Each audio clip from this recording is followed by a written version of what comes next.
welcome to the stream. I am finishing up a bowl of cereal while I let this city build itself back because I do not want to yet give up on this city. But I am also not going to play this city all tonight. I am going to start a new one, and I am going to use the underground highway system in the new city, which is why I'm building a new city. So yeah. But gotta finish up my cereal.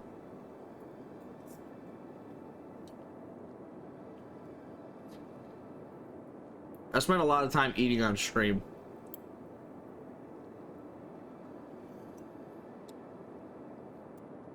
I need someone to calculate what percentage of the time I spend streaming is spent eating.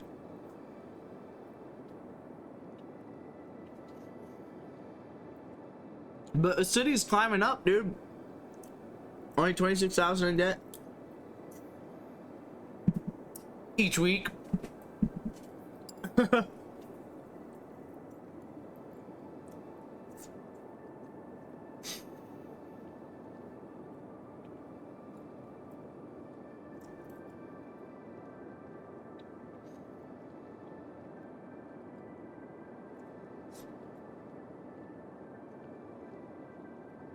Only 27 million, dude.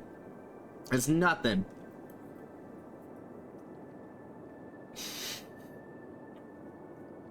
That's chump change, dude. Chump change.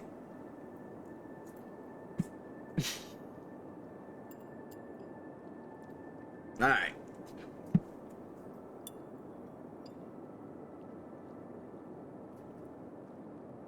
Nothing to worry about. We all had $27 million. I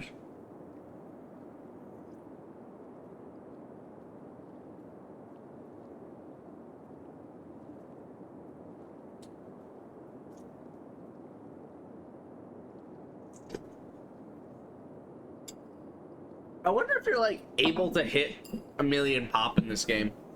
Right, you like build New York City.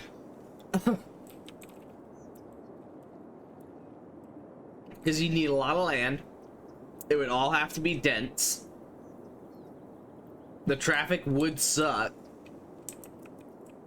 Right, because like I've utilized probably half this land, and I'm probably gonna cap out at maybe 120,000 pop. So you can get like a quarter of a mil on what I've got right now. But there's a lot of water that I haven't utilized, so it's like, and I do have one more square that I can claim that I haven't claimed yet. What's up, dude? Do you think you can get a million pop city in this game? I don't think so. I think with perfect city planning, you can get really fucking close, though. How are you 27 million in debt? What Hey, happened? yo, we don't talk about that. What happened? Have you built an observatory in any of your cities yet? I think one. Okay, I would doubt that because Are they very expensive? what you need for the so really what I wanted to do is I want to build a monument, and one of the monuments says construct the observatory. So I was like, okay, word. So I go to the observatory on the 4 tier here, and I have constructed it just to let you know that this was not for naught. But to unlock the ability to construct an observatory, you need 1,000 abandoned buildings. Oh, okay. Yeah, so I have not. And then Definitely you need to not. hold it for 5 weeks. So I was like, okay, well, I'll just like cut power. Everyone will leave. That'll suck. But like people will move back. We'll be all right. But I cut power. Everyone left. Then I figured out that I had to hold it for 5 weeks. And I was like, okay. So I held it for 5 weeks. And then I like turned everything back on. But I left everything zoned, and like no one, like those fuckers just didn't move back. Well, so they would move back, but not all at once. Yeah, fair. And 2, when they did, it wasn't all in one spot. And I didn't have, like, I had money a little bit, but I didn't realize that that was going to be a problem. Like, so, okay, so the real problem was, once you kick everyone out of your city, you still have to pay for everything whatever, that you were, at the very least, roads, right? Yeah. But then still, you know, the police, the fire, the health, the water, the electricity, yada yada, right? Like, you could only tone it down so much. So you still have to pay for it. So that's why I'm still losing money at this point. I am gonna start a different city, but I am gonna keep this for just like on the side shit. But I do want to start a new city with an underground highway system. yeah, I'm thinking about just like adding that on to the one I already have built so here. I thought about that, adding on to any of the worlds that I've got, and then I was just like, I'd rather fucking not. Well, the problem is this one I really like. So you don't want to move away from it. Yeah, I mean, honestly, exactly. that's a fun challenge, though. And the reason I want to do it is actually to just kind of roll it into what's already here. So, like, my north-south roads are all going to stay the kind of overpasses I've already built. Sure. Right? Those just worked. But my east-west now have all these busy intersections. Yeah. Because once you're off of it, then you have to actually go through traffic. Go somewhere. Yeah. And I've built enough north-south ones that it shouldn't be that big of a help to like go in and build underground stuff. But Yeah. I don't know. At least what I'd probably do is like, so this has all been built north of the highway. I haven't even built anything south of the highway. Sure. So I would Like, what probably. pop? I'm at 20,000, all north of the highway. But I have a lot of space to still like, because I'm on that one weird map. So that map that I was on has a lot of space to that one side of the highway. Like I was able to buy the adjacent cube over, and it had like 50% potential coverage. So now I'm just like waiting for that stuff to all move in. Okay, but now I need to see. So, but now I need to remember how I plan on starting a city when I plan on completely revamping all of the roads afterwards. Exactly. Because you Where can't am just I? start it the way you normally would.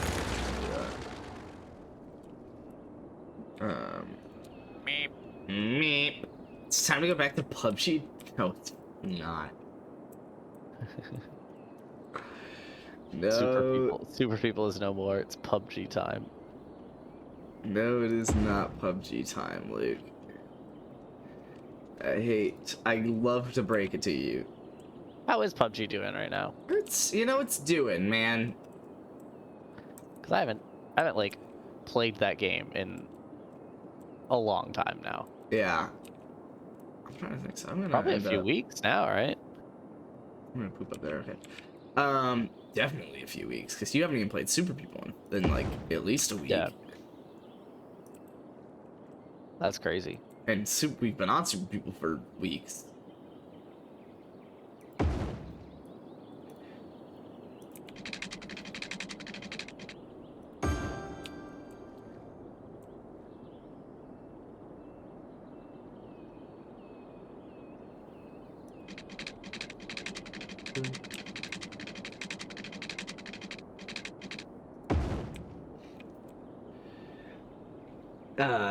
Catch me join a stream with City Skylines is no more. Yeah, we're probably gonna play a little bit of Power Wash after this.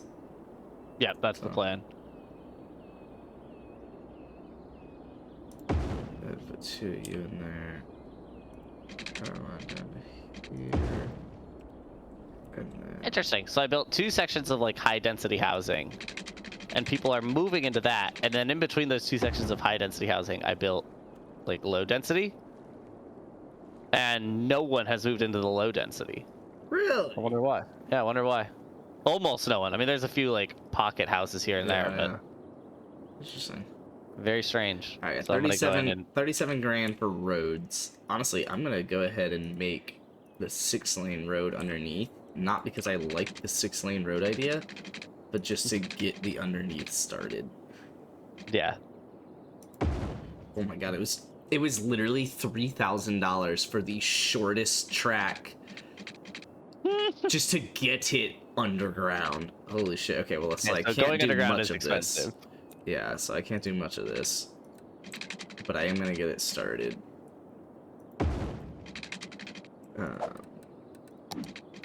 Put that.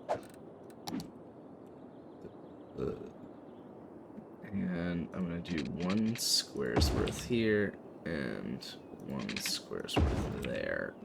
Holy shit, dude. And then we're gonna have you come up at 90 degrees. And have you come up, oh wait, no. Down, down. You come up at 90 degrees. Okay. Alright. Looking possible? You could totally make a city with this. Is it just like really expensive to start it? It was, yeah, you could do it though. You could do it though. You get enough money at the start to make it work.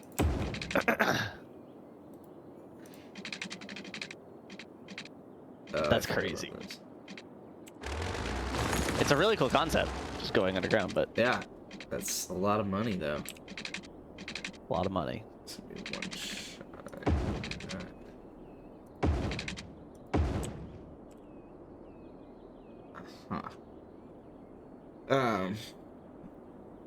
Guess rejoining stream when it's not Civ Rift, AoE, Power Wash Simulator, or City Skylines. Well, after that, we're doing No Man's Sky. Yeah, so you're gonna love that.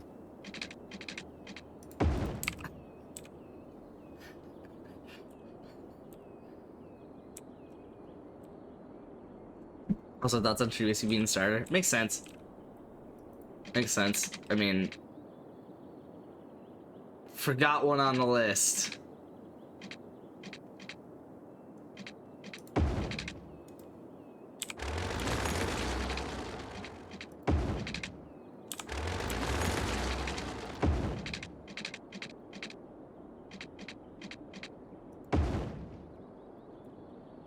PUBG segments on play as well. Full squad. Lamau.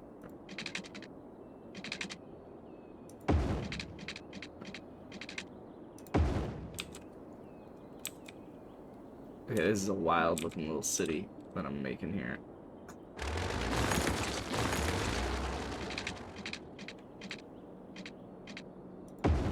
There we go. Yeah, I hadn't added bus routes to a few things, so that was amateur hour. Now you're bussing, dude. And now we're back. We're back on form. Actually putting buses where they belong. I still don't get why no one's moving into this one section, but you know, we'll figure that out later. Cross that bridge when you get there. Exactly. Wait, no. There's a reason they shouldn't be, but I'm sure they have a reason. They always have a reason.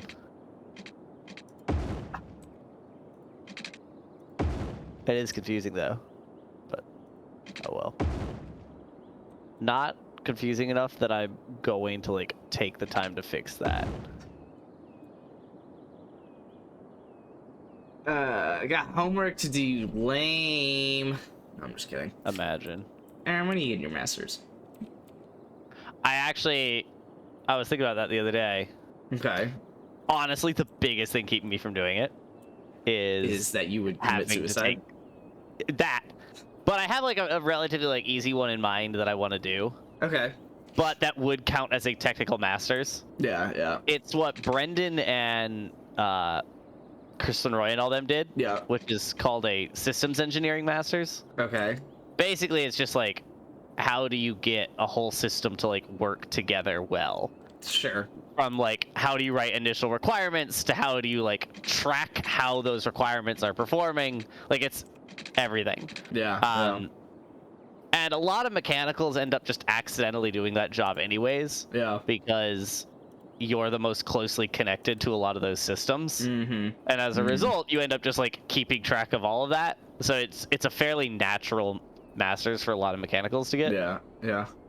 And it's more like just like there's statistics in it. There's you know, quality control in it. It's really not like it's a technical masters, but God, is it a lot easier than a pure technical masters. Yeah, yeah. Okay. Which is what I want. But the biggest thing keeping me from doing it is the fact that I would have to take a entrance exam. And I don't want to take a standardized test ever again. Ever again. That's, yeah, that was... like, Yeah. I have no desire to make that happen. And as a result, it's like, well, then I guess I'm just not doing it really. Yeah. So we shall see. In the famous words of God, what's his name? Peskew. Metin Oaksmart or something like that. Oh, Peskew. No, Yeah, Peskew. Yeah. We shall see. We shall see. We shall see. Is getting the Masters worth it? It depends what you want to do, but I was talking to my manager about it today, and she was highly recommending it. Yeah, that's the thing, is that like all you have to do is like, so I sit in on these corporate calls where they talk about like, and they bring in all of our like managers and stuff, and those people high up in the company talk to us about like how the company's doing, right? Sure. Every single one of those fucking people has a master's. Yeah, exactly. So nowhere on the corporate website will you find that a master's is critical to your, or like the only way to get through your career track. But if you just pay attention, it's the only way. Like, yeah. No one up there just got their undergrad and then stopped. Exactly. Yeah. Which sucks, right? Because like, I'm literally just saying out loud what they're afraid to say, which is that I'm getting a master's to check a box, and they're paying for me to get a master's to check the box. Check the box. So we all agree that this doesn't really benefit me as an employee, and in fact will make me a worse employee over the 2 years that it takes me to get this program to finish. And despite the fact that we all agree on that, we're still gonna have me do this. Like, sure, sure. Fuck it. Fuck it.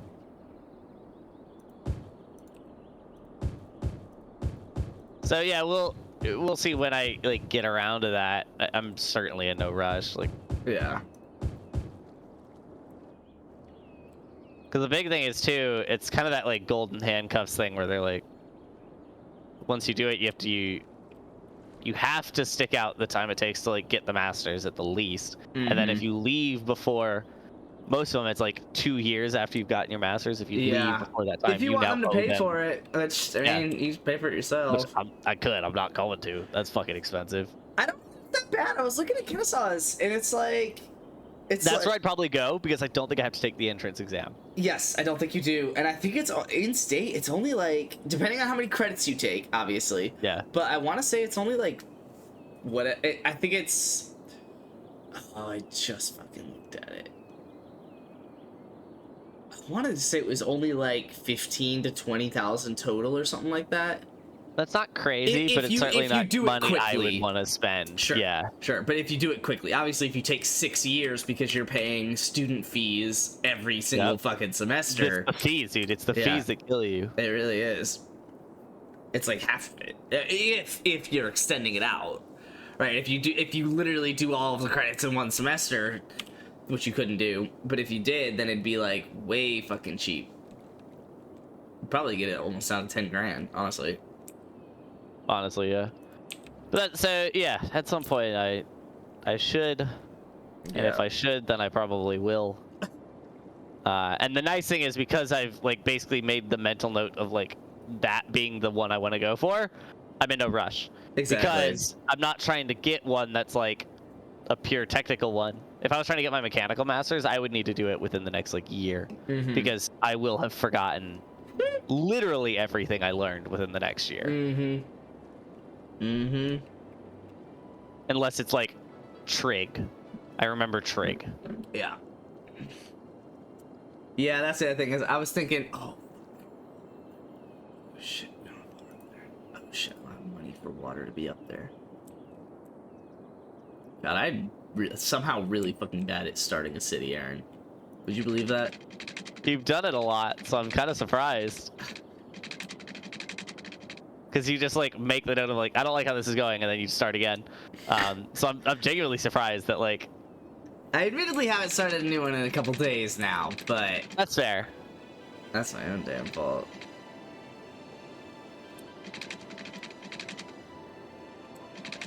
Alright, well, Those guys don't have electricity or water for like a while now. I mean, in theory, I could just unzone it for the time being, but...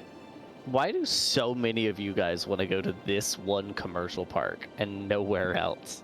That's so weird. Whatever, man. Dude, I think once you start putting cargo hubs in, you might not need industrial sectors. Like, really at all. I was looking at, I don't know if you ever looked at, like, your import and exports ratio. A little bit, yeah. But, like, I don't export anything. So I did, but it was... I think it got to the point where everyone was complaining because they didn't have enough goods. I think it's because I was exporting shit. Oh, yeah. So, export, I have a total export of 217. My total import is 1,500. Yeah. And I export some goods. Yeah, yeah. Now, admittedly, that would actually be nice, because some of these guys have to... The only way out of the city is to make it back to the interstate. Yeah. So to kind of aid my forward flow, I should put like a cargo hub on the sea. That would be a good idea. I think I'm high enough up to do that too.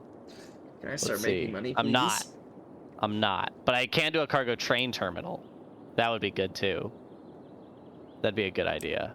Yeah, you start doing trains. Trains.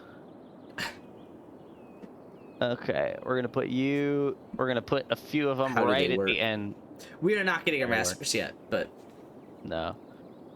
We should. Yeah, it has 3 years of high school Spanish benefited you in your life.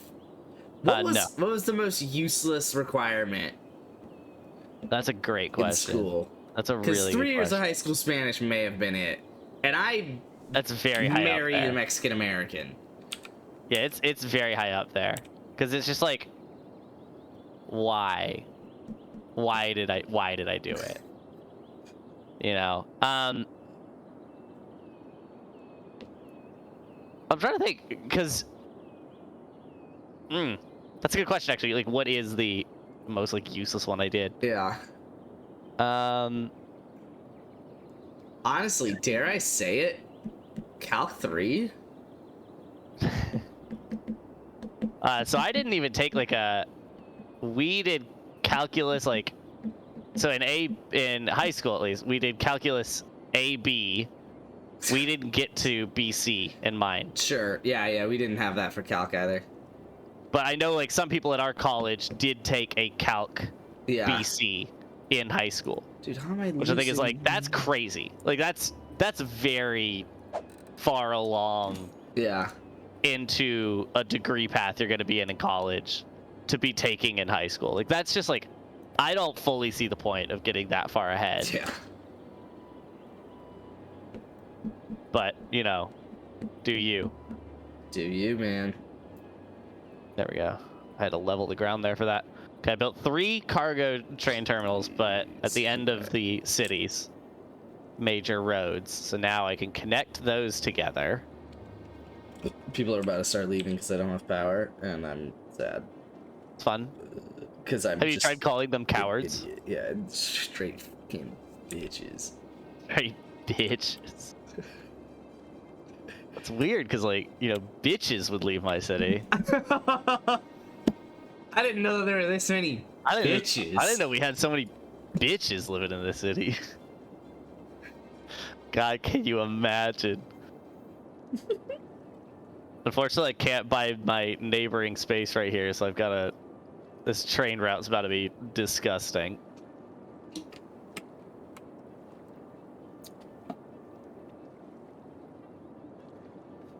This was not ideal. I did not do that right. Come on, I literally see like one house in one little spot here, and at least the electricity will be on.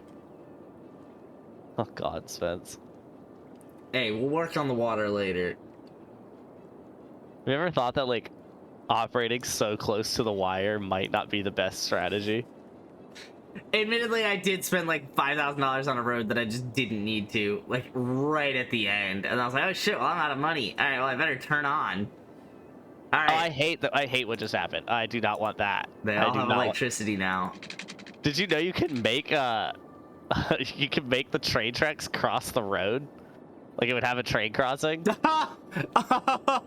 I did not like that. I don't want that. I never have liked that. Yeah, because the whole reason I'm building this train is to alleviate traffic concerns. If I just make it cross traffic, it's just more traffic. That really didn't do anyone any good if I do that. Oh, fuck yeah. Okay, alright, hold on. Wait, let's put this funding back up. Put you up to 90. You 90,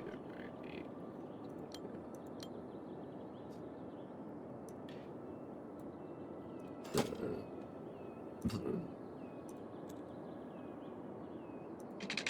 Alright, we hit 460 pop, which you get a monetary bonus for. Fuck yeah. So we're making it work. We have rail. Who's rail? Yeah, that's a good question. Unfortunately, I couldn't build it the way I wanted to. You know, classic. Classic.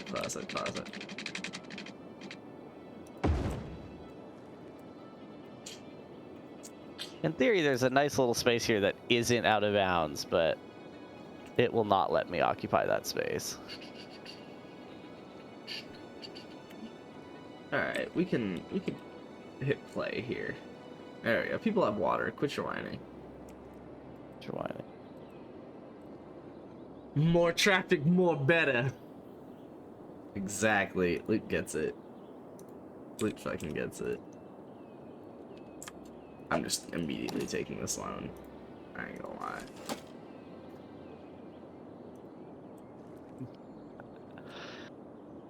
Love that for you. You know how we do, baby.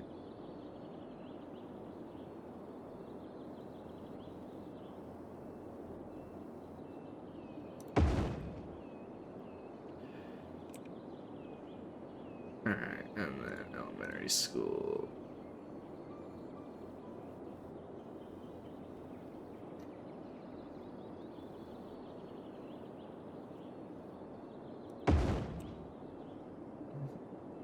More money, more problems. Exactly. That's why you have to spend it to create traffic. Don't question it. Create traffic. Exactly right. Dude, I hate trying to solve traffic. Oh, it's so annoying. Stop! I could have dropped my croissant. Why are you people sick? Stop being sick. Stop doing that. Get better. Oh, that's like a lot of sick people. I've done something wrong.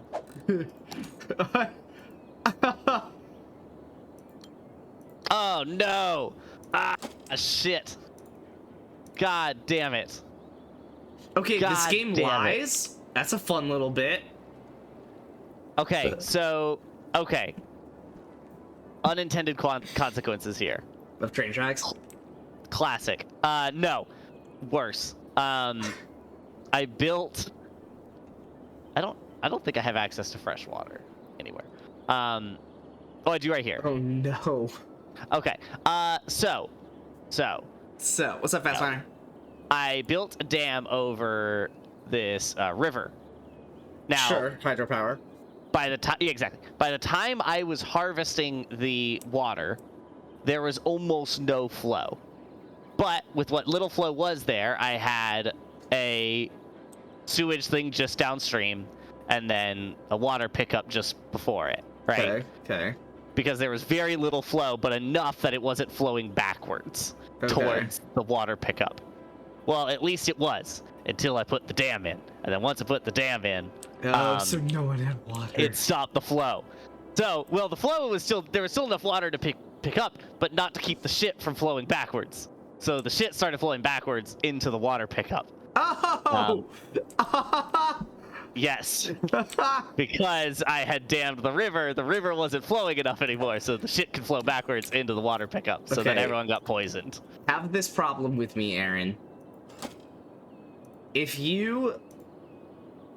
Oh my god, that's hilarious. Okay, so at 100% electricity funding, I produce 16 megawatts.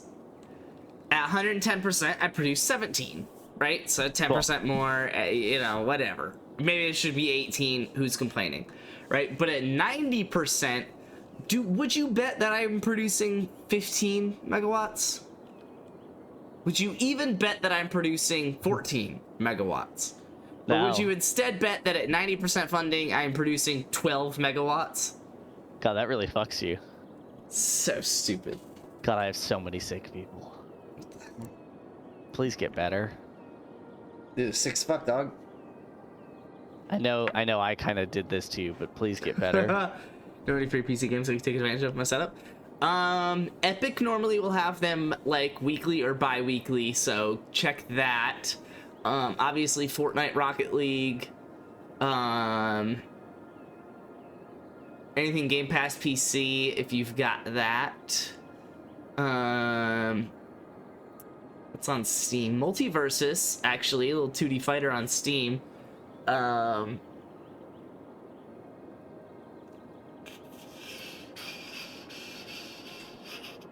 shit eats on the high settings. I think I run it on high settings.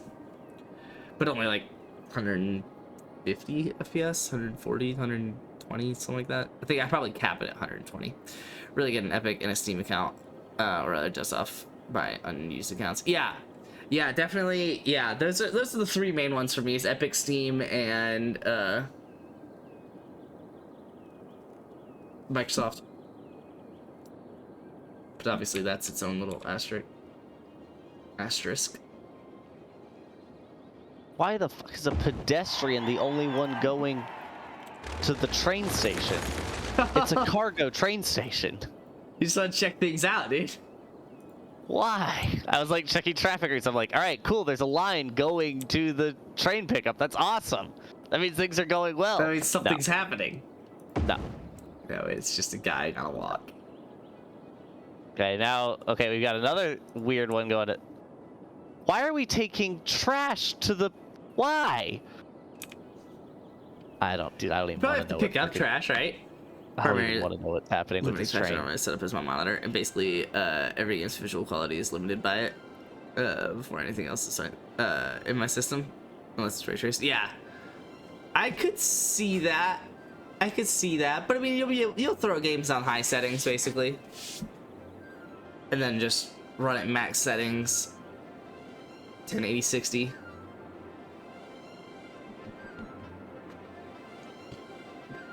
We're gonna have an electricity problem like immediately. Oh, I could just do another loan. Take out a small loan of $60,000. We have a big demand for industrial. Okay, perfect. Finally. For the longest time, there was like no demand for industrial in my city. It was getting really annoying. I think it's because exports. Yeah, I finally got the... So, yeah, I don't know. I got the train station up. And now there's a huge demand for industrial.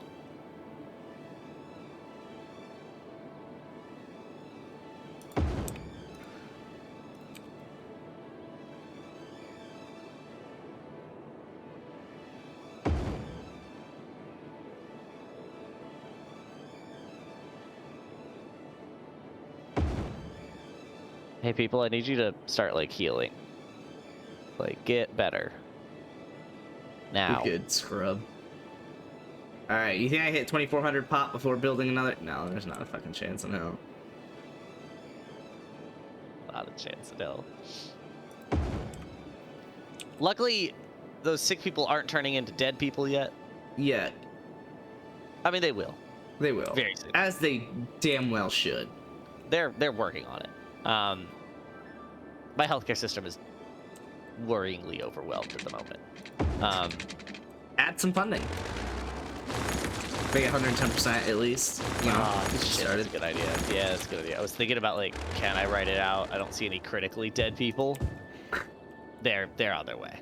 They're on their way. They're on their way. I just saw the first like flashing reds. Like the trades I made. The kicker one was fucking stupid, but I guess if you wanted it, it's fine. Oh, dude! Got Rodrigo blanket ship, yo! Good for you, dude. Thank you. Thank you. We did get him. We did get him in the end. I convinced her. It was her last pick. The last pick, and I was very fell afraid. to the like, last round. Dude, I was saying the whole time, I was like, are you sure he's gonna fall? Like, I feel like we need to pick him up just in case. I love how she's the voice of reason on your fantasy football team. He's like not even a top 10 kicker according to fantasy, and I'm like, I just think he's gonna get picked up. He's good. Yeah. He is good. He is good. I'm just panicking over here. I'm like, I'm just worried he's gonna get picked up. Like, I feel like we need to hedge against that. The sheet's pretty cool though. Yeah. The sheet's pretty cool. What you got, dude? It wasn't too crazy to put together. Okay. Basically what I would, because similar to you, I don't want to be making a ton of trades over the course of the season. Sure. Neither of us, like, I don't watch pro football, so thus I'm not going to be in the loop of like what's going on. Sure. So I basically wanted to like influence a draft of a team where we don't really need to be like on it all the time. Yep. So what it does is it looks at like the team your player is going to be playing for. Sure. And looks at every team they play over the course of the season. Okay. And looks at that team's defensive ranking against either a position or a type of offense. Okay. And then gives that your player's team a score of how easy of a season they have coming up. Right? So like okay. Let me pull it up. So like, because not all seasons are made equal, unfortunately. It's true. Right? As much as you would think that at the end of the season it should average out to a 16th ranked defense, it doesn't. And a lot of cases it doesn't. Yeah.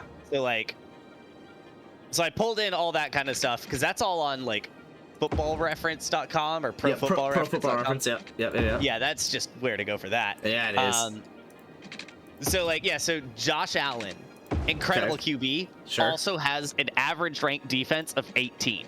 An 18th ranked average defense. Oh, so he's about to have a field day. Exactly. He's a #1 ranked fantasy player, and he has a cakewalk of a defensive season. Oh. So it's like, not only is like, that's so good that's, and I also tracked how many top 25 wide receivers or tight ends does that quarterback have to throw to. Sure. Yeah. No, it's like he has a cakewalk of a season, an incredible group to throw to, and not a great running back. And he is just good. Which means he will be throwing. He did throw last year, and he doesn't really have an option not to throw. And he will throw good when he throws. And he will throw completions. So it's like, basically, it's like you kind of have to pick. Like, I'm upset. We didn't get Josh Allen, but like in hindsight, it's like that's a pick, no question. Yeah. Because I was about to say though, that's where it comes down to how does it compare? Yeah. Right. So like is he worth? Because he is also the highest valued quarterback, but is he worth that? Yeah, because like he also threw. Because the thing is, he did throw 410 completions last season, which is a top like 3. Completions from last season. So in a PPR league, I would say he's worth it. Because like he's just throwing all the time and has no choice but to throw. So that's the kind of thing it looked at, and then like. But then it's almost like so Stefon Diggs is his #1 receiver, right? So then you have to question, okay, well, do you get Josh Allen first? Or do you get Stefon Diggs? Stefon Diggs is getting most of those same benefits. He is getting most of, but not all. That's where you also have to consider it, right? So, like, having 3 top wide receivers or, like, a tight end is actually detrimental to... But not great for the wide receiver himself. A classic example is, I would almost pick, like, if I could pick the Eagles' offense, I would. The Eagles had a fairly easy defensive season coming up ahead of them. But they have a lot of wide receivers to pick from. Yeah. So Jalen Hurts would be a good pick, but AJ Brown, not so much. Okay. Because he also has Devontae on that team. Smith, yeah, Devontae Smith on that team.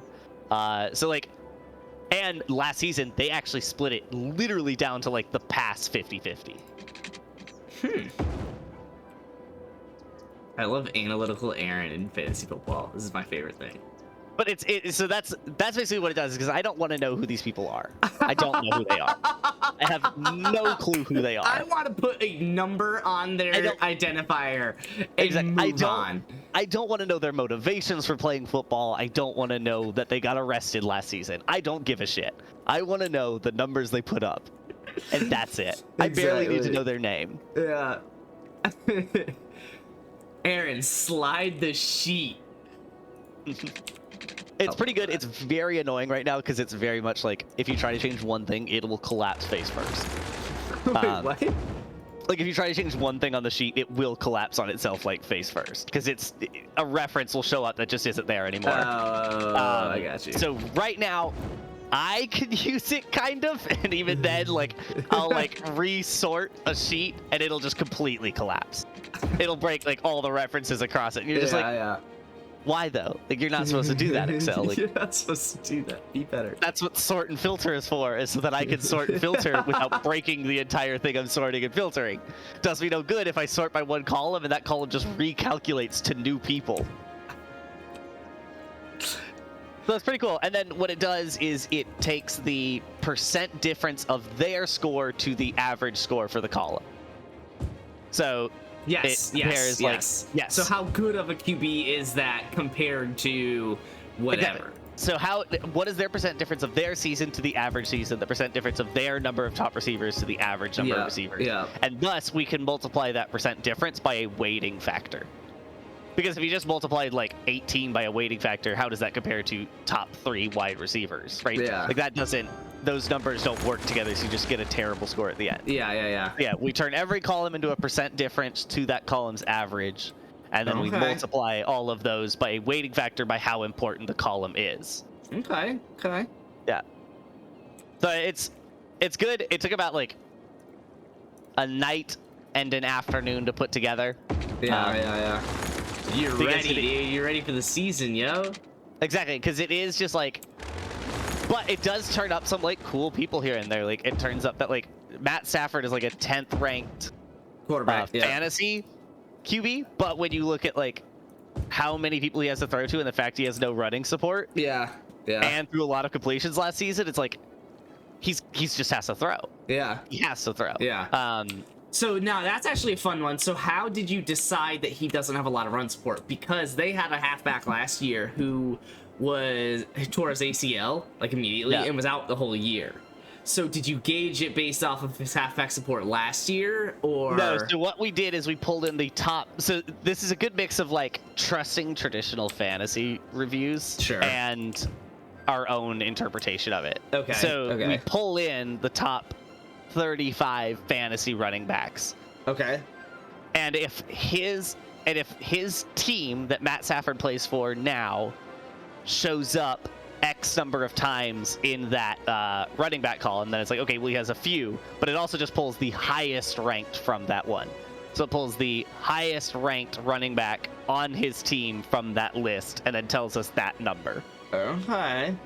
So like his running back is if there's like 2 of them, like whatever, like 32 and 35, that probably means that there's one person who's not that good at running, but one person who's more of a pass catching back. So that'll actually help the quarterback. Yeah, so that's where like over the course of like the seasons. Yeah. So if I was getting like paid for this, I would have done this sheet and then saved as copy.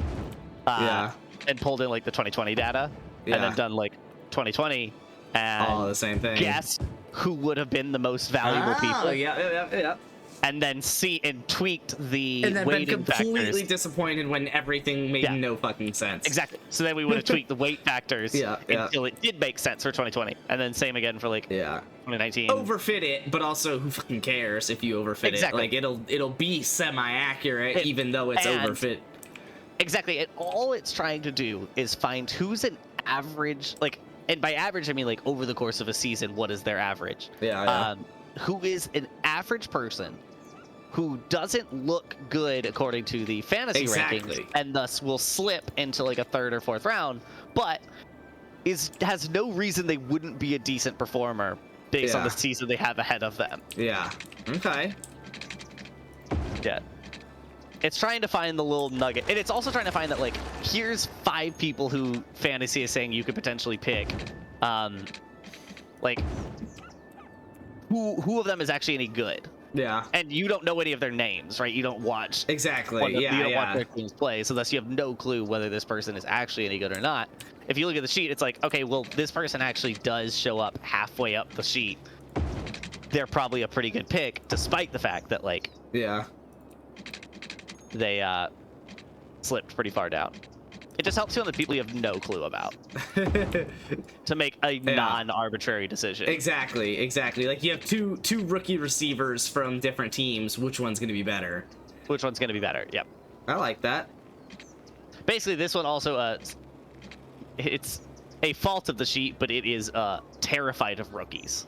This sheet will not recommend you a rookie because you don't have any data from last season. The sheet's like, can't trust that. Can't trust that shit. And in a way, I kind of just went, that's an acceptable mistake. That's an acceptable mistake. I don't expect to be good enough at fantasy to do that. Exactly. For the same reason that I buy the S&P 500, I don't really care to be perfect on predicting a winner deep down in the rookie column. Like, honestly, that is likely what's going to make or break, and the winner of the league is going to be who picked up that rookie in round 12 that ended up being the 5th best receiver, right?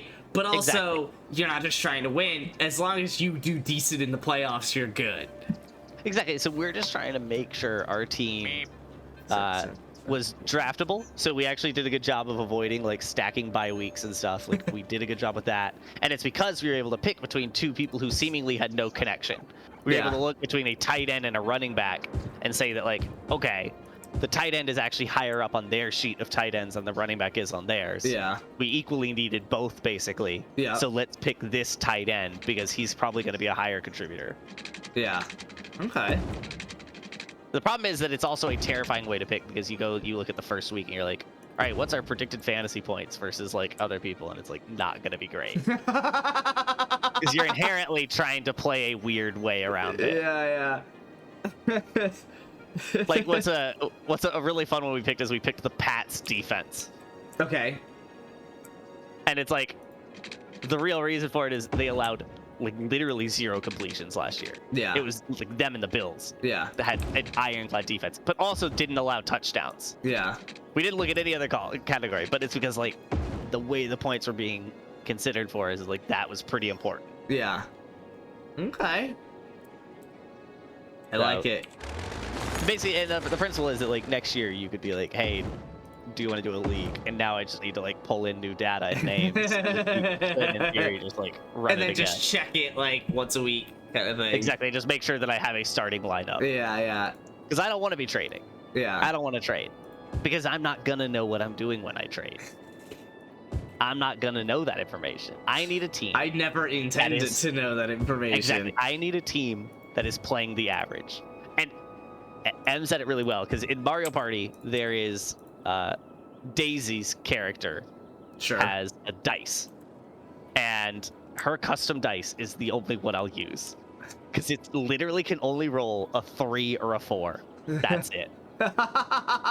Meaning that in the long run, because we're only playing like 10, 15 turns, which means I can't count on the law of large numbers. Exactly.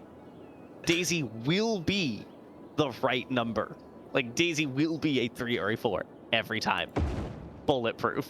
She's like, we're literally just playing the Daisy of fantasy football. None of these people look great on paper. None of these people look like absolutely stellar on paper, but all of them are up against a fairly easy season with a good staff around them to support that behavior. And that is the way the entire sheet is built. I love that a lot. Literally the first column is it's how easy is their defensive season. Yeah, as it should be. Based on last one. Yeah, so, like, yeah. And that's the best way to do it, because the problem is, like, some defenses change, but for the most part, like, dynastic defenses are a thing. Yeah, exactly. Like I drafted the Steelers defense to be my defense because of course I did. Of course, they're the Steelers. Even if they were slightly off last season. Yeah. They're gonna be back. Yeah. Same with, like, the Pats is like. Yeah. Exactly. Yeah, they got Bill Belichick as their coach. Yeah, they're gonna field a defense that's worth a damn. Yeah. So yeah, so we'll see how it does. I'm excited. That's the whole thing, is that like it's supposed to be, you know, fairly smart. So we're supposed to learn from like what we do. We could change the weightings. We could change what categories were important. Yeah. Like that's the thing, is I wish I was being paid for this, because I would put together like 8 different sheets where we look at different columns, we look at like different weightings, and we play with all of those to see like what team actually came out of that like the best. I love that. And none of it's like hard statistics either. Like we're not even. Yeah, it's just fucking Excel formulas that are comparing rankings and shit.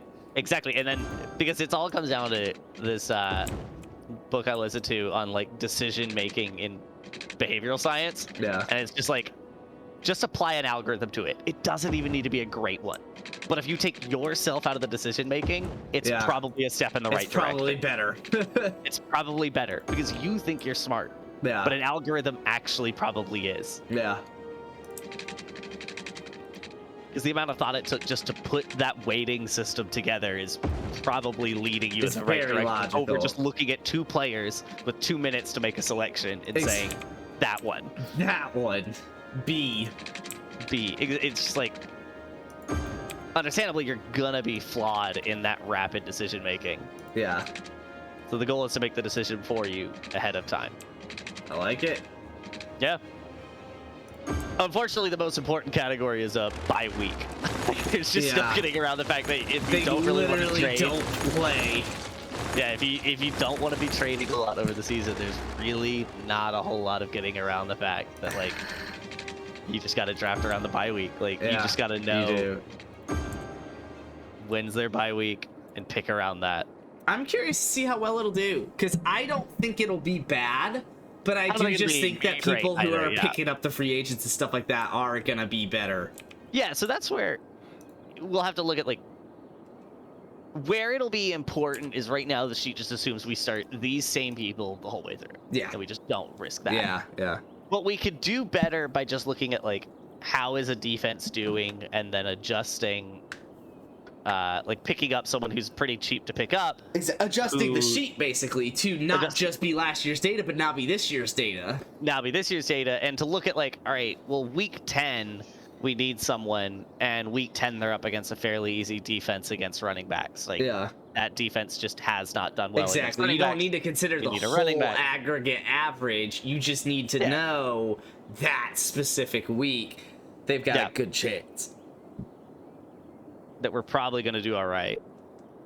I like it. Yeah, my cargo train is actually working. Yeah, bro. I don't think it's helping traffic at all, but... Oh, shit. We're having some... I don't really care. Having some poopy problems, Aaron.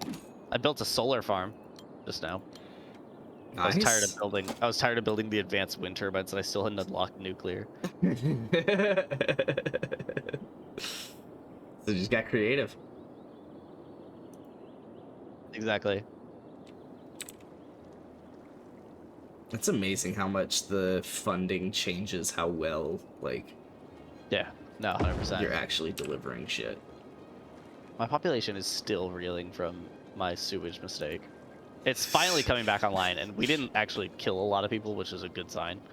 But that's mostly on accident that we did kill a lot of people. I never thought I'd get this far. Celsius hot 30. No, that's extremely... I'm running 70 degrees on both 71 to 74, 75. I did learn my CPU, GPU. I did learn through making this how, I guess like the best term for it is like how powerful tables are in Excel. I had never really used tables. Yeah, because you can reference so instead of having to reference a specific cell on a sheet, that's another sheet, right? So instead of having to reference like sheet 1 A20, sure, you could just reference table 1 and the column. Okay. Like tables are very intelligent in Excel for some reason, and it's just like very understated how useful they are. Okay. But it also has to fit that format, which is why it's able to be intelligent. It does. The other nice thing is that like if you have a pivot table, the pivot table can pull the source data from the table 1, and thus if table one can grow in columns and in rows, and the pivot table will still grab all of it. Okay. Whereas if you just have like a range selected for your pivot table. If you add a column to that, the pivot table needs to be like reselected. Yeah. It's part of what I was learning to write macros in Excel on last week that I last week that I learned how important, because I had just been ignoring it up until now, mainly because there's nothing more frustrating to me than opening a sheet run by macros. It's fair. And it shouldn't be that frustrating. It shouldn't be that frustrating, mainly because like people who do use macros typically go like way too in on it, and they try to like cross-link sheets by macros, and and it looks ugly, even though it's literally designed to not look ugly. Exactly. And the really annoying thing is that macros are, and I mean this in the nicest way possible, dumb. They don't actually like reference that cell. They reference literally cell A5. Whereas if I hit insert and I had a formula that referenced cell A5, it would now reference cell B5. Yes. Formulas are smart. Macros are just literal. Macros reference cell A5, and that's it. If you hit insert, that macro's broken now. Huh. That's annoying as shit. Exactly, which means that when you're working on like the classic example is we're using it for mass properties tracking. Sure. Well, if we need to add in a new sheet to track a new subassembly, the whole macro just falls on its face. And we need to now like rewrite it to track that a new sheet went in.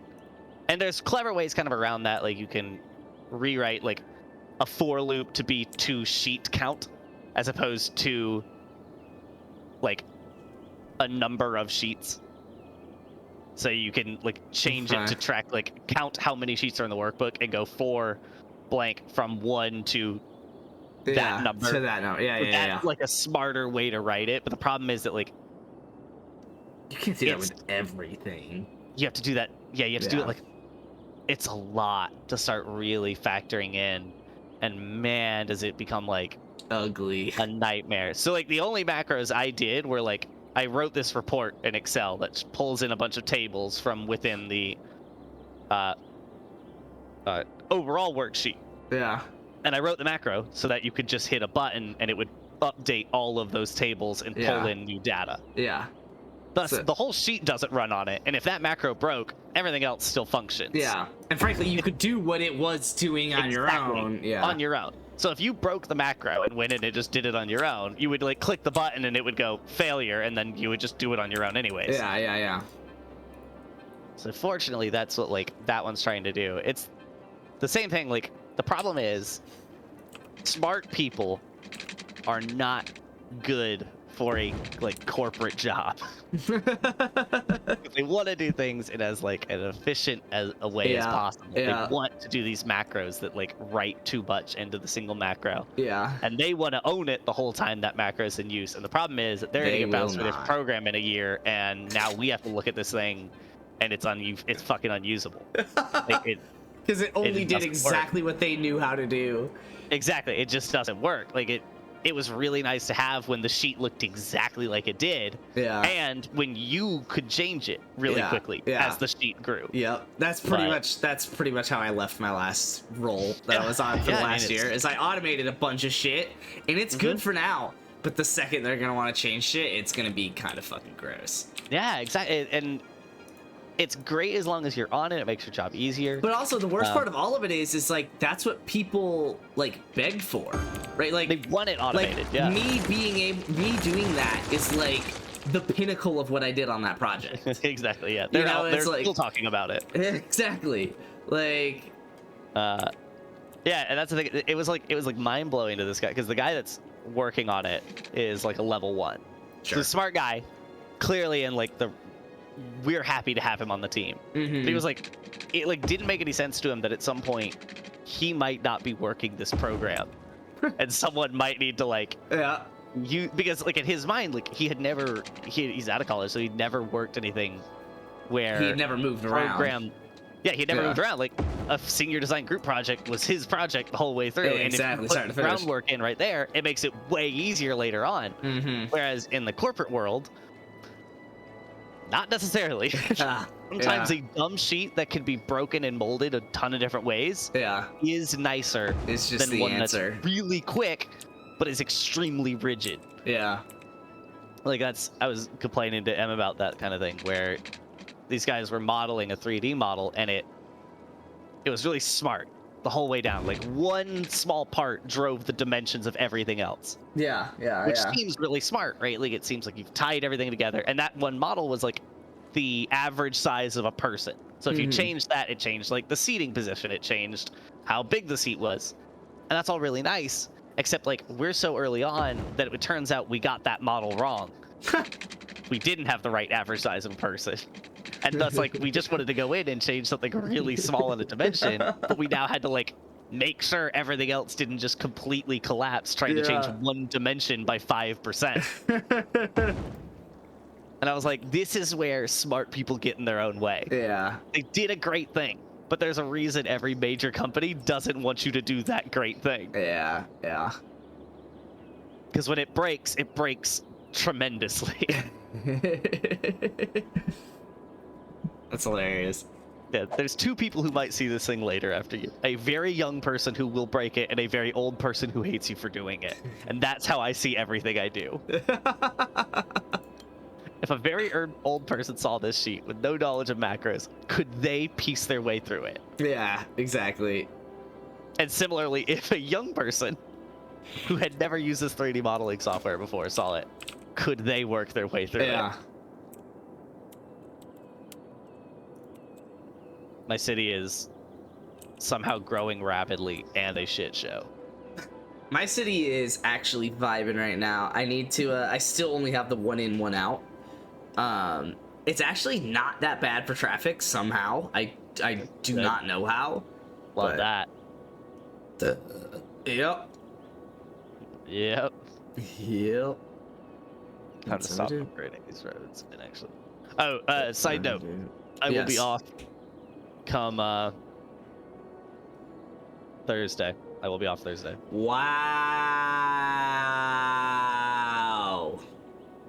We're going to a wedding in DC or Richmond.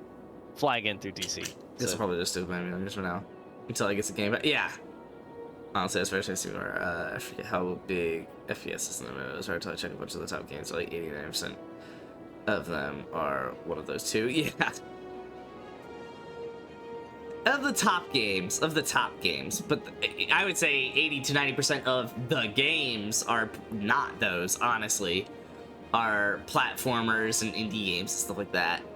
They're just not the popular ones. 2% for just driving 10 before she buys all day. Oof. I got people dying, Aaron. Oh, good. Have you thought about doing anything about it? I've considered it, but I was like, you know, dead people. What are they good for? And then I realized nothing, people. So now I'm trying to do something about it. Fair. Now I want to play Skyrim. What? Because you said dead people, and I said,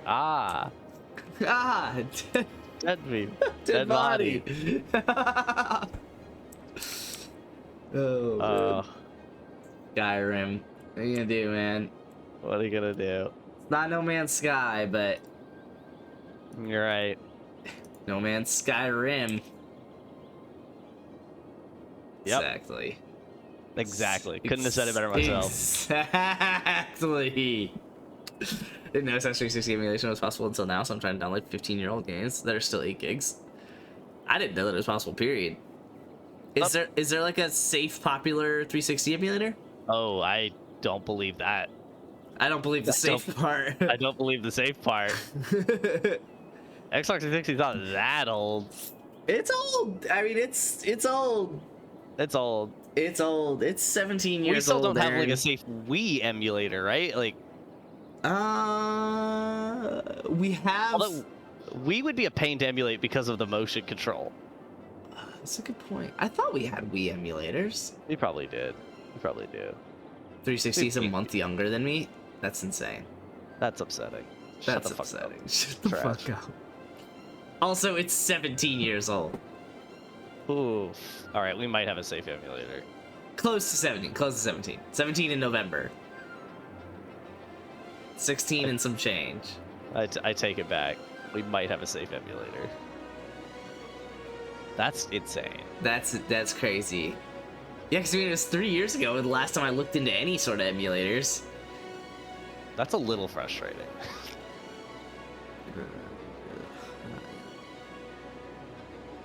Fortnite. Okay. That would be fun.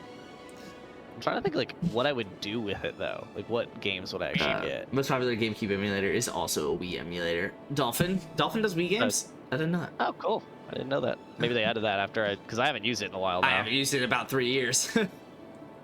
It's really good though. It does exactly what it says it does. Got to give it credit for that. You do. You really apparently do.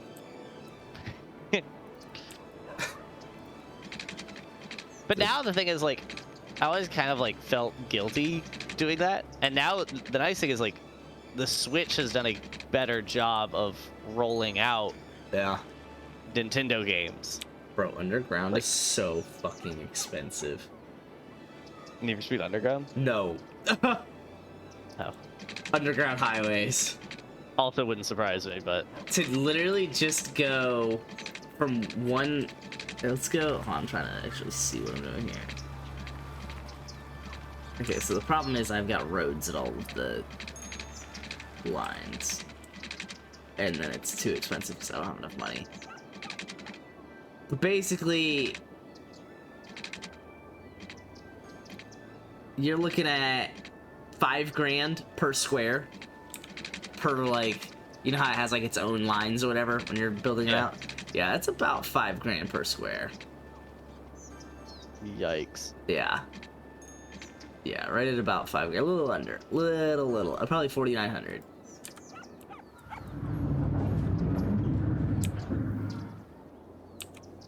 Yeah. And then you gotta build the highway back too. So really it's twice that. Really, you're looking at about 10 grand just to go a single square. And then you obviously don't want to have... Oh, fuck. You obviously don't want to have it popping out everywhere, because that kind of defeats the purpose, doesn't it? Yeah. So... Yeah, if there's constant intersections, then whether it's underground, at ground, or above ground, it doesn't really matter. You're having all the same problems. Also, Need for Speed Underground slaps. Yeah, I used to play that on GameCube.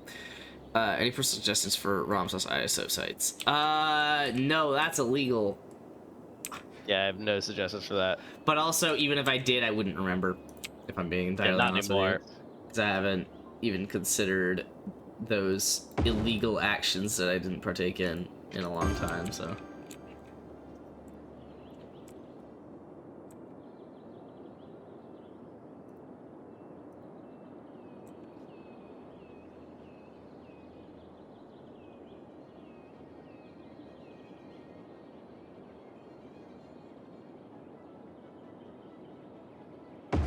It's just something about a British accent, man. Em is watching no, this isn't actually insulting. Em is watching, she goes, stop! Because she's watching Great British Bake Off by me. And dude, I fucking hate the Brits, but their accent nailed it. Like, oh my god. I hate the Brits and their accent. Yeah, you're right. Actually, yeah, I take it back. Now that I think about it. Now that I think about it, fuck the Brits, dude. Literally every time like there's a British person on, literally every time there's a British person on, I look at Em and I go, "Will they please stop faking it?" I know the accent's made up. Oh I know they're making it up. I didn't think Dolphin did until I watched a video on cheap GPUs emulation cards. Any use Dolphin for both GameCube and Wii. Well, there you go. I don't think it does N64 though, because N64 is like a completely different like architecture or some shit. It's weird. That would make sense. Like there are actually there's a like a flash game for some N64 games, like just online. Like you just go to a website and you can play them. For some of them. But yeah, I presume there's an emulator, but also like I do know that it is like difficult or weird or unique or something, because yeah, it's like a completely different like architecture or something. You need to watch the movie. Okay. that I just watched. Okay. You might have already, but I doubt it. Okay. It's called War Games. I have not. Okay. It is sick. So it's an Okay. 80s movie. Okay. And it's about a kid, like a 17-year-old, who accidentally hacks into the U.S. Army or U.S. military's nuclear, like, command sequence, basically. Sick. I think I remember a Disney movie that was like that. It's Ferris Bueller, so it's love that. Yeah. But it is actually, from what I can tell, a really cool dive into internet and computing in the 80s. Like, obviously they're gonna throw out some like the words that don't mean anything and some just like technical jargon that isn't actually real. Yeah. But from what I could tell and from what little I know, it is a very cool, like, if you're into computers, it's very cool to see how you had to do everything in the 80s. Okay. It's on Amazon for free too. So sick. Prime Video. Yeah, so just add that to a list to do at some point. Yeah, will do. In fact, I will add it to the Prime Video watch list right now. Perfect. What do you call it? War Games. Games. It's apparently Hunger Games? Hunger Games. The Hunger Games. I don't know if you've ever watched it. I love you watched it. Pretty deep cut. Hunger Games. Watch list. I think I'm saying that. Top Gun. Yeah, it's around the same. It's very. I searched War Games and it was like the third result was Top Gun. Aesthetically, very similar. Oh, you gotta be shitting me. That's why Aaron, no one used at what point do I just buy Interstellar on Prime Video? Because I'm gonna watch it enough to make my money back. Yeah, if you do, I will. Because like, I have watched Interstellar with my friends who own it without ever spending money on it myself. Yes, plenty of times, and I just feel like I'm gonna want to watch it again, and I should just buy it myself. Luke, watch Interstellar. Oh my God, Luke hasn't watched. Has he really not? What a fucking. That's such a Luke thing. That's such a loser thing.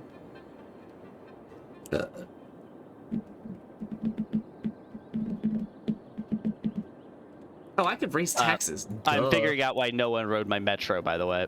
Which is? That you need to make a Metro line. You can't just throw it in there until it. You need to until and hope they ride it Metro. like a bus. Go. Yeah, it turns out. Oh, man. Turns out, if young Metro don't trust you, he gonna will shoot you. He will. He will. He will. I was using a shovel today, Aaron.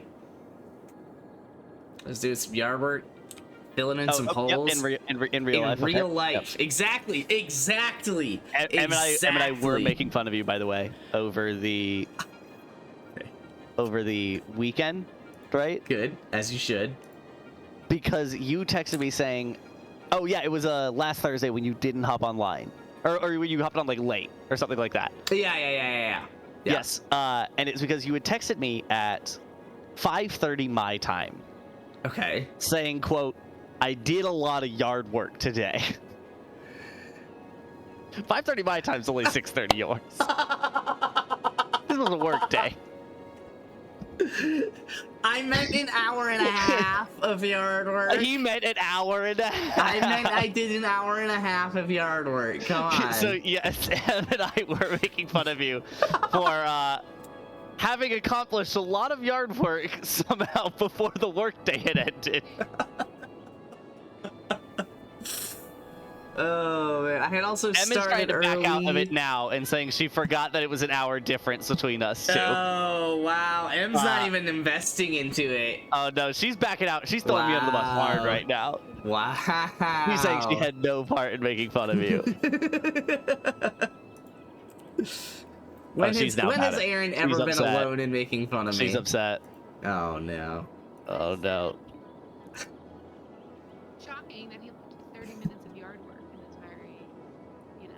Okay, so somehow this sounds worse. She's saying she found it surprising that you had done 30 minutes of yard work and were somehow tired. Wow. He's saying, wow. Wow. Yeah, no, today I also after 5 p.m. Frankly though, not even that I need to fucking say it about this one because I'm not on a project anymore. Yeah, but fair. Are you really not like on anything? I'm back on the bench again. Yeah. Thank God I quit Raytheon. Yeah, I'm back on the bench again. Because I couldn't keep doing that, dude. I couldn't. Tell me, man. Because it's like, on one hand, you like aren't allowed to feel frustrated because it's like, well, I still do have a job, right? Exactly. Like they didn't lay me off to do this. Exactly. But also like, I'm not asking to be like productive all the time, but can you please just have like consistent work ready for me? Oh god. That sucks, dude. Yeah, sorry about that. It's something. It's something. I was talking to my manager about it. I was like, do I need to be like worried? Like, am I gonna get let go here? Because like this keeps happening. We're here. Which admittedly, I was on an internal job for a year, so yeah, you know, sure, but yeah, doesn't make it a ton better, but yeah. And I was like, I need to be like, where is? She's like, no, we'll find you a role. I was like, okay. She's like, you got, you know, however many weeks or whatever before there's whatever flags and whatever. And I was like, okay. That's the best thing too is when they actually like threaten you too, Loki. They're like, yeah, it's a few weeks before it like gets flagged in our system. Before you need to do something about it. It's like, yeah, I'll get right on that. What? That was because that was when I first started with Raytheon. They said like the same kind of thing. They were like, so like try not to be on this for as long as be on it for as little as possible. And I'm like, yeah, but I have no control over that outcome. Like I don't get to control whether I'm still on this. Exactly. All right, Aaron. At what point do you give up? Yes. No, at what point do you delete the wind turbines that you've created because they are just more of a nuisance than they're benefiting? Mine are still there but I just built a nuclear plant, so they're going down. Okay.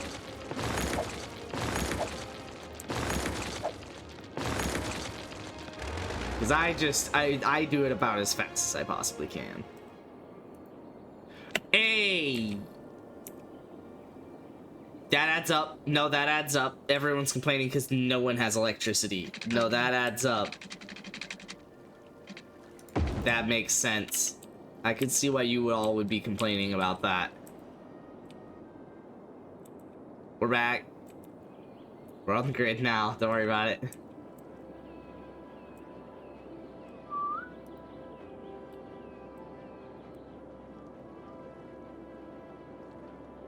Does your work have a crunch culture? No, God, no. I mean, kind of, like, if I were actually on a fucking project. Yeah. There can be, like, it's got, like, its highs and lows, but, in general, that's why I like IBM. In general, they are very aware of humans existing as humans, so...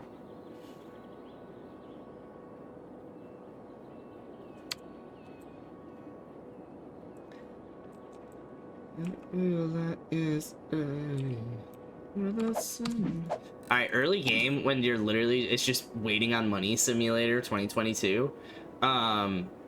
Definitely cut roads to 50% of your budget. Definitely obviously put taxes at 11 and then like everything else at 90. Cause I did that like immediately and I haven't looked back. I need to start expanding the roads though.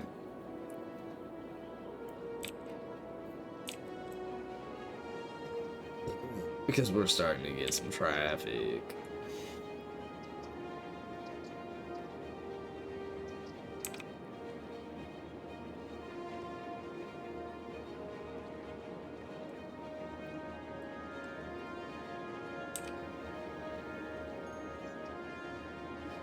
Have you ever effectively been forced to work greater than 70 hours a week? Forced? No.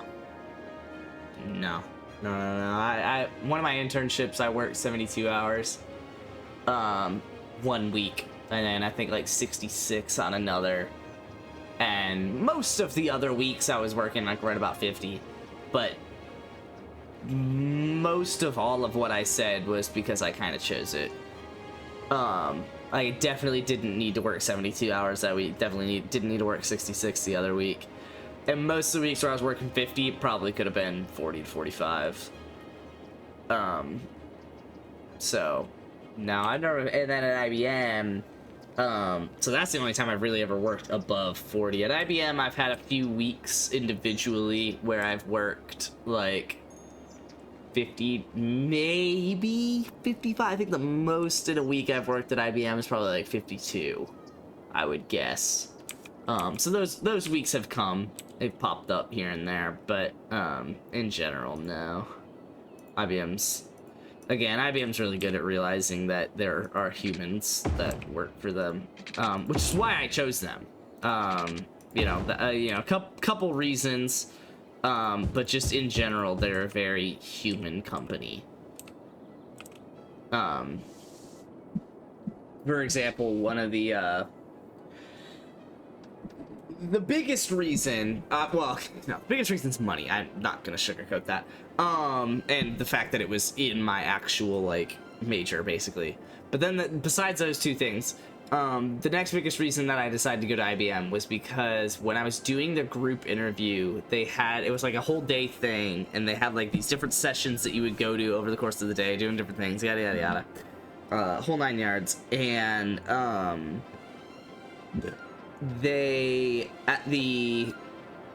in one of the sessions, it was about, I think it was just directly about diversity, and they literally just straight up said, guy, front of the room, lecture on hand, he stands there and he just goes, like, diversity is extremely important to IBM.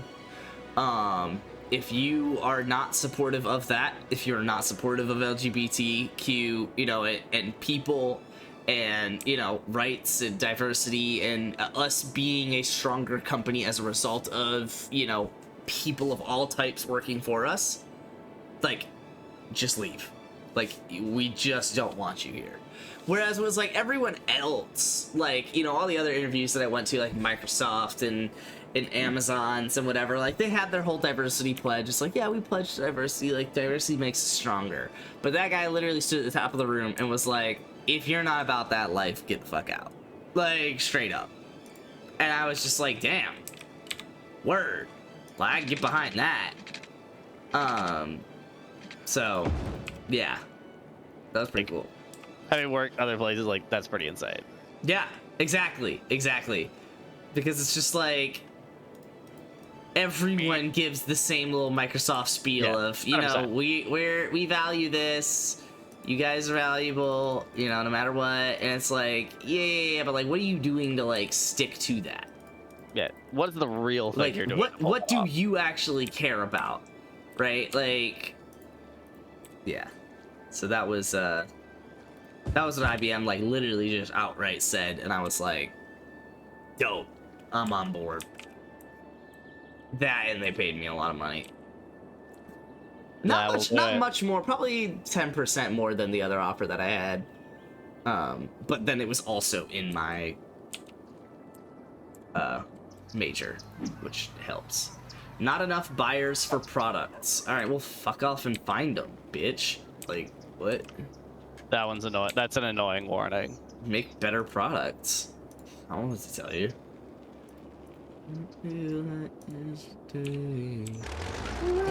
Extra credit! Extra credit! The more I hear about the hours of crunch filled workplaces, the less I wanted to create a computer science and engineering field. You can find the right places, though. I mean, I got computer engineering degree. Like, it's there. Yeah, just go work for the defense industry. You just won't have to work over 40. There you go. They're like clinically opposed to it. Like, if you want to work over 40, you can find a program that'll let you do it. Like, it's not the end of the world. Yeah. It's not impossible. Like, if for some reason you're just that's your thing, but yeah, there's a reason like so many people just go work in defense. It's because it's predictable. Decent pay. 40, it's not as good home. as like full private, but yeah, they don't claim to be. You know? They don't claim to be. Decent benefits, ton of time off. Oh shit! And the ability to use that time off.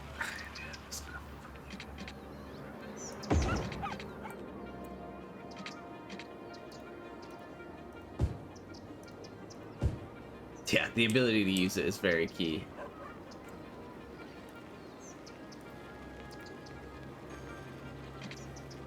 I didn't want to upgrade it. I wanted to switch directions. That's why I was having problems. There we go. There we go.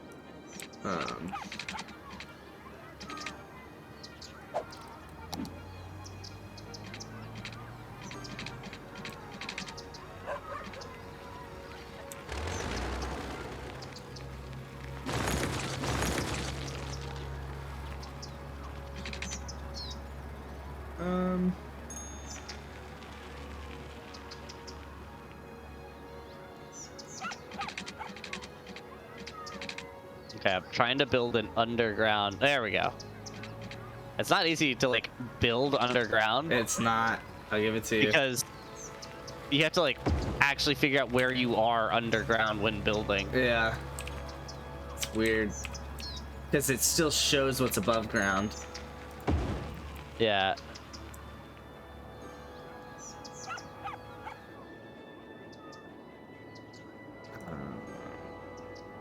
This.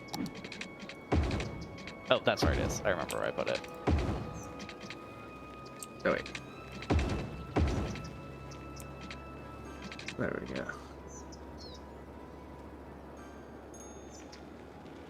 Okay. We're getting better here. I don't see anyone actually popping out over here, but... Oh, there we go. We got a few people coming. Alright, that'll work. I should do that to this as well.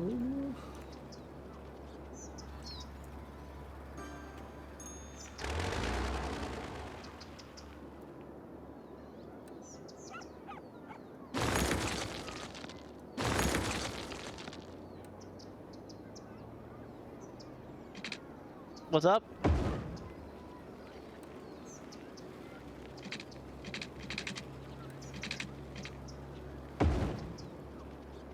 And then you.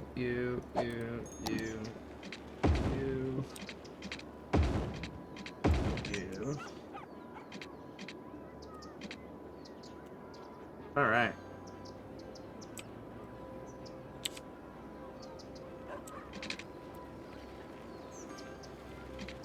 Yeah, that's all underground.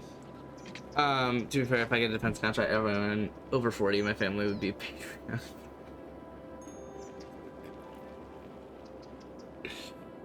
Oh man. Okay, we need people to buy product. Holy shit. I need to export shit. That's what it is.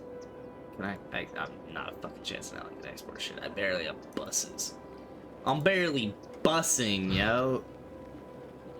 I'm getting my metro systems coming in. I built it all underground. Does young Metro trust you? Hopefully, because we built it all now. Okay, what?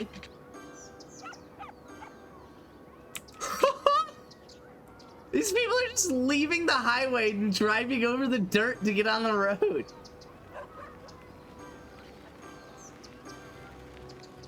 Are you seeing this? Good for them. Good for them. Good for them, dude. Oh my god.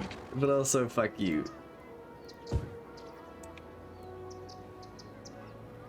Oh my god, now they're just going up here.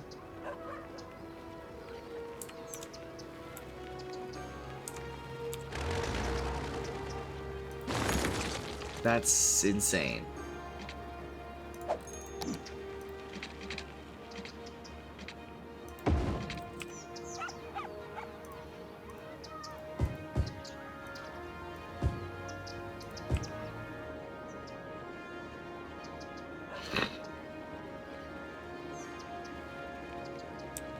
Hmm.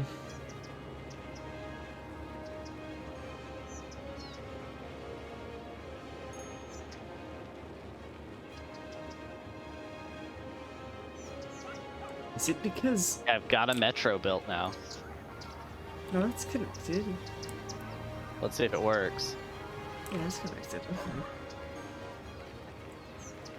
Let's see if your metro trusts you. Or if you gonna shoot. Let's see, let's see, let's see.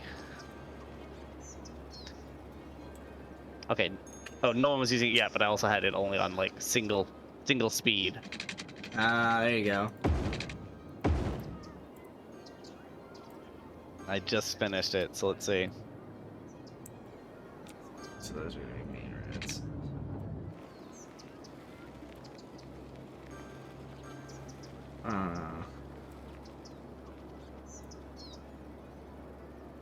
The trick is definitely an underground metro, though. Underground metro. Yeah. Why do you say that? So if you wait that long, because you don't need to change anything about your city. Literally, it all builds underground. Yeah, so you don't need to like. And what does metro do? Is it like for people or for? Yeah, it's for people. So I put it. My bus stops are right outside my metro lines, but my metro connects the entire city. So a bus line might connect a block, but my metro will connect you from the east to west side of the city. Okay, I can get behind that. Without having to train hop, or without having to bus hop. Yeah. Because to get from the east to west side of the city on my city, you'd have to bus hop like 50 times. And it's because if you don't have it that way, like, the buses don't really serve a point for the actual neighborhood they're serving. Yeah. Because it would take like 8 hours to get back around. Yeah.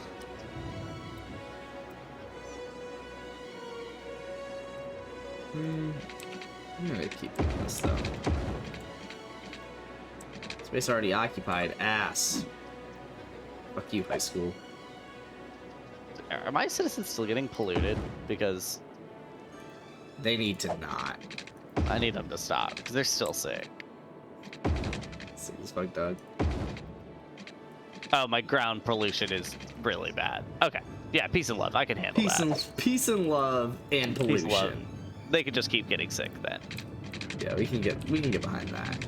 It's really funny because of how I built my like neighborhoods where it's like pockets of industry at the center of a neighborhood. It's my whole city just looks like it came down with chicken pox. It's just like pockets of pollution at the center of everything. I'm looking at the traffic that I already have, and I'm realizing this shit is not going to age well. My garbage processing status is dangerously closing in on being overwhelmed. Oh, it's because I had shut down one of my landfills. Okay. And the other ones were starting to fill up.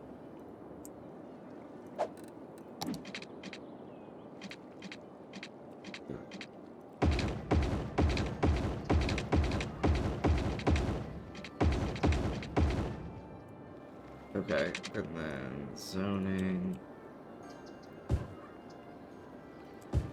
That, and then blue zone.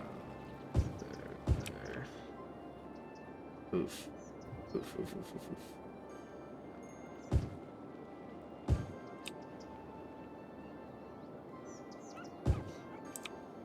That'll work.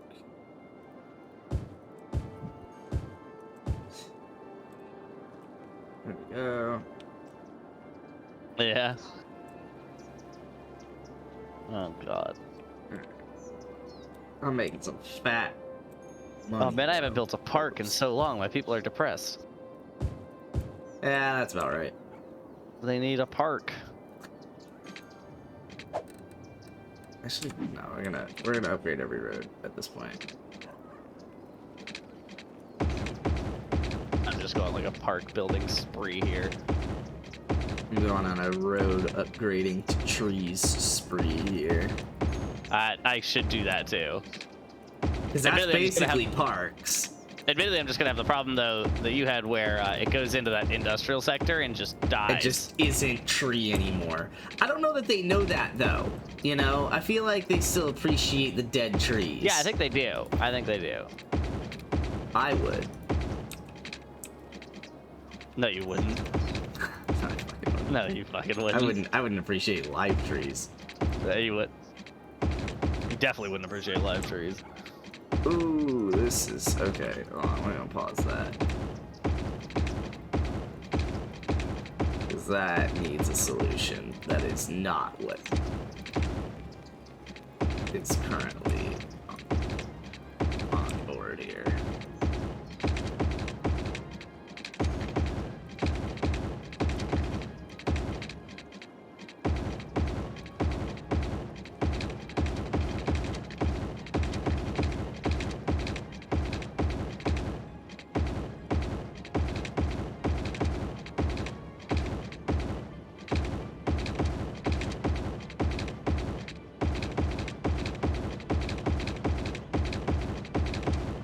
I put down a shit ton of parks.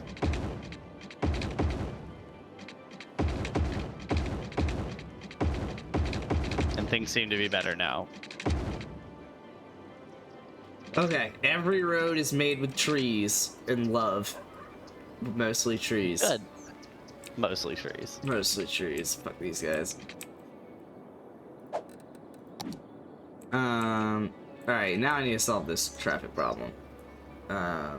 Another traffic problem. It's just because all the traffic's trucks. It's literally just because all the traffic is trucks. There. I have a lot of 6 citizens. There's 6 buck dog. And I kind of need them to just get better.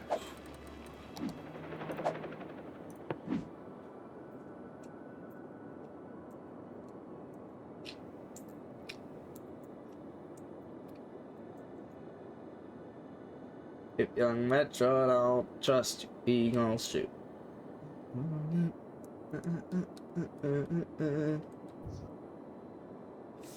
So I'm about to get 1, 2, 3. Definitely these 3, because that's all land.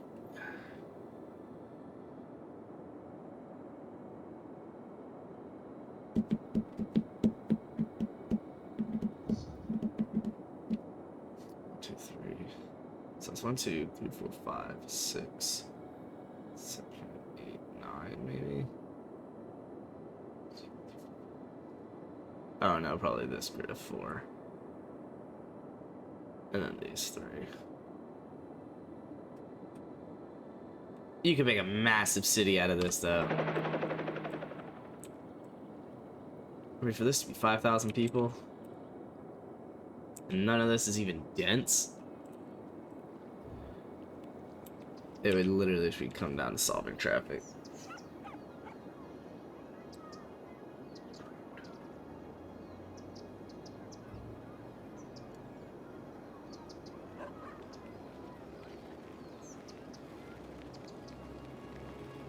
All my industrial sectors are getting roads with trees on them. Hell yeah, dude.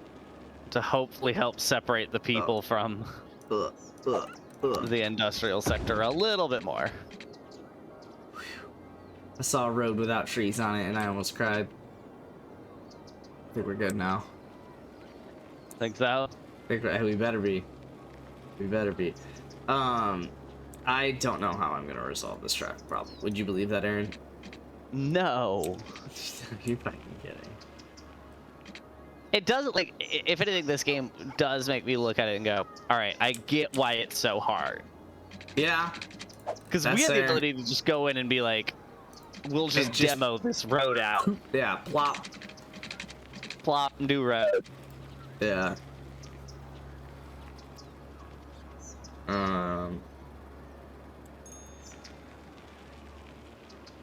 Bad thing about underground, nothing can cross. You can't go deeper underground? Mm-mm. Oh, wait. Oh my god, can I? What the fuck? I think so. Oh. Oh. I know that because I kept hitting page down and I didn't think anything was happening, but I kept going lower.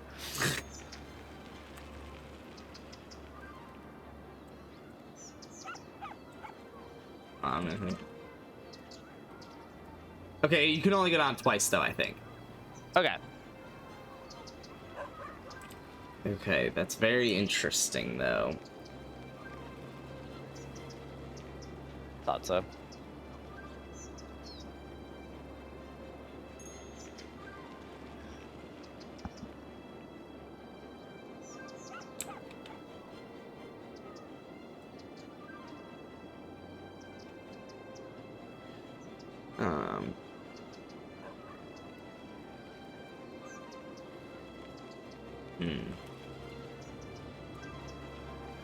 I don't know, man. I need another exit that's like beneficial to people, but if it is beneficial, it's just gonna be overly beneficial. Yep. You know, like... If something's too overly beneficial, then everyone will just use that one, and now you're back to like exactly. Fuck.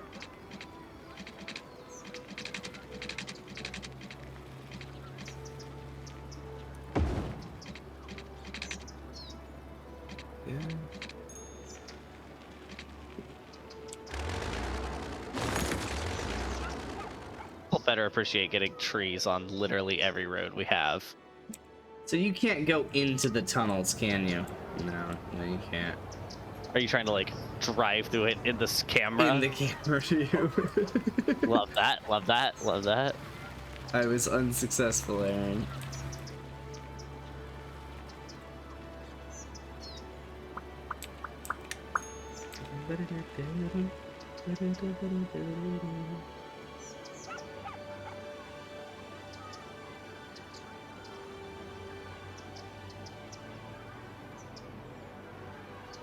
Okay, you know what? I know what I can do. Okay, and then we're gonna do... Oh. You... one way. Love that.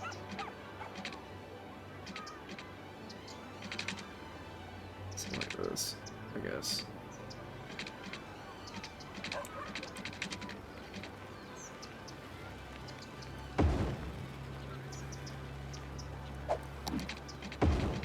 Yes, we'll have to do.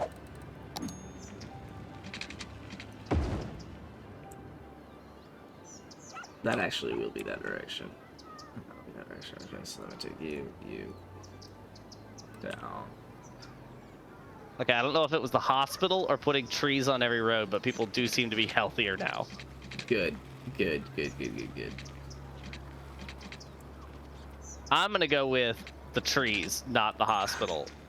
Mainly because the hospital was like 75 grand, and I don't want to build another one of those anytime soon. Whereas the tree upgrade, not too crazy. Not bad.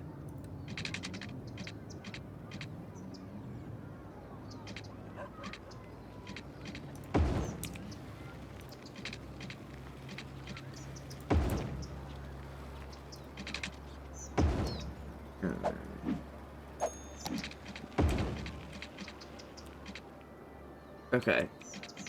I will say putting in these like cargo hubs and making it so that people can actually get to it has drastically, for the first time in any of the games I played, increased my demand for industry. Normally by about now, my demand for industry is like gone. Your demand for yellow? Yeah. Ooh, I got a good idea for this. Let's put a huge park in here. Okay, not that huge, apparently. I got some area that I can't fully like utilize. And I'm like, ooh, big park that goes above the size of the squares.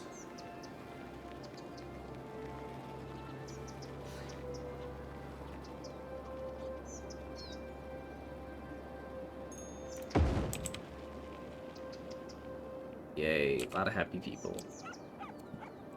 Okay, and then let's check the zoning on this. This is gonna be you.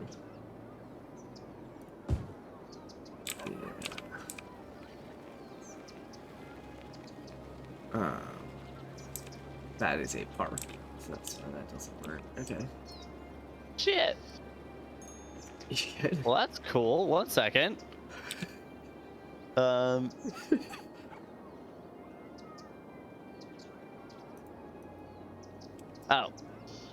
No. Okay. Well, then I don't know what that was about.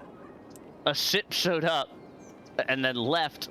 Because you could click on like the ships that are coming in, and then you can click on them like as they're leaving, and it'll tell you like how full the ship is. And it told me the ship was like 42% full, and I was like, "Whoa, when did we start exporting things?" And then I checked my exports, and I still only had 2 exports.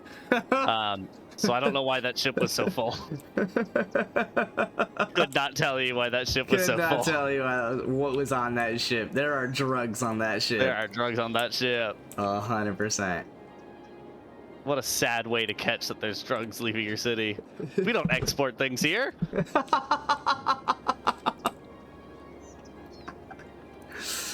Oh my god. That's sure suspicious. Alright, time to go back to putting trees on roads instead of worrying about what drugs are leaving my city. Since at least they're leaving, you know? Exactly, exactly. Someone else's problem now.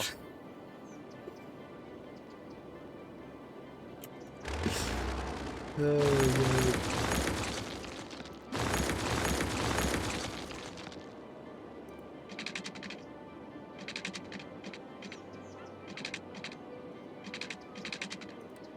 I think the trees do have to be helping somewhat, and like, because all I need is a little bit more of a barrier around the pollution before it gets to my people. Yeah, yeah. And in theory, trees would do that. Not super well, but not as well as I'm asking them to, but kind of hoping to take advantage of the game's mechanics here. Alright, there we go. And then we could do ramp.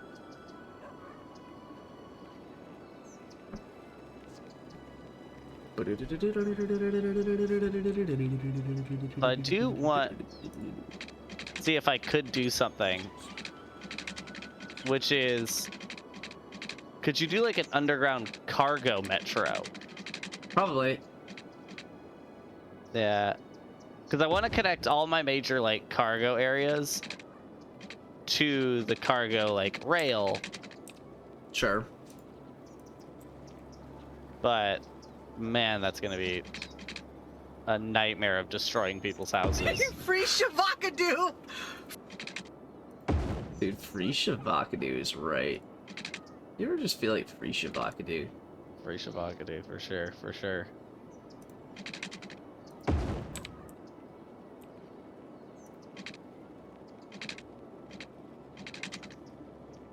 I don't know what that is implying with, but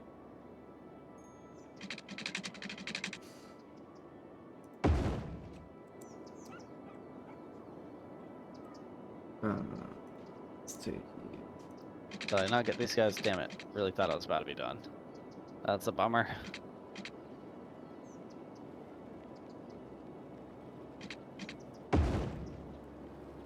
Work, I guess.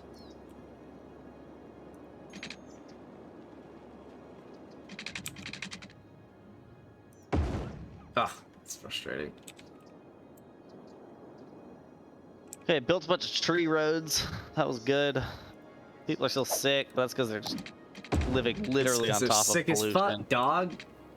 Nah, it's mainly because they're living right on top of pollution, but you know, what are you gonna do? I don't know, Aaron. I don't know. Nah, me neither. Oh well, guess it's an unsolvable problem. Oh well. The problem is, I would delete, like, the industrial sector surrounded by a commercial sector did perfectly. Sure. Right? It sure. separated people from the industry. Great. Yeah. The problem is that was then the best place to put landfills because it was already polluted. Mm-hmm, But put a landfill in there. But a landfill and an incinerator make a lot more pollution than the industrial sector did. Yeah, they do. They do. And that's where people started to get sick. Yeah. Oh, so then you stopped doing the. No. So I didn't change any of my behavior. I still just kept putting landfills with incinerators right next to where people live. Okay. But I was combating it with hospitals. Okay. Turns out doesn't combat much. Not enough, but my city is still growing a shit ton. Yeah. So clearly people aren't like that pissed off about it.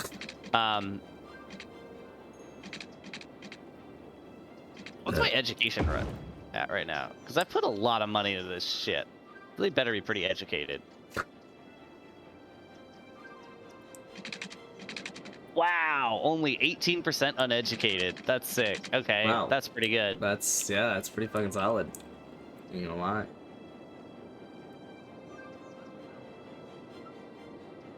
Unfortunately, we've had to stay like way ahead of it just to get it to like that level. Yeah.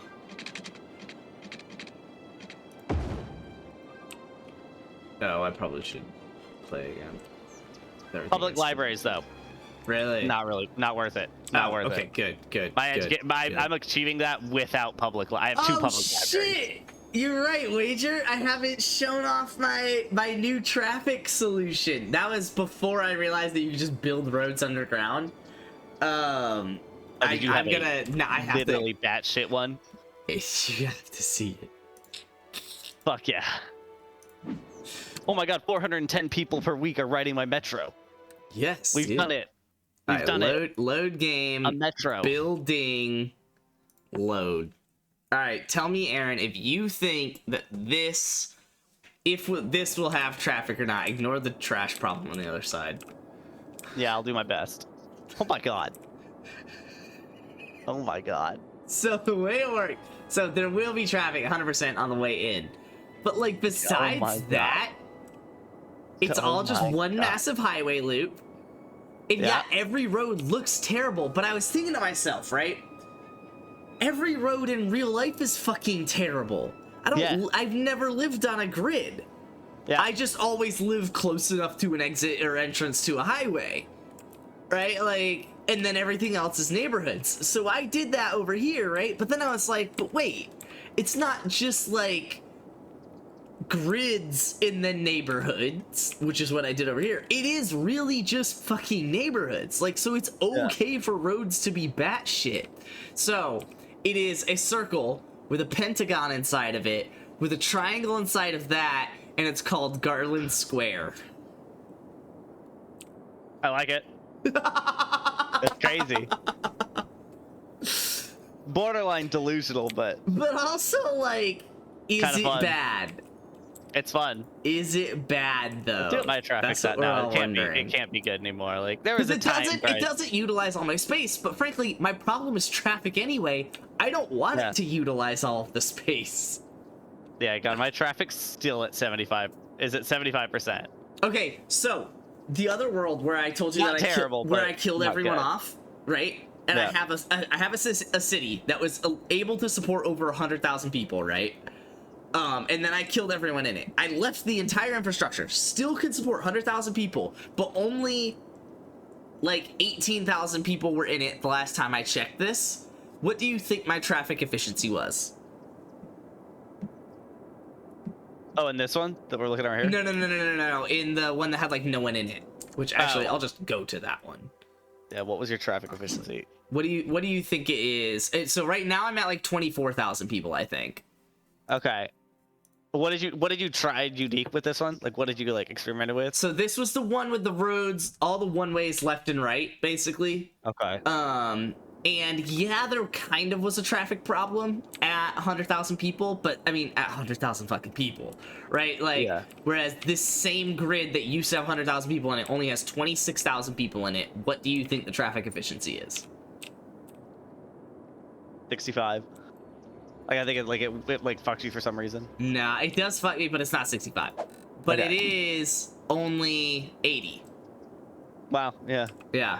And like this intersection is allegedly kind of red, but it's like there's a couple people waiting at it, but now it's clear and it's about to start going the other way. Like that is that's the worst intersection in the city. Mine, I was really worried because my traffic flow is 75%, so not good. But it's all at their destination. Yeah. All the major distances you have to travel are great. It's only once you get to where you want to go that you have to sit in a bad intersection. Yeah. I am A-okay with that. Because that means that, like, emergency vehicles all get to where they need to go in time, like... Yeah? Because it's only at the last turn that you're going to hit traffic. Yeah. Alright, power wash?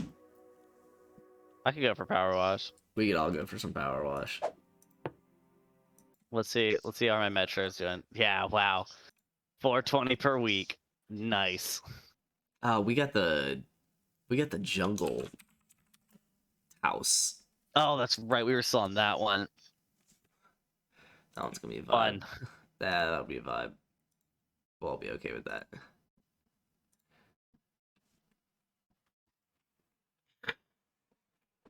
Yeah, Wager and Luke didn't trust me when I told them that I was drafting Rodrigo Blankenship with my first pick.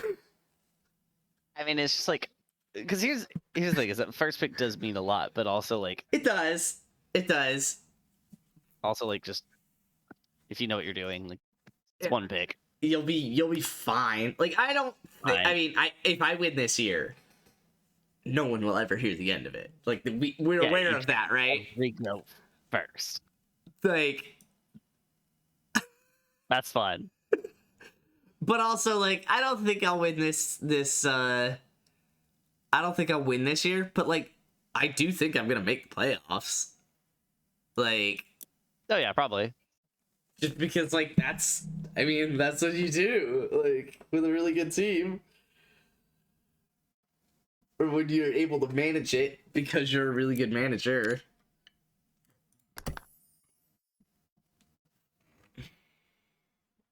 You're gonna make Manzi watch it with me? Wait, watch. What were we talking about?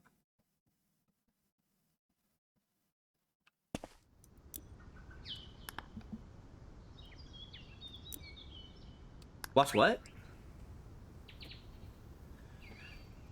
Alright, we need to get prepared. I did not come prepared yet for some fucking this. Ooh!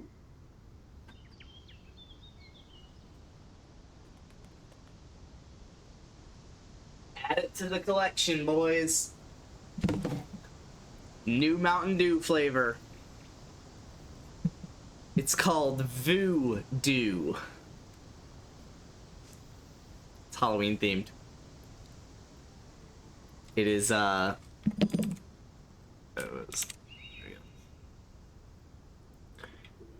mystery flavor. 2022 limited edition Mountain Dew Voodoo. It's good. It's good. It's either strawberry or cherry. I can't figure out which one because they're both obviously fake flavors, but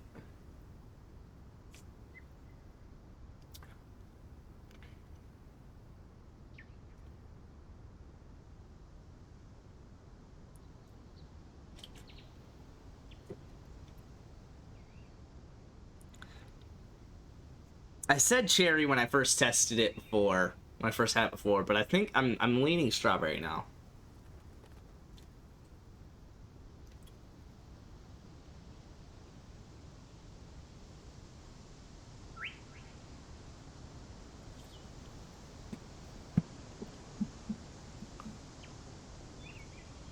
Strawberry something. I think it's strawberry. It could be like a cherry strawberry mix, for all I fucking know. All right, we power washing, dude. Oh shit, he hopped in. I think you're muted. Yep. All right, dude. We're here, dude. Ready to wash? We are ready to wash. I have ice cream, but besides that, I'm ready to wash. Oh hell yeah, dude! I've been missing that noise. Yeah, same. Been too long. Oh yeah. Oh yeah. Oh yeah. Dude, it's just so nice. Like, what a game. What a fucking game. I told my parents about it. They're like, why don't you just go out and power wash? And I was like, why don't you go out and shut the fuck up? Yeah, because like this is free. I don't have to own a power washer to do this. I don't need to have energy to power wash.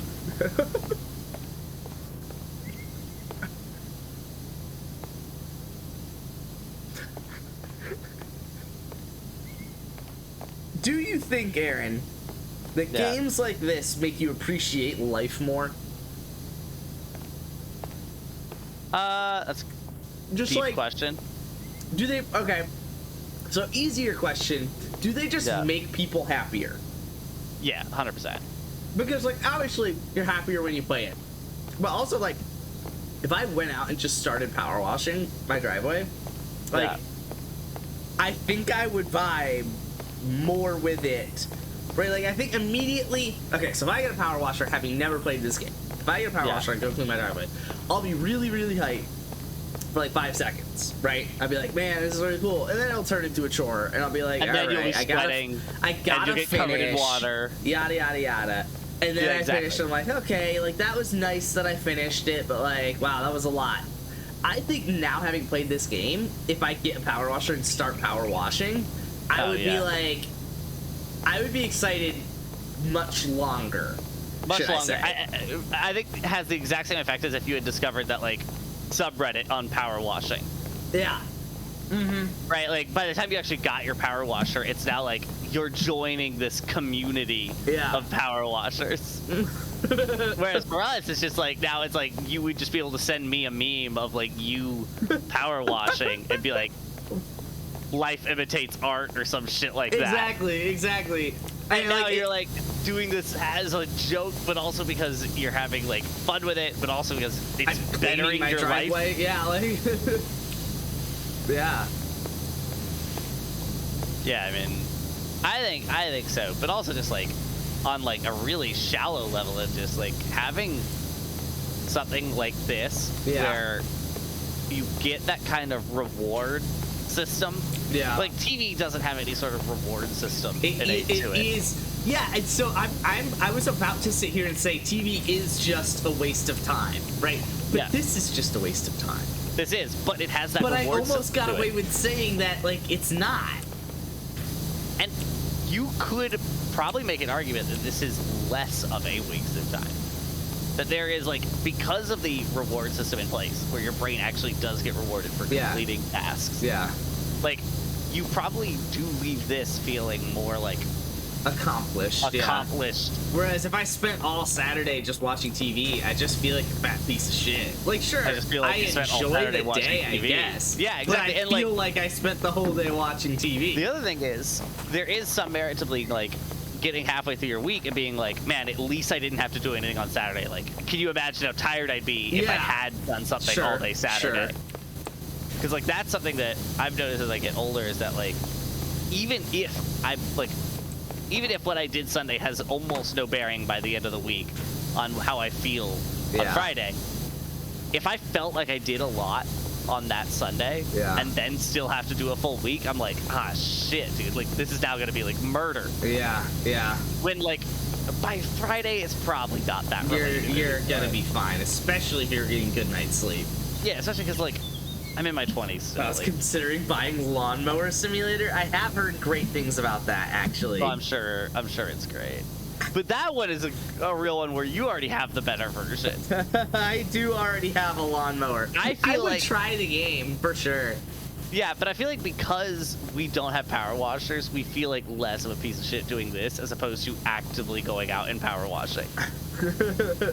Exactly. Right? Like when my mom asked me, why don't you just go out and power wash, I can say I don't have a power washer. I don't have a power washer. Like, what am I going to go pay a few $100s for, like, a good one to actually go do that? No. Like, no, I do not have enough things in my life that need power washing to just replace this with that. Yeah, exactly. There is no direct replacement to this.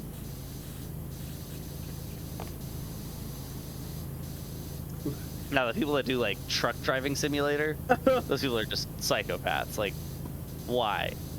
Why, God, why? Dude, I don't know, man. I think it's probably the same kind of thing. It's gotta be.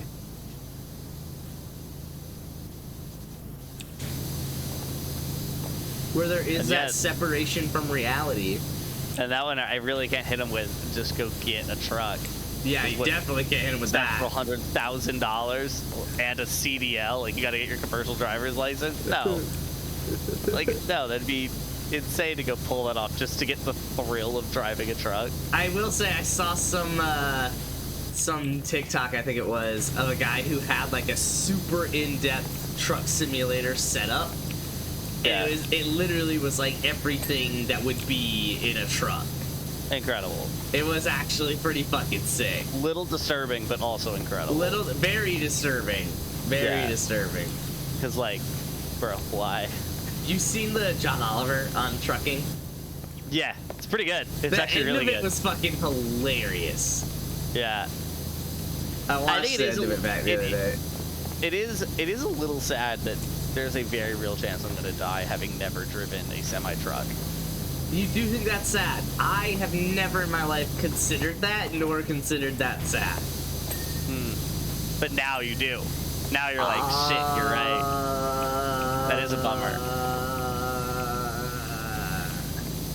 I mean, maybe like a spaceship. I've considered the spaceship side of that problem. Different league of cool things. There's like a few things in my life I want to have done that normally require a lot of training to unlock the ability to do it. One is drive a semi-truck. Sure, of course. I think that'd be just kind of cool. Yeah. Bang the gavel in a courtroom. That's another one, dude. That's like the forbidden fruit, man. Like, how do I even get to that level?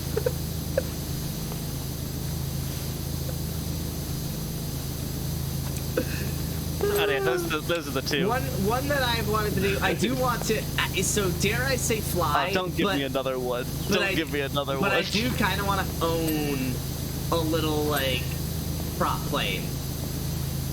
Like, you want to own a plane? Like a private plane? Like, I want to go fly, like, take Saturday and go flying. That's cool. That's very cool. Very dangerous. Very expensive. Cool. Very expensive. But, like, doable. Doable. Very doable. Expensive. Oh, 100% doable. Also, you could just rent one. Like, you could just, like a timeshare where you just, like, pay in to getting access to this plane. Yeah. Which would probably be, like, the bet, because you would still be able to fly it basically as much as you'd want to, but... Exactly. Yeah, because I don't want to buy a plane to fly it, like, twice. Exactly, and then be like... Which is admittedly why I still don't have a Corvette. Exactly, like... What are you gonna drive it to work? Exactly, like that's why I still haven't gotten another car. Is like I would drive it a couple times just to drive it, and then it would get to the point I would drive it to golf and back. Exactly. Like, and now you're just that guy. And now I'm just that guy that has a Corvette who doesn't drive it, who drives it to golf and back and back. That's me with like my Miatas that like I'd maybe take it on a vacation or something, but like one where obviously I'm not trying to pack for, you know, a week. Yeah. Obviously. Like, with the Miatas, like I want like a nicer, newer car, but at no point does it make any economic sense to pull that off. Yeah, like, yeah. I can afford it, but like you have to lug it around at the longest. You have a 100-foot hose. Yeah, that's fair. Yeah, you put, like, that's true too. $15 drive an 18. Exactly. pay $15. Drive an 18-wheeler without your CDL. That's what people get it for, dude. And with a real pressure washer, you can't pressure wash everything because you'll break something and shit will go flying. Yeah, like I would not be able to just like pressure wash the window of a car. Yeah, not safely. Not safely. Not more than once. No, yeah. After that, you're just pressure washing the interior.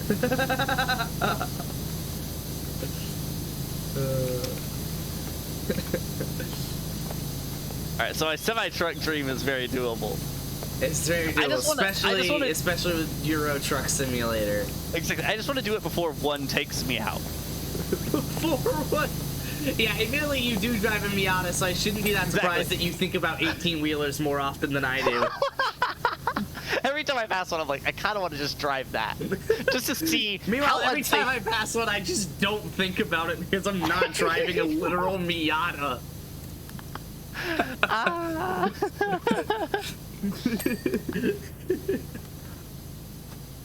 Oh man. Sometimes I have to remind myself that not everyone lives that same fear going down the road. Oh man. Really, I'm also just waiting on EV cars to get like more affordable and practical. And they're really close, but they're still like a little bit pricey for like I just want the Civic of EV cars. Something that does everything a Civic did. The Camry. Exactly, yeah. Civic Camry of just EV cars. It's like dirt cheap, but bulletproof, reliable. You get way more than you're paying for in it. Yeah.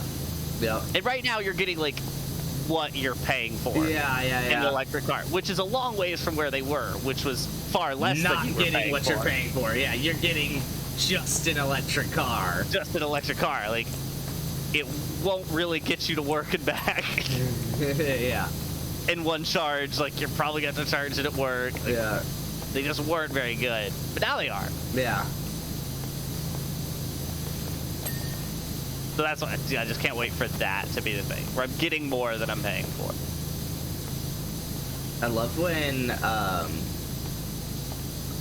people on the right try to play the holier than thou card, talking about the batteries in electric cars and talking about like the power grid and yada yada yada. And it's like, look, like we know these problems. We're not claiming they're not problems like coal. We've known them forever. Exactly. We're not claiming it's not fucking up the whatever, the area, the climate, whatever. Like we know that. You get like. The other argument is that coal is not fucking up the air. It is not fucking up the climate. Like, that's a very different thing to claim. It's like, we know this, but we're trying to be better about it. We're trying to find better ways to recycle batteries. If we transferred our entire grid over to renewables, and we're still driving gas cars, we haven't really accomplished the whole time. We really haven't accomplished much. We would have. That would be a very weird case, but like at that point we would have accomplished a decent amount. But it's like it's still worth doing. But like we still are. Exactly. The problem's we still have a lot to do. Yeah. And the infrastructure, more importantly, would still be there to backslide. Yeah. If we had transferred it all over to renewables, but we still have all the infrastructure in place to drive gas cars, it's like, well, you could just go back to gas-powered stuff. Exactly. Like, it's a big deal that, like, both of these things have to go together. Yeah. And there's going to be growing pains when you do that with a grid that's been in place since Tesla. Exactly. Exactly.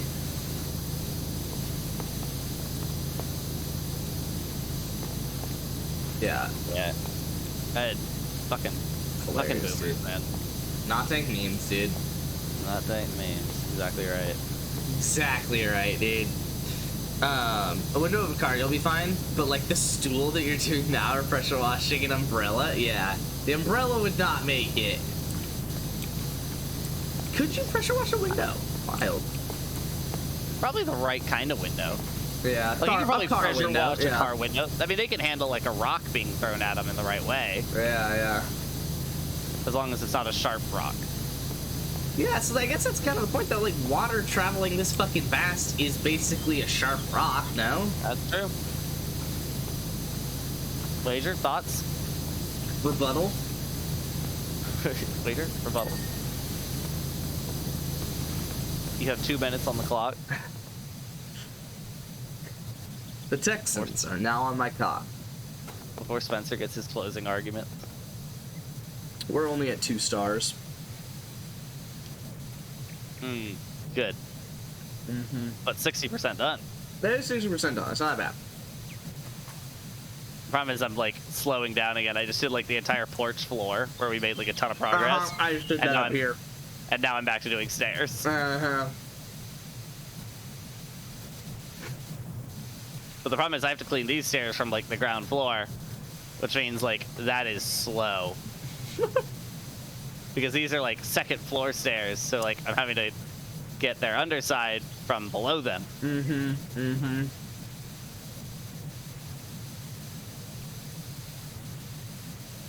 Okay, that's better. Good. I wish I wasn't like lactose intolerant. Does it fuck you up that quickly? Yeah, like it's not even that bad. It's just like I love ice cream, but there are desserts that exist out there that don't make me just fart all over the place. Like I'm not like I'm not like gonna shit myself. Like if we were out at a dinner and like the table ordered like some ice cream, I could take part and like I'll be okay. Yeah. But I'm not gonna choose to make myself gassy until midnight. What'd you say?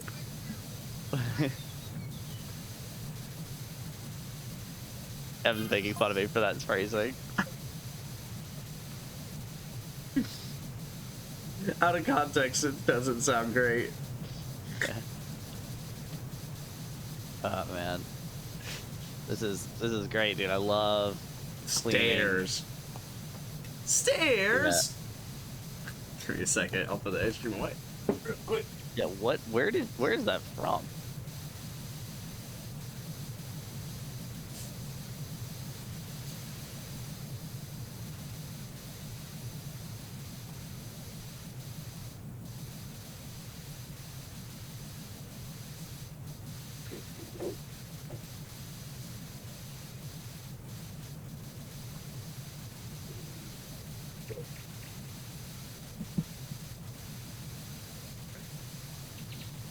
Good Friday night garage. Typically don't recognize something pretty significant happens. Like childbirth. Pretty significant. Just don't want to do these fucking railings. I'm not gonna lie to you, Aaron. Are you seeing me down here? I'm on the ground floor. I have railings up here. It's the only thing I have left up here, I think. Is the railings all the way around. Yeah. Okay. Alright. That's why I did the railings first last time, so I get to come back and not do railings immediately. Oh god. Okay. You did it right last time, I'll give you that. Do you get a lot of dings from the railings, or are they like one big fucking thing? Dude, you gotta at least ding me, bro.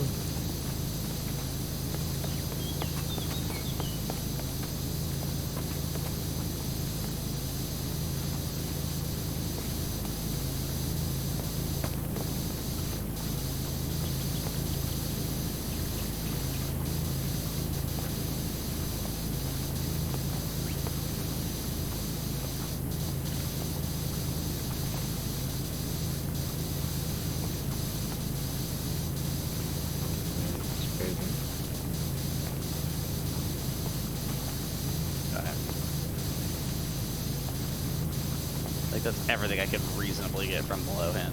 Oh, are you shitting me? Did I miss this? It's a weird thing to miss from before.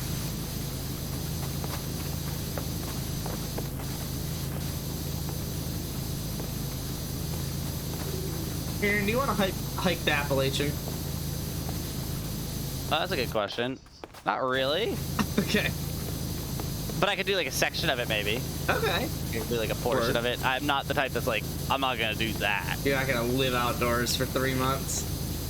That's insane behavior.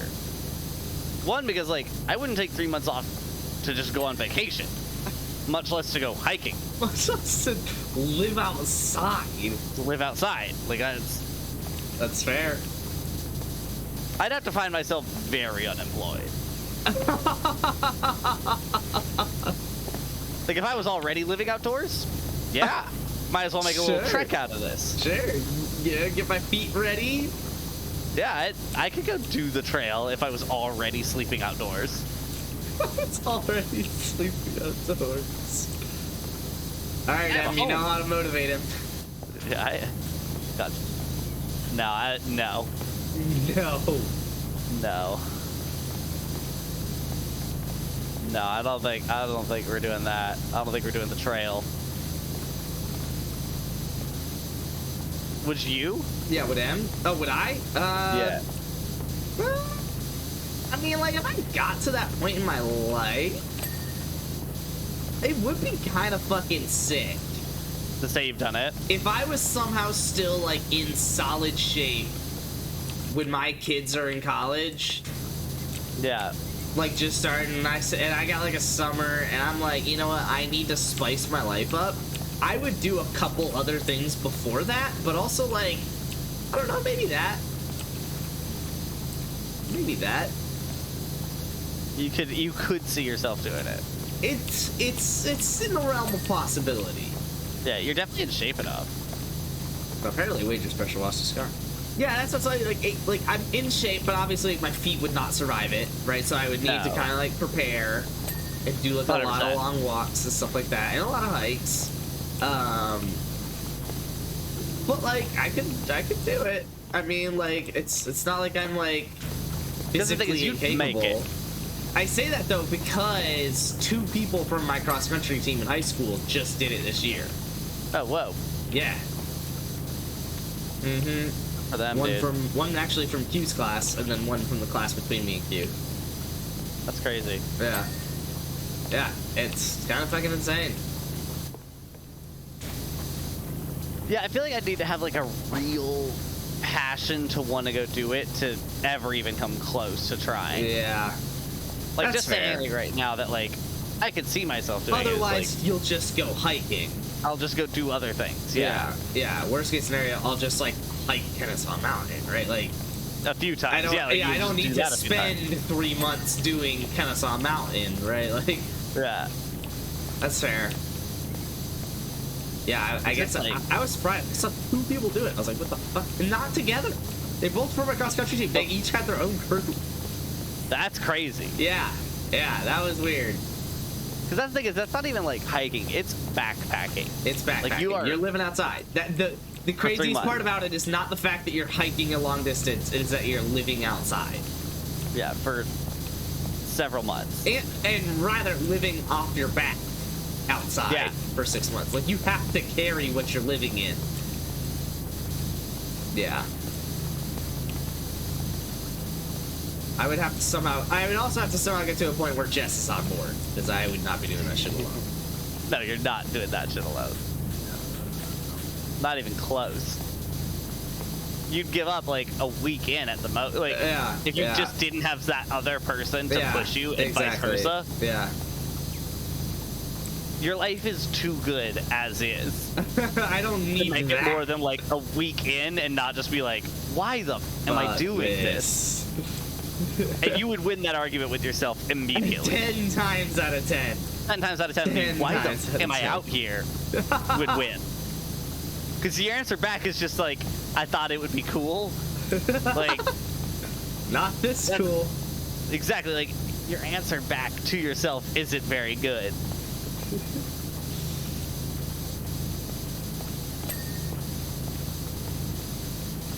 I don't even know what I just... Research table. What the... Wait, what? That's what they do there? I was like, I wonder what kind of table this is. Like, is it woodworking or something? Nope, research. Okay.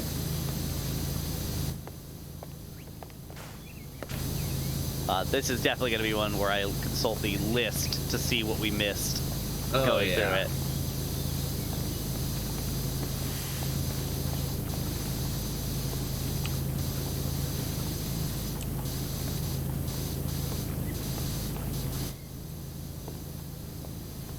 Can I really not do this with fucking tree branch?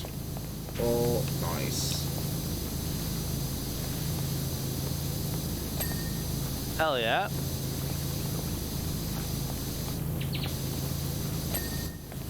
Hell yeah.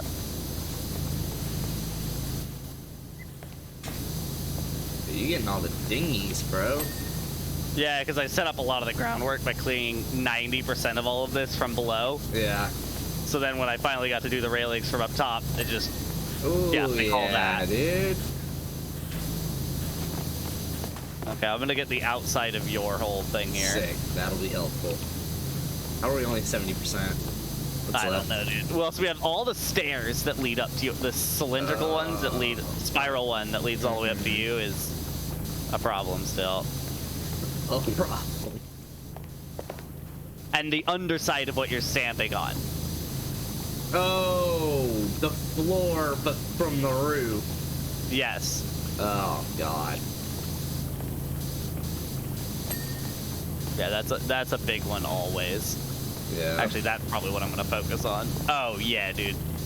It's just a literally massive everything surface. you've already cleaned, but underneath. But underneath, the mirrored. Yeah, that's all still got to get done.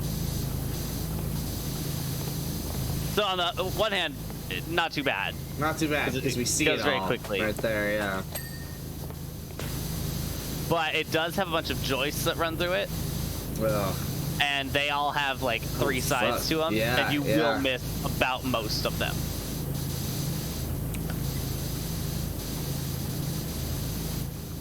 I'm gonna need the scaffolding all the way around. I hate that already a lot. Yeah. Cool camera. I don't give a shit, but now I can't place the scaffolding there.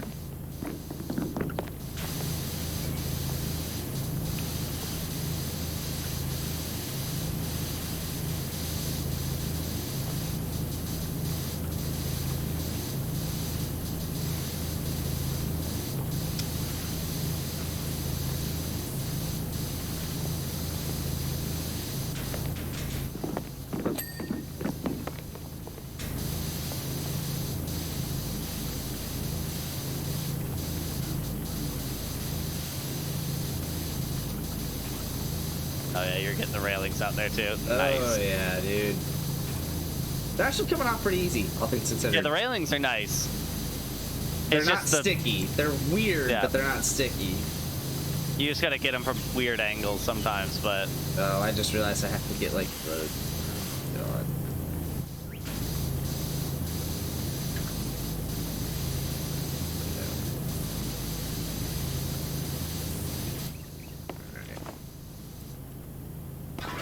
Good thing there's not fall damage in this game. Can you fucking imagine? Like, why even add it? That It is would so have to be frustrating. binary because there's no health bar, so it would literally have to just be dead or not dead. Yeah. And really, I wouldn't want it to like reset anything. I would just want it. You'd have to reload all the dirt. Like you'd have to like reload the map in again. So it takes like it would 30 actually. seconds. I'd be fine if it just puts you into like. Doesn't have to reload it again. You literally just have to like go to the start again. That would be It annoying literally enough. just spawns you in. And the scaffolding's back where it was. It's exactly what it was. That would be enough that I'm like, you fuckers. Like, god damn it. Because like that's not bad enough that I'm turning the game off. Generous. Yeah, it has been pretty generous, other than the joists. Yeah, that would be bad enough where I'm not gonna like shut the game off, but I am. I'm like, unhappy. You pieces of shit.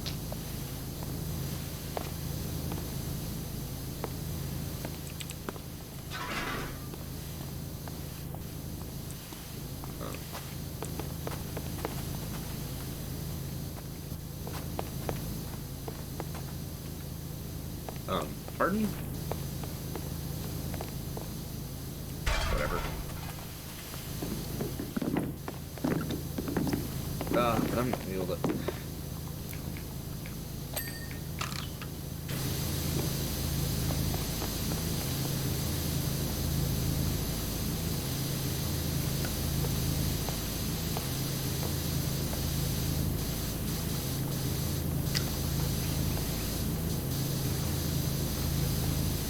I was probably saying you can versus you can't. Oh, I'm pressure washing car windows. Well, there you go. 50-50 apparently. Jury's still out. No one's pressure washed car windows. It's never been done in human history. Never been done. No one's tried it. No one's had the courage. Not even Mythbusters. Whatever happened to that? I think they just made they ran busted out the of myths. Busted myths, dude. The problem is, yeah, because then after a while it just starts getting into like urban legends and stuff, and it's like, no one really believes that, and it's like old wives' tales. Oh god. But pressure like, washer car we're not windows is good. Okay. Then again, I know what I'm doing. So maybe if you have a super powerful pressure washer, like 3,000 plus psi, and you have the tip of the pressure washer an inch away from your window, you might have an issue. I highly doubt at any point in my life I'm gonna be bored enough to want to hike a mountain. Wow. Okay, that's a little different, Pager. Yeah, that's not even asking that much then. That's just hiking a mountain. That is just like sometimes like 2 miles. And he's like, it's impossible. I will never be that bored. Meanwhile, lives in fucking West Virginia. Yeah, also, go fuck yourself, Wager. Also, go fuck yourself. Mountain Mama? Really? Come West on, Virginia, dude. Mountain Mama.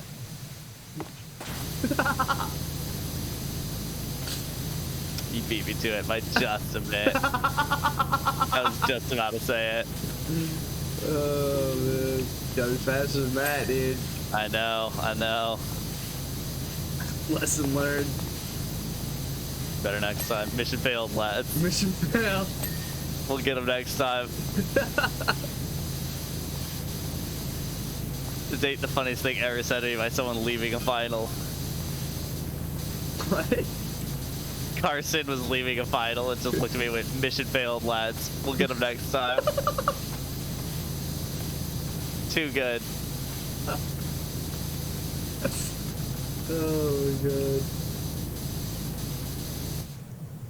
Okay. This section of the underside of the porch looks clean. Okay.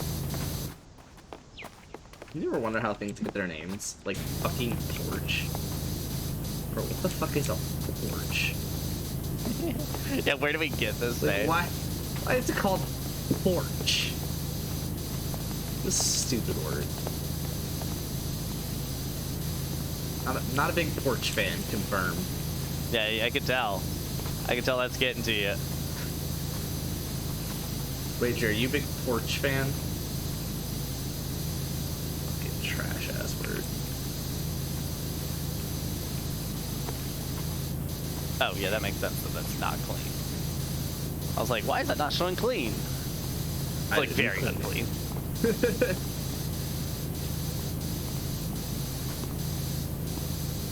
My internet's being dog shit right now. I don't know why. Probably because you're in West Virginia. Mountain Mama. Mountain Mama. Got it. Got it. Yes. Yes.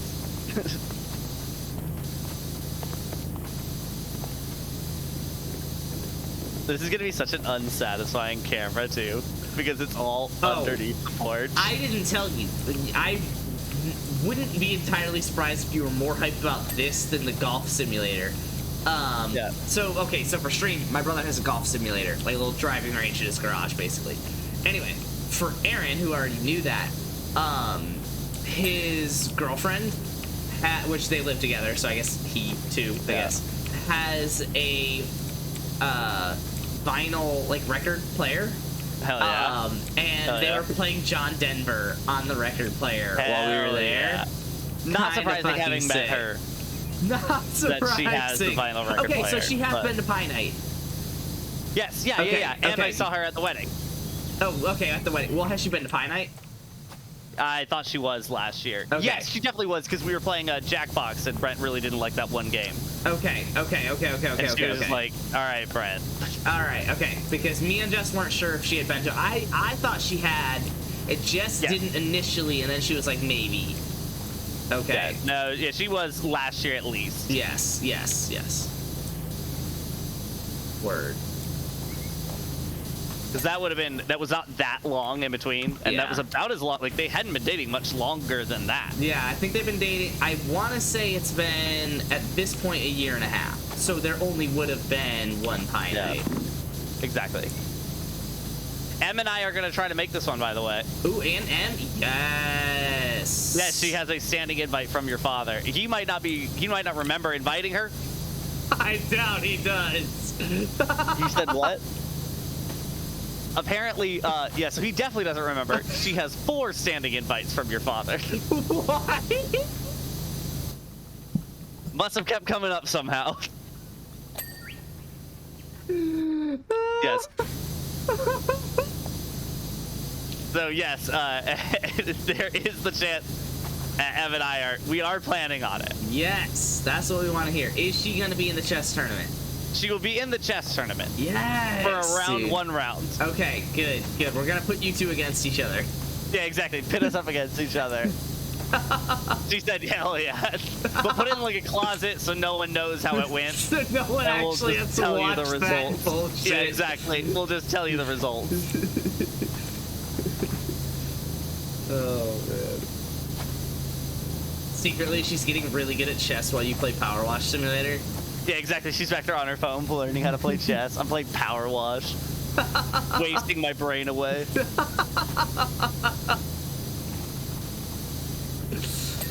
Where's the Power Wash tourney? Cleaning as little water as possible. Speed run. Speed run. Dude, that cleaning as little water as possible is actually a challenge. Nerve-wracking.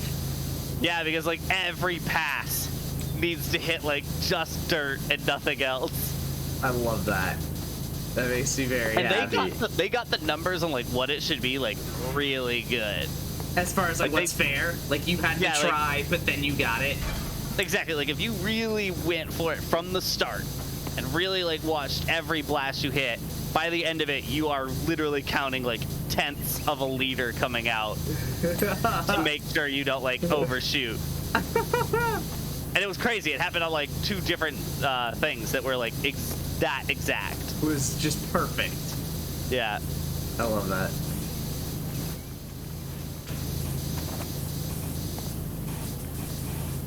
Oh, the engine's clean already. Portuguese is Latin for something? Okay. Alright. More of a patio kind of guy. Yeah, patio? Patio fucks. Patio, good word. Good word. Porch, though? Porch can get the fuck out of here. That bullshit.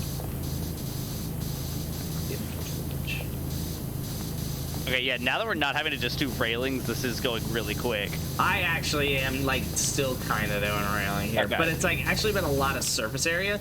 It was more stairs than railing, I should say. Okay, that makes sense. So it's like we're moving along right now. Like, we're already at 90 now. Oh, this is ugly. You do get dings for everything, but that's going to be hell here in a second. You talking about all the joists? Just, yeah, all the squares, all the joists, like, all the everything.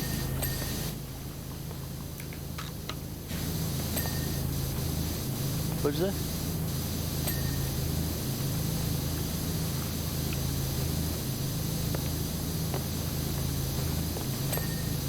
That works.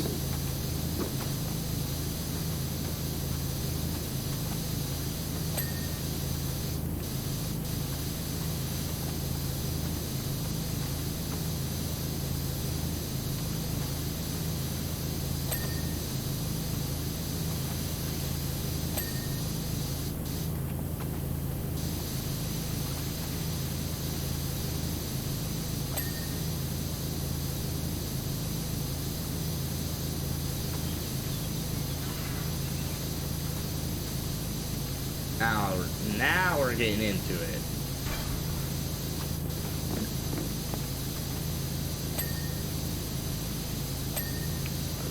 Railings on the side of the scaffolding is infuriating. I'm like looking up at a roof or something trying to clean, and I'm just moving around, and next thing I know I'm tumbling off the side of the scaffolding. And that happens all the time.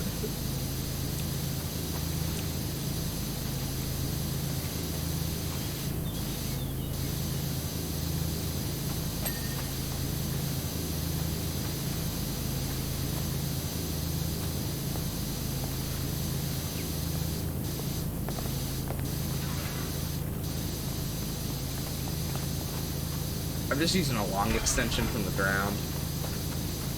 That's the way to do it. No, you're right. You're right. Fuck this. Fuck the scaffolding. Oh, you're in the scaffolding. 1 second. Oh, yep. There we go. That's how we do. Get that out of the way.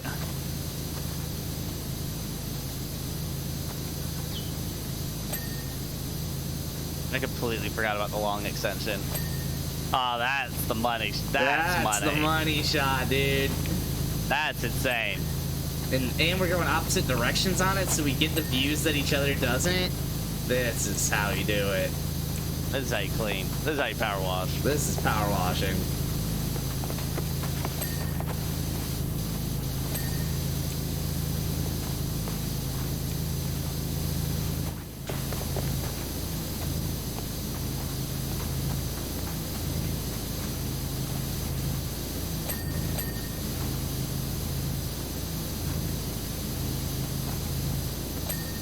Oh, yeah. 99. Yeah, we're about to have to definitely look through some, look through the list here. And it's all gonna be Joyce. Yeah, how many joists do we got? I'll check that.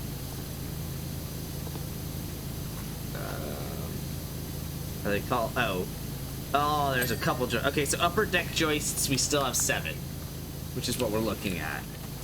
Which might be 6, because you just dinged one.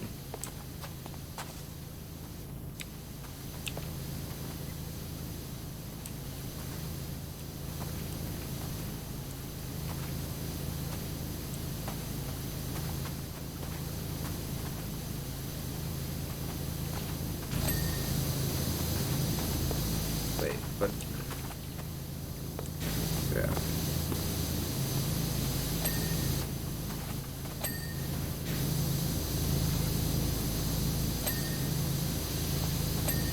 There we go. You've been dinging all joists? Yeah, that's been all Joyce. Okay, so we might be done with joists. Oh, one more. There we go. Upper deck rim Joyce. Oh, yep, there we go. Upper deck joists are all done. Yeah, with two rim joists. Just got the rim, just got one of them. Okay.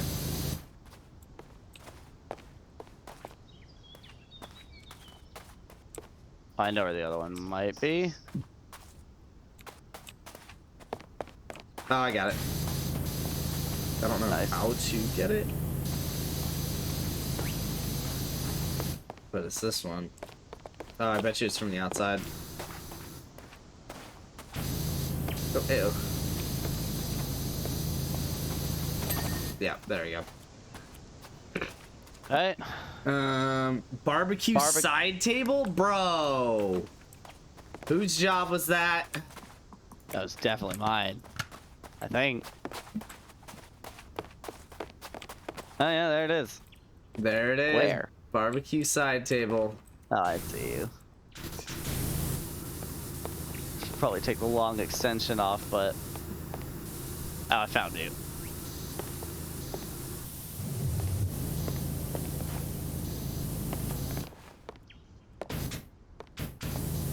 I'm nitpicky on this guy. Wow. Where is it? I keep finding like a little bit. Oh. In between the slats underneath the propane tanks. Oh my god. Yeah, there you go. it is. Wow, that one was a bitch. I was like, I thought that was clean. There's a single lantern. Oh, there we go. Lantern. Oh, nice. Wow. That one. That works. Okay, window frames. All right, I know 3 that of one. them. I know who that one is. That one might be your boy. That might be. I really could have sworn I got Found one. What's up? I got one up here too. There we go.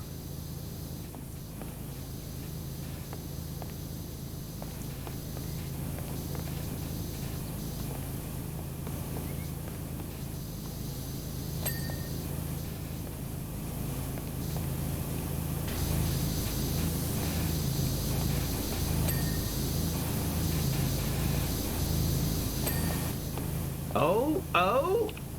Okay, we've got the final 3 here, Sveds. Oh, fuck the vertical house trims. Ugh. Lower house wall. Oh. Lower house wall, right here. Got it. Vertical house trim. Lower deck underside. I'm on that one. That one's my fault. Somewhere. There we go. One more vertical house trim. There we go. Alright. There it is. Where's the dirt, though? Oh, all over it. It just not. It's just specks, but all over it. I had just not done a very good job. There it is. Wow. That's the jungle house. Say, Dirt Finder, if you can discreetly find your way over to the mansion as soon as possible. Discreetly? To a mansion. As soon as possible. As soon as ASAP. Oh, that was nice. That was good. That was good. That was an intense. Oh, but don't worry. Our next one is a frolic bow. Yeah, that. I just need to open that up. That. Just get a look at that. For sure. For sure.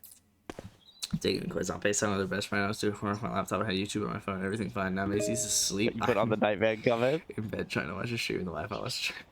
I love that. Oh, that's why we're at the mansion, because this is the boat they own, with a cat on the front. Sick. This one looks like it's gonna go very quickly. Yeah, already 2%. Magnificus. Oh, except it's sticky, actually. I'm looking at it after I clean it. It's a little sticky boy.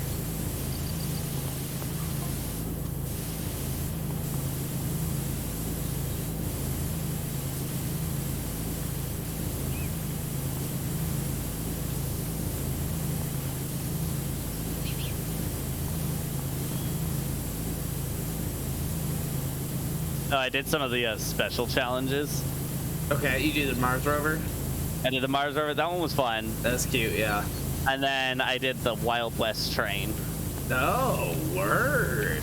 It's because I was waiting on City Skylines to download, Yeah. so I was like, Love that. gotta go through and do this. Yeah, Aaron out here maining Power Wash Simulator. I'm doing the... I switched to the short extension, by the way. Yeah, yeah. Oh, you're not doing the stubby? No, I like the short extension seems to be pretty good. It's pretty all around. It is. It is. The algae wants to stay on. Yeah, this boat has been in the fucking water. I will say that.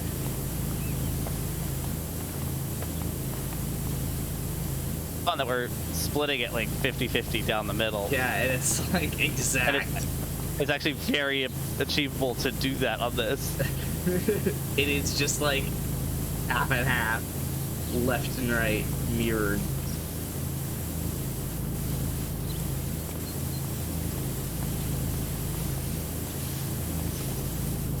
That's why you do career mode with 2 people. Mm-hmm. It's just better. It is. Did you ever have to read Decay? Decay? Yeah, in like middle No. school. There's a quote that's said like a million times in the book that is just fun. "Not be true, young boss." Oh. And it's a guy with a massive Jamaican accent. Yeah. Yeah, pretty stuck in my head. Yeah, I can tell. Pretty frequently. That's weird. But I had to look it up this weekend. Yeah, and you can't really reference that with anyone because no one's gonna get that. No one's gonna get that. No. But if they read the book, they'd get it. Like Brent got a lot. Because we went to the same school. They had to read the same book. Okay, figurehead, please. Ah.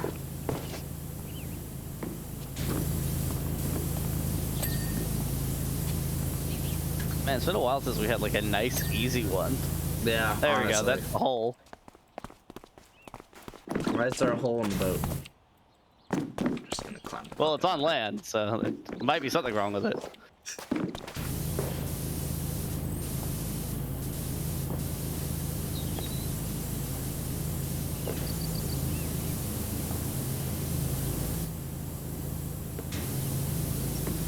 Dude, what is on this figurehead still? I'm just scream. It's gold, so you can't see the dirt. Yeah. There we go. There we go.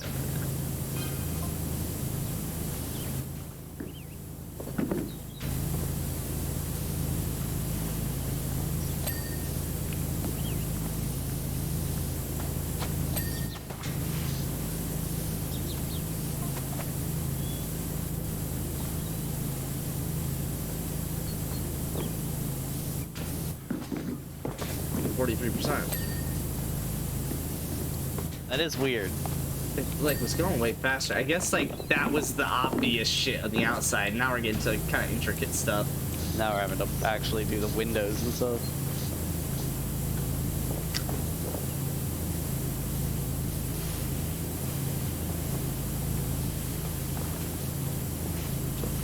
But normally that's what, like, makes shit go fast, is when you do the whole maxed surface. And then you I guess don't have that did much already left. get us to 50%. Yeah, that's fair. And I mean, there is a lot of dirt left, admittedly, so I don't know that there's 50% of the dirt left. There's the roof now that I'm seeing it. Oh, yeah, and the underside of the roof. Yep. I found a nice fence to hop onto over here, and I'm using the long extension to actually see everything. How do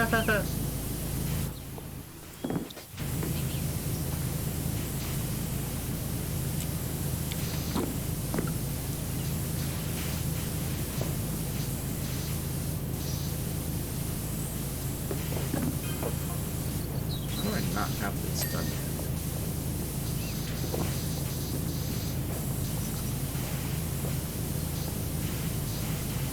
There we go.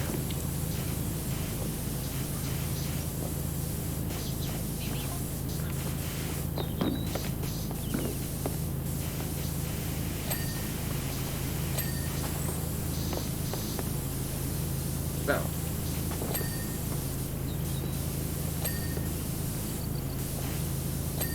There we go. Dang, we dinging, bro. They are. Football Thursday night and then 2K comes out Thursday at midnight. I'm looking forward to fucking Thursday. I can't believe you're getting fucking 2K, dude. It makes me want to cry.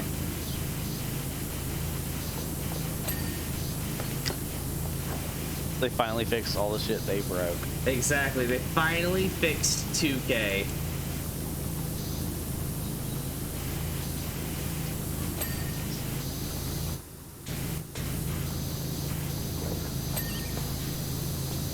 This is the year, dude.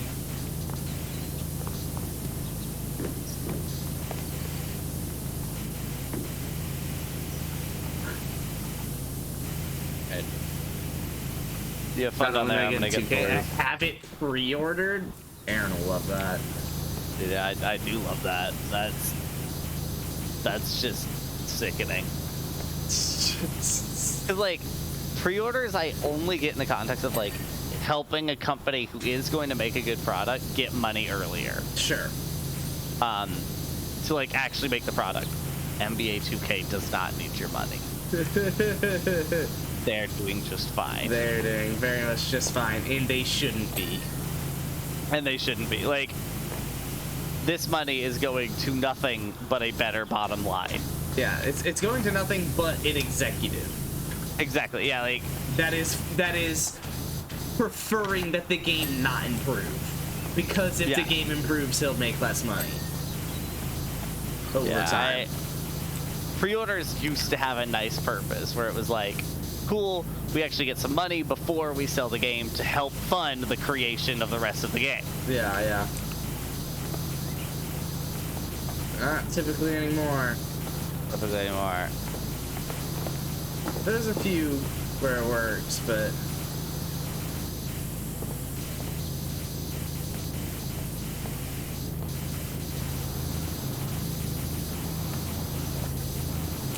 Dude, how's this? What is on the steering wheel still? Oh. Push it back there. There we go. Canopy's almost good now. Up top? Yep. Word. Still in the captain's quarters here.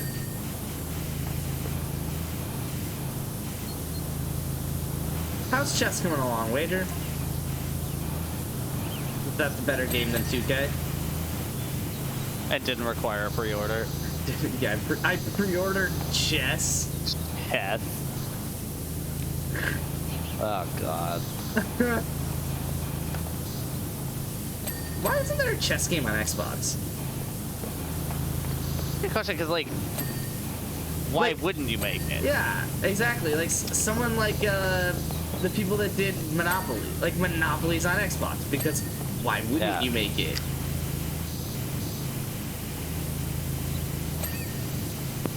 Still copywritten.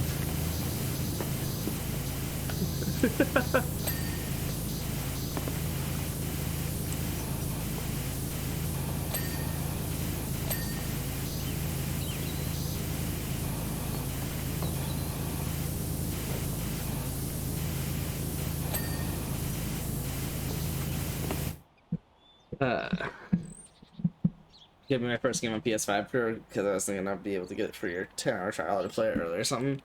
But don't think that's the case. Oh my god, so you literally just guaranteed them money. I love that. I love that a lot. I love that a lot. I hope that this is your villain origin story.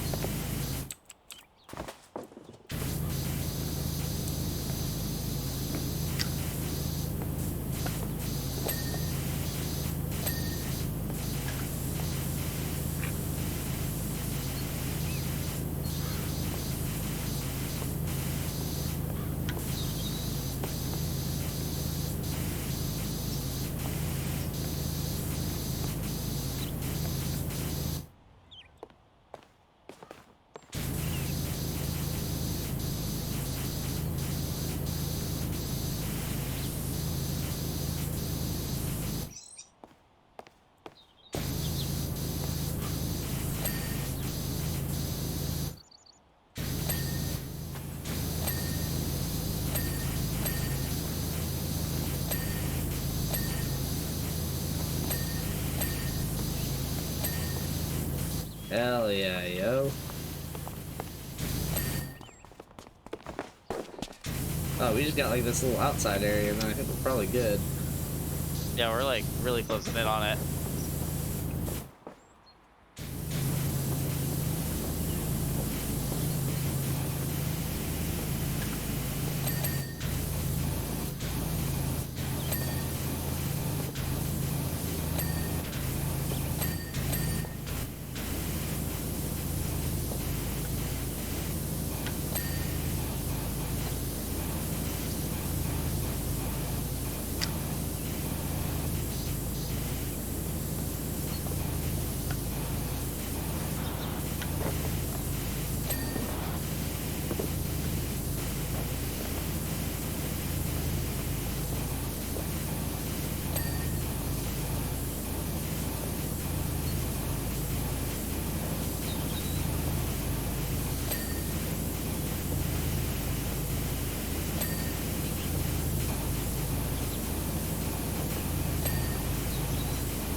Ah.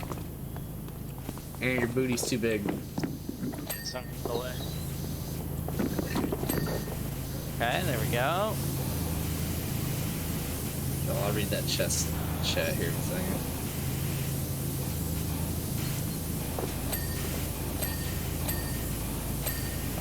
Oh yeah, I'm about to be dinging you up, bro. Yeah. Uh-huh.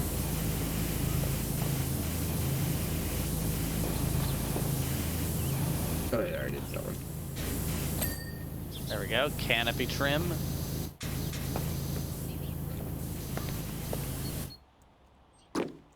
Okay, so that's the control box. Rudder and a single window frame. Yeah, I got the rudder. Oh, there it is. Got it. Rudder's good. I missed one of the directions of the window frame. There you go. Dude, that extra cleaning liquids in stock, man. That one was fun. That was a good one. Let's oh yeah. Oh yeah. Oh yeah. Oh, dude, and you get in the oh nut. That was fun. Get in the top there, that's clean. This is why we play. This is the first one that actually makes sense. A monster truck. That's fun. Love that. Man. You hop it off? Yeah, I'll hop off. Yeah. And then I'm gonna play a couple of... Alright, I'll see you, man. Yeah.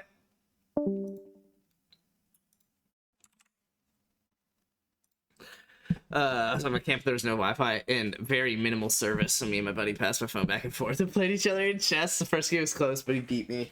Then we played a good amount more games, and the record finished. I had 8 wins, 1 loss, and 2 stalemates. So you lost the first game, then proceeded to go 8-0-2. I completely missed the win. And the other, I, as per usual, will just go get way too ahead of myself and make moves too fast and not look. And he was going to win, so I made it stale. Okay. He's not horrible, and he was little. His mom made him get chess lessons in between fall ball and spring baseball season. I love that. Chess lessons. What a loser.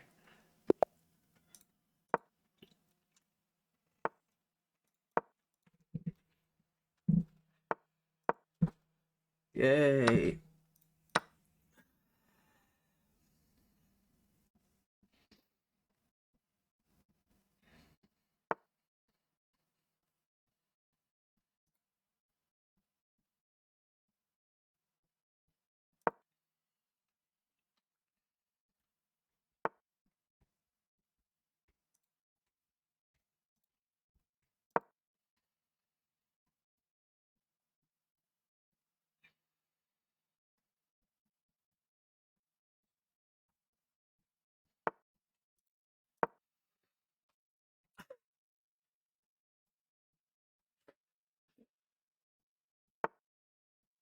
Oh my god.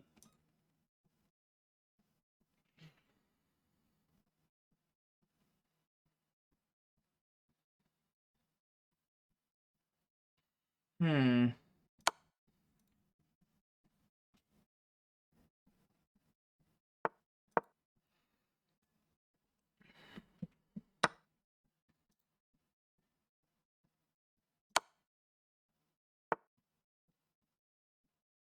That's fun.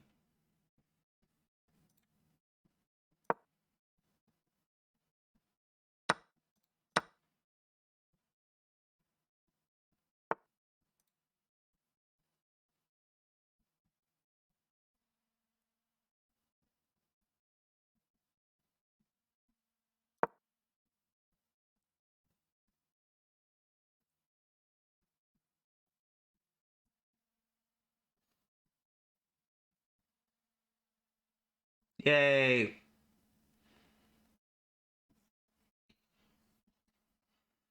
I could have just taken that pawn, but I like having this knight pinned here.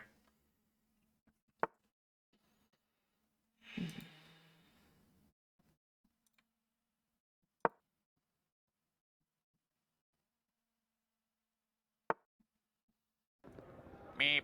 Meep. Yeah, I know. I want the knight instead, though, and I don't want to unpin it. He's about a castle, though.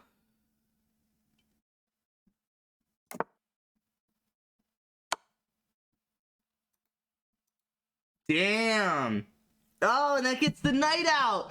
No. Actually, well, no, because the queen's protected.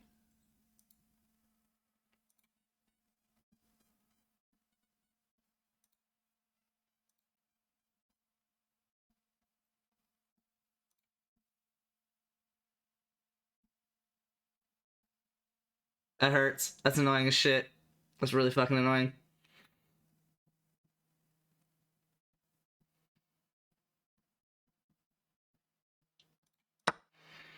That's really annoying.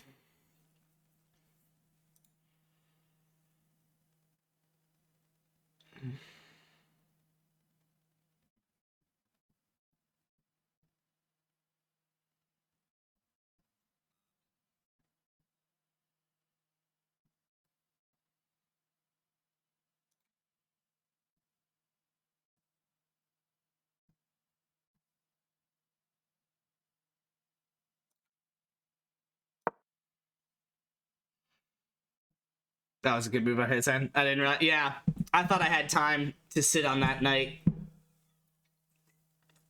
That was a really good move.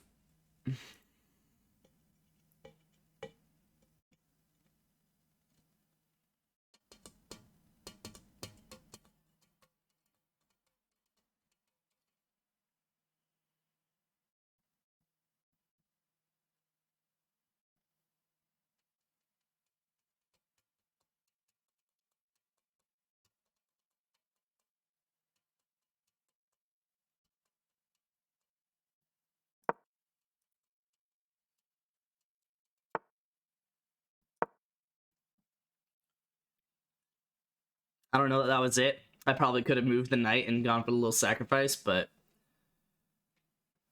we'll make this work. He could just trade out this bishop kind of at any time.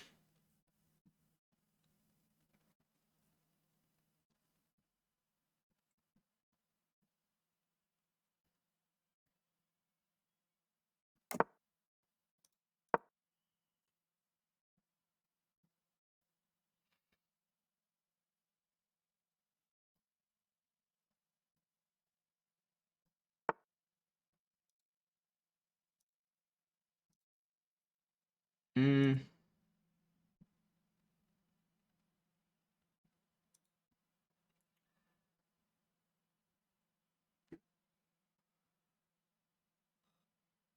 I mean, I'm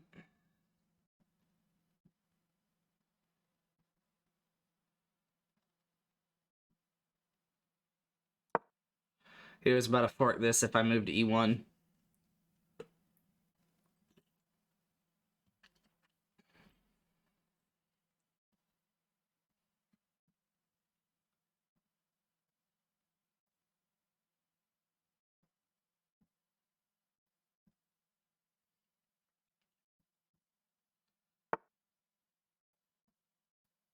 Hmm.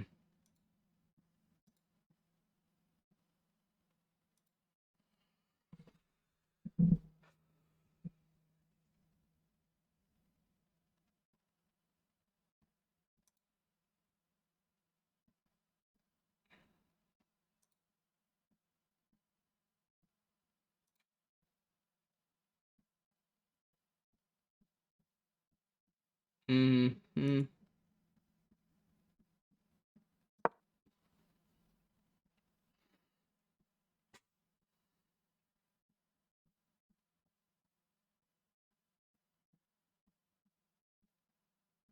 I'm not in a great spot. His pieces are very active all up on my position here. Rook straight down here, this bishop all over here, and two knights literally on my side of the field. I don't like that at all. But the knights are only protecting each other. Right, so if I can press them with a pawn, which I can with one of them here shortly, that's not bad.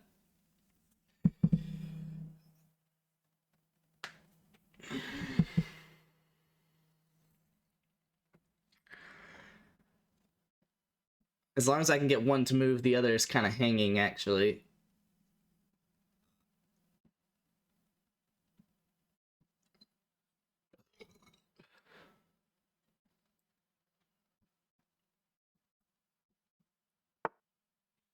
Hmm.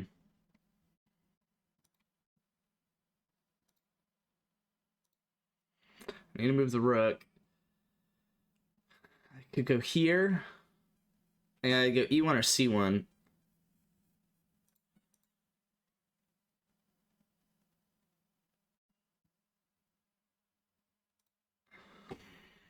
Or I could sacrifice this knight.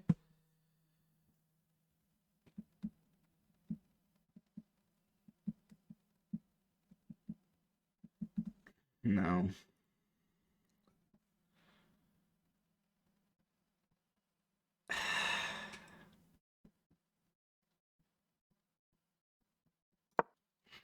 I don't like this. I don't like this at all. These rooks are ready to be forked. No, so I put it here so that long term I'm protecting this pawn. And I don't really need to put it here at C1 because I'm about to be able to push the pawn to move this out of the way. And when he does move this out of the way, I've got pressure on this knight with nothing protecting it. So I like this better, but I don't, because if he can get a knight to D3 here, he's forked the two of these. But I think I'll be okay. Okay. I'm with that. This is a hanging bishop currently. That's fun.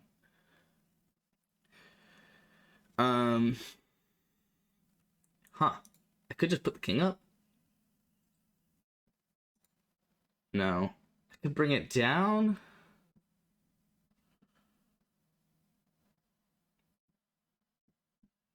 This doesn't get me anywhere. It's just a stupid attack.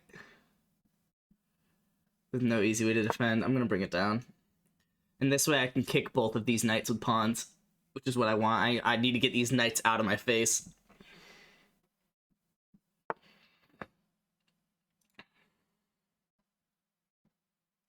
He couldn't afford to do that.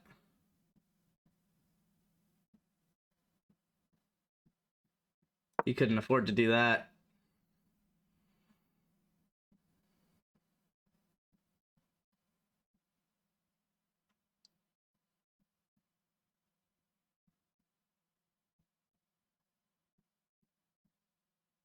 Yeah.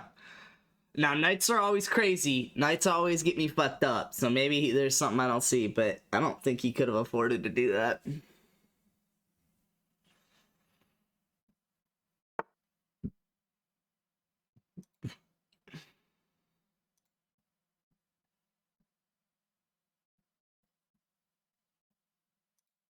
That's fun.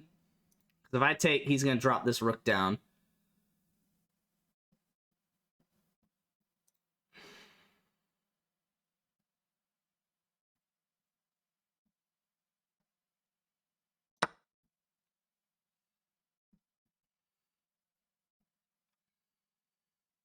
And now I'm up a piece, and he can only take one thing at a time here. Okay.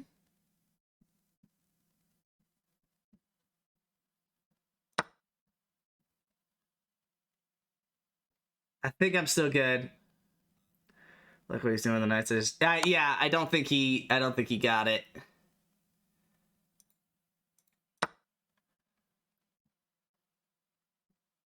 Yeah, you can only get so much out of that.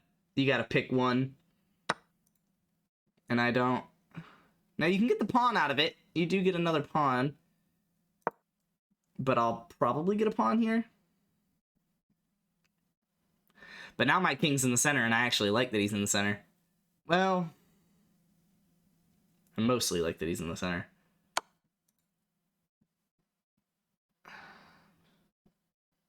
Yeah, because I'm going to need him to help.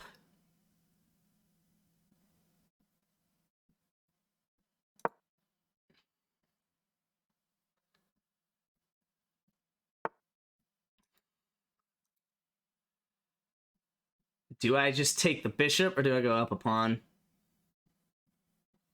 I'm going to do that.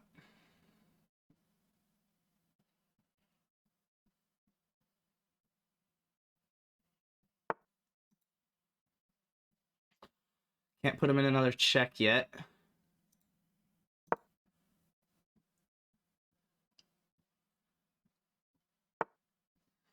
Yeah. Not a lot of time on the board here.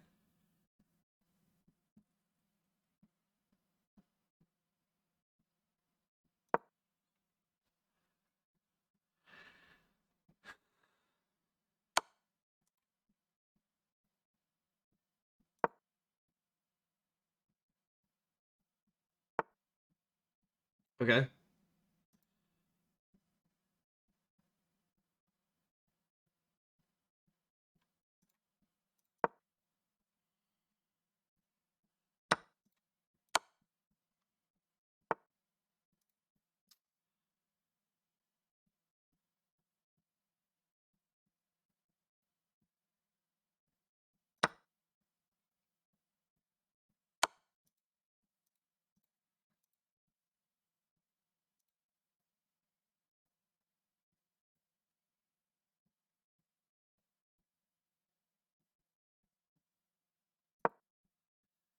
I don't know. Why did I just do that? What?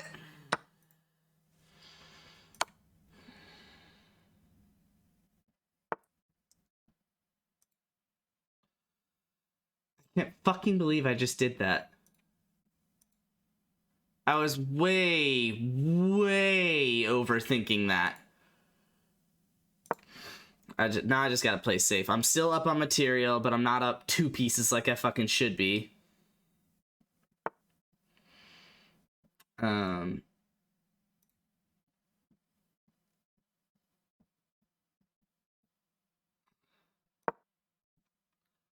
that. He doesn't have a lot of good moves. He's gonna move the king, probably. Yeah.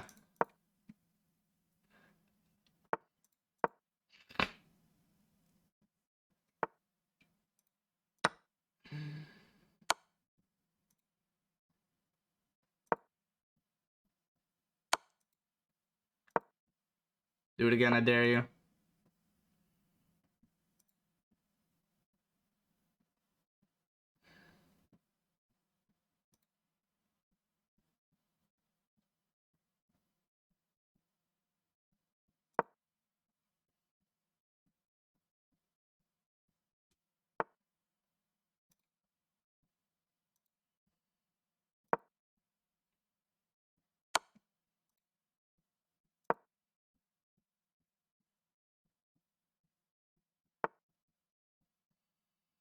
Hmm.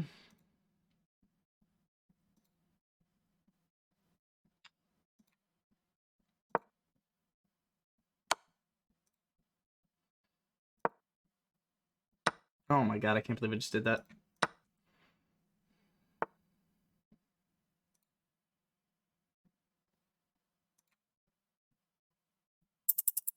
Oh my god.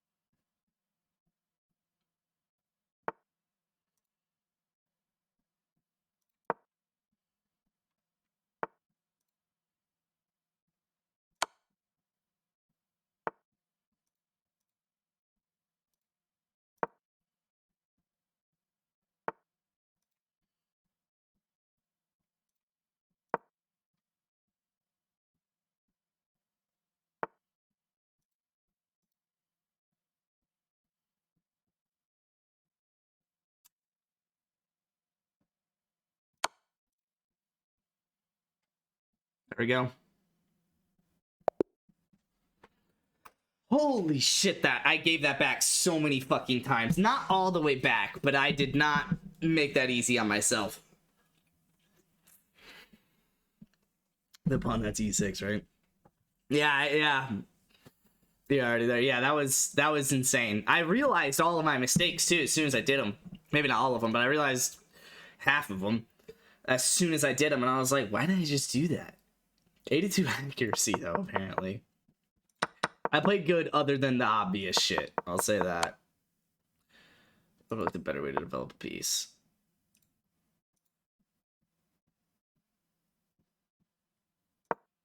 Is it that? What is it?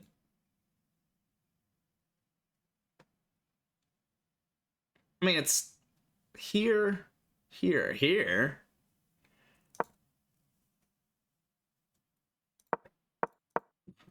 I guess. Overlooked opportunity to threaten my material.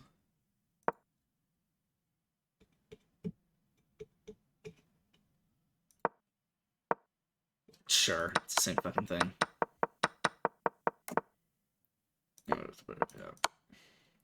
Oh, to develop a piece. No, it didn't want me to take.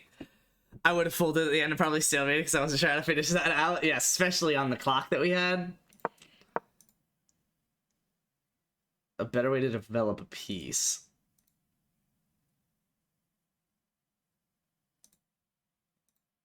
It's the bishop. Interesting.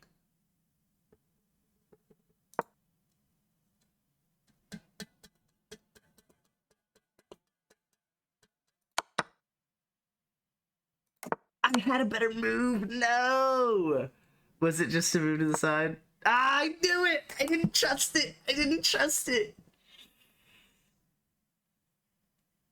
Oh, because if he takes my queen and I take with the knight, he either loses the knight or gets forked. I didn't realize I had the fork. I was like, well, if he's gonna take my queen and I'm gonna be here with the knight, then he's just gonna move the knight anyway, right? And then this pawn's gonna be stuck here. So I was like, all right, I'll just take it and we'll just go from here. But admittedly, I didn't really gain anything from taking, so I shouldn't even have done that. Yeah, that was not great. No. Being supposed to have 90 positions worse.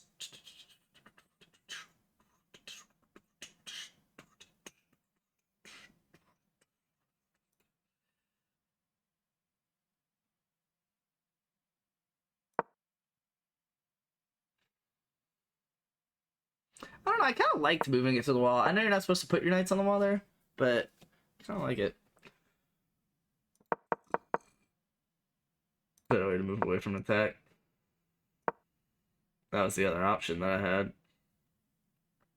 I can't do that, right? Oh, I can do that. I can do that. I didn't realize I had the rook here. Activate your bishop by moving into a square with more scope. Yeah, that's fair.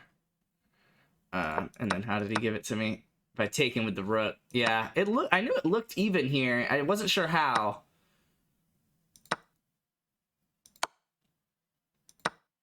And then he also came down with that, which wasn't great.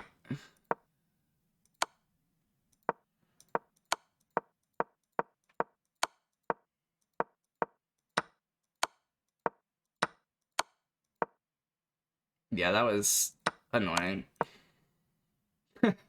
Literally immediately after. And then also, losing the other knight was annoying as shit.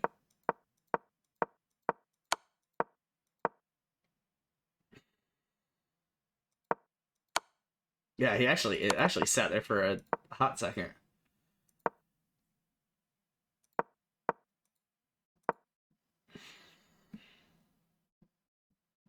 Yeah. He actually doesn't like it. Whatever.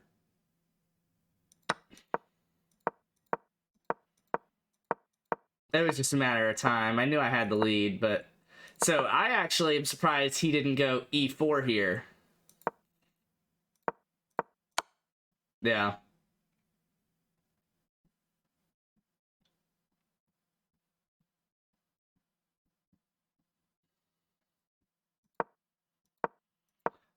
Got a little lucky. That would have complicated things for sure.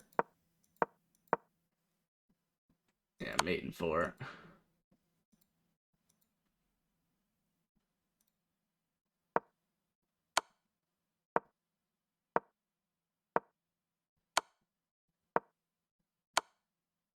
Oh, I love that.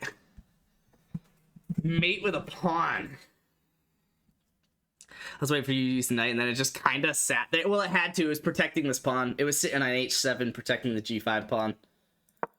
I considered moving it at one point. Let me take it back. Let me show when I considered moving it. Right, it was right around... So, yeah, so it moved into here to protect the pawn, and to take the pawn, and to put him in check. And then, right when I did that, and I knew he was just moving the king, I was moving over here, and I considered moving it here, and then I was like, wait, no, he's still protecting it. And so I was like, okay, well, I'll just take. And then he moved off, and I think I considered moving it again. I don't know. Something. Oh, that's what it was. No, I considered moving it here. I wanted him to put me in check here, and I didn't know how to move to get him to do that. Because if he did, and it stayed there, I would have been able to fork him. At the very least, fork the rook in the pawn, or the king in the pawn. But, yeah, so, I don't know, worked out. Worked out in the end. What are we, 15-21. You want to do a lesson with me, Wager? I don't give a shit about that. I love it, though. Black's bishop is totally out of play. At least it pins white's f-pawn. Yep. White has an overwhelming space advantage on the king side and several promising ways to conduct the attack. All right. How am I supposed to do this?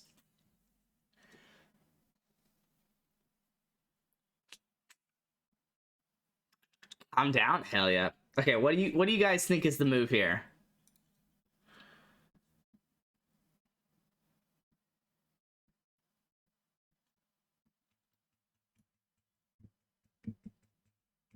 I'm actually so if I were playing in real time, I probably would go knight g6. But I don't imagine that's the solution.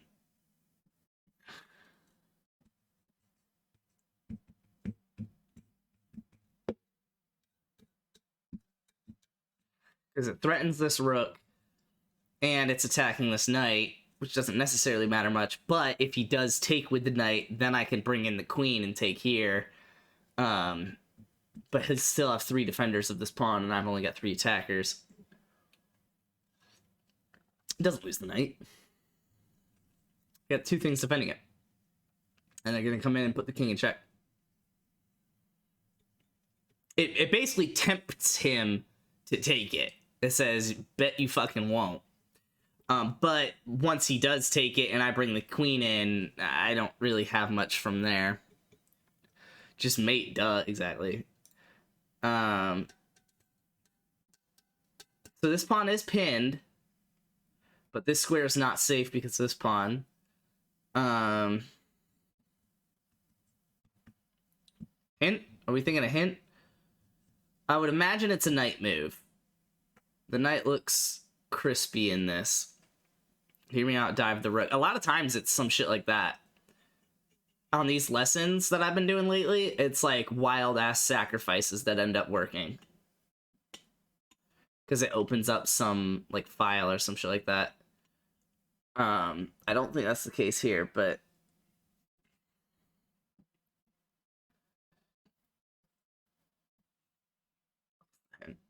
White has a lot of pressure on g7, yep. Can you deflect a defender while increasing the pressure? No way. No way. No. Deflect. So that would be to attempt to be taken somewhere else. While increasing the pressure?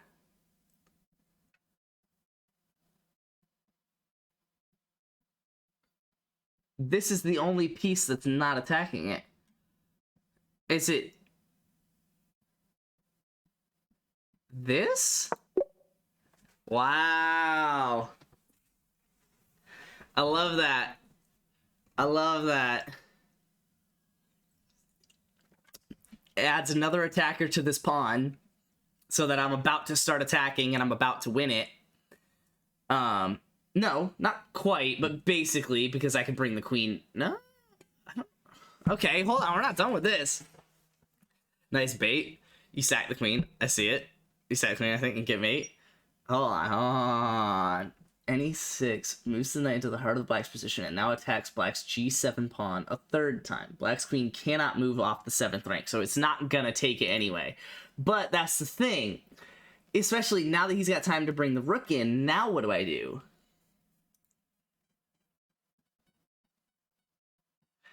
White or black has overprotected the g7 square. Does white have to retreat the e6 knight? No, because if I just start sacking, oh,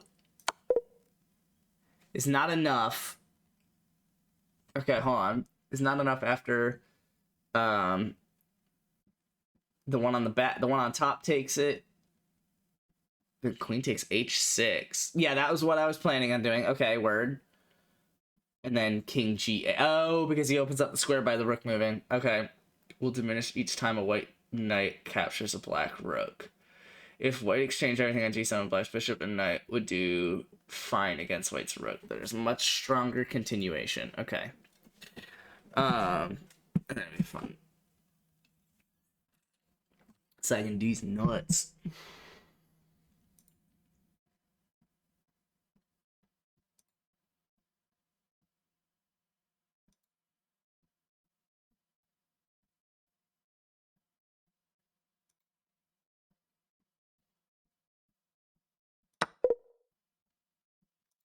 No, because he overprotected it. If it was just protected enough, that actually would work, because this isn't attacking it. If I could get rid of this knight, then the queen could be brought into the picture here.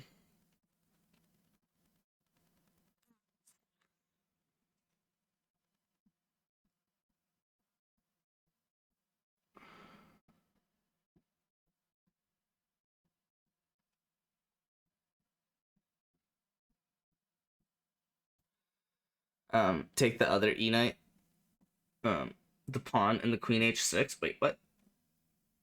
You're just saying just do the same thing but with the knight? Yeah, okay. It's an alternative, it says.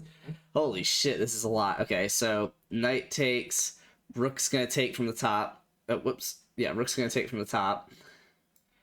And then the next knight's gonna take? Okay, so it says or queen h6, king g8, then knight takes g7. Oh, it was actually saying knight h6. Interesting. Gives white only a small plus. The queen gives it only a small plus. The knight taking it, though, gives it an advantage after either rook to f8. Rook goes back down. Queen's opened up here. I don't know. That's a lot. I don't want to have to think that through. But I'm not what they want to hear.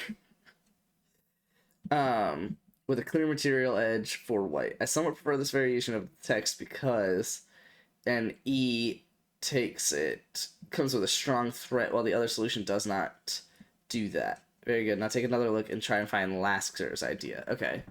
So was it just the other one? Yeah, it's just the other one. So there's mainly a deflection sacrifice. For a moment, both knights protect each other. Well, that's fun. Black resigned in the game, but we'll play on for a few more moves. Note that the other knight's sacrifice was even stronger as it comes with a threat against h6. Exactly, yeah. But this is basically the same thing, just without the knight helping on h6.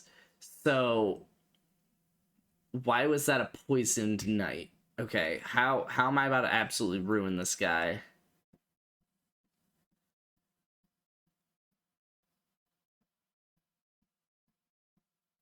No, because he'll have this square to move to. I was gonna sacrifice for the pawn.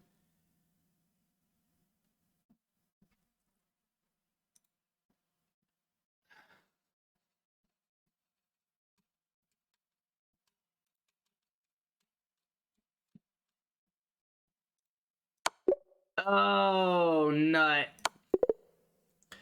That's fucking gross.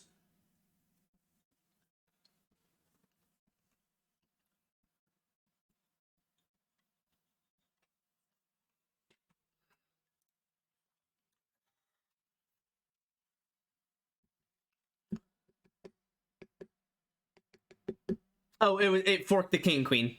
It forked the king and queen, so I was about to win the queen for the knight. No, yeah, you don't always need to mate. A lot of times it is. Sometimes it'll say like how you get this mate. But a lot of times it's just like now this is a massive advantage with two green grandmasters playing. The person with the advantage held it and won because they're grandmasters. And it's like, so these are lessons. So these are basically like, this is basically supposed to teach you tactics, basically. Extra credit! So if you see this or something like this in a game, you know how to kind of respond.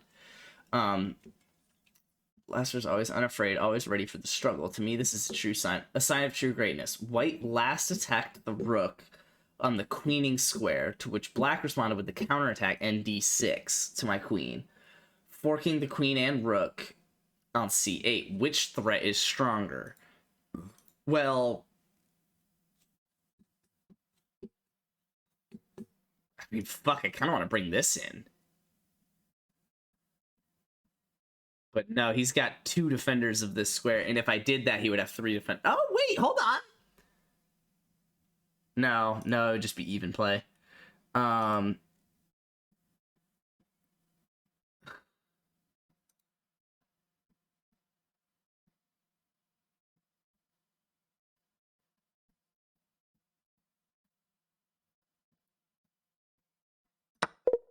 No.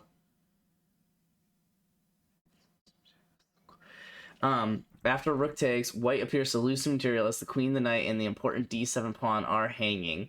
White's only move would be knight takes d8. Yeah, which is what I was planning. When knight takes f5. Yep, that's, I guess, fair. Rook e8 check. That's also what I was planning. Kh7 would lead to a double-edged position.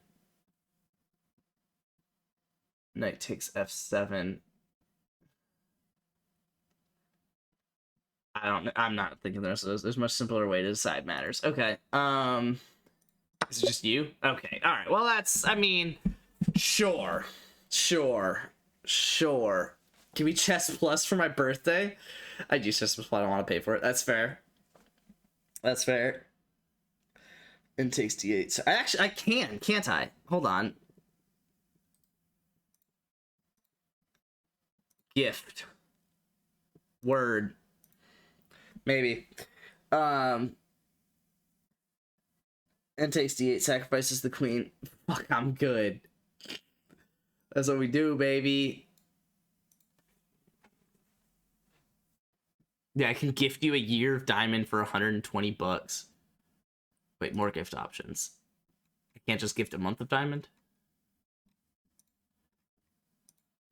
Select the gift. One, no, oh, monthly. There we go. Yeah, I could do a month of diamond. That'd be fun.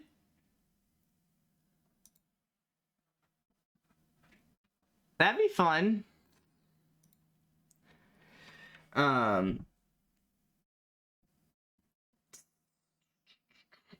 NXD8 sacrifices the queen in order to gain control of the queening square. This move is not that hard to find, as most queen moves would have been too slow and allowed, and takes c8. Note that the best... Okay. Option, queen h3 was also... h3. Interesting. Was also good enough for a win in the long run. Okay. An advanced pass pawn can be so strong it could dictate the tactics of the position. So then if I...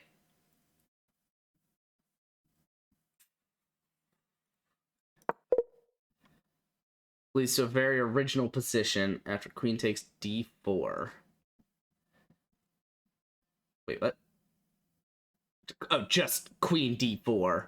Got it. Oh, nothing's actually protecting the pawn. Yeah. Don't allow black's queen to become this active. Okay, so do I just put it back?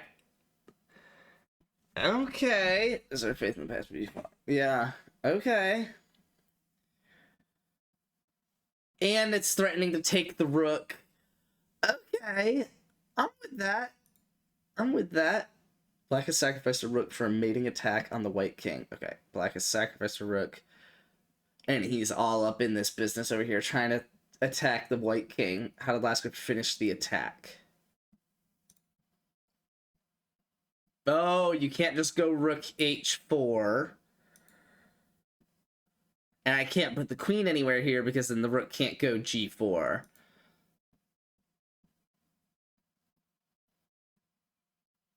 I mean, I'm not really... I can take a turn, though, right? Like...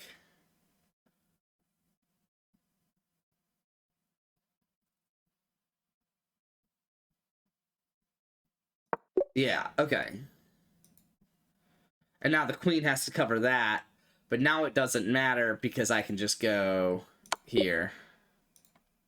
And here.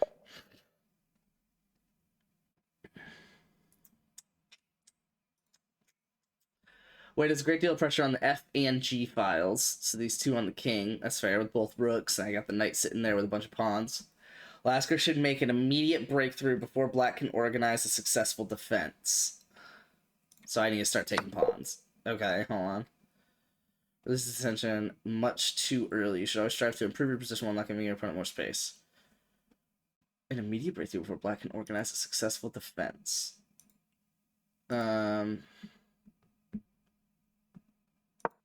That's fair. Get two of them on this.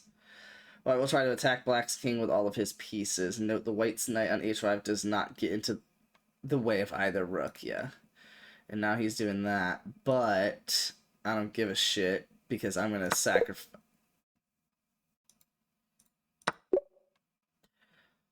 triple pawns, baby. Okay, it's basically the same thing. It's just a matter of which one's first. And then, boop. Okay, I do take it with the knight. K7 would lose either white's knight or the rook on f6. Okay. So I want to keep the rook away so that I don't lose extra pieces. I don't have 2 pieces threatening to die. That makes sense.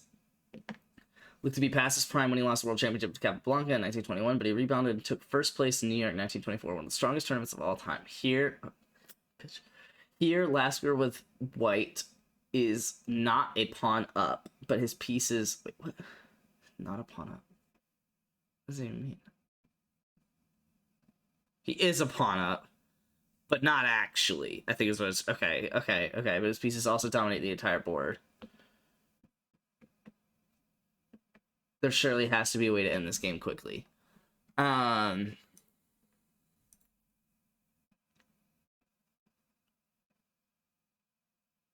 I go there, he's just going to take with the rook.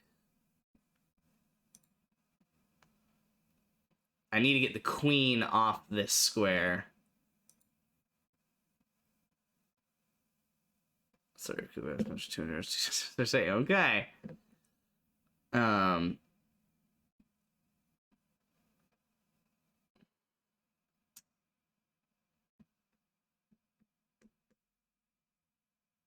Oh! I might be able to do the queen anyway. I'm gonna try it. Yeah. Keep seeing initiative to force Black King to an awkward square, and then...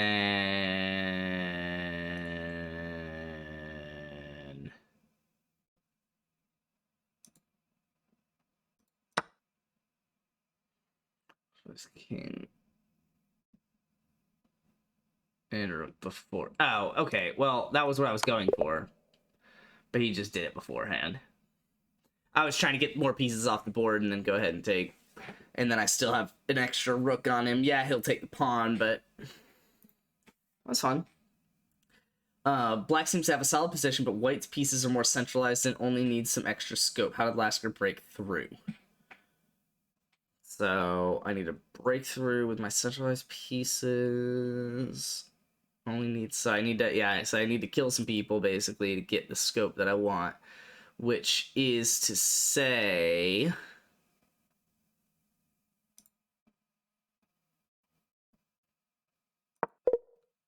Ah, what? If you did not plan on retreating the f6 knight now, but Lasker's move is a little more to the point and gives Black fewer options. Try again. So he would have gone Q's. He would have gone here. Well, I was planning on diving in. Was that stupid? I mean...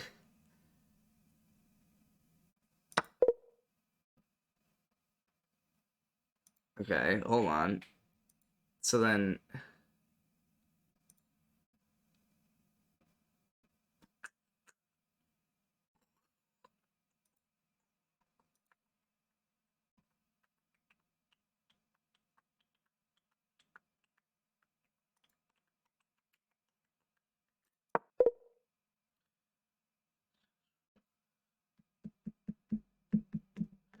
After rook takes e4. Knight takes e4. Bishop takes e4. Queen takes e4. Queen takes h3.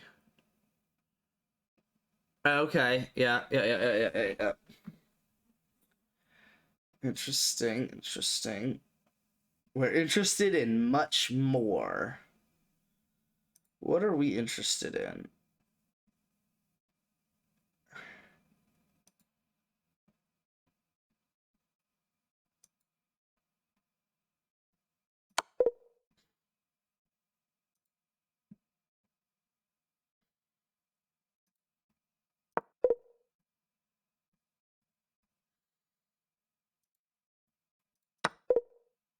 Dude, I'm fucking trash.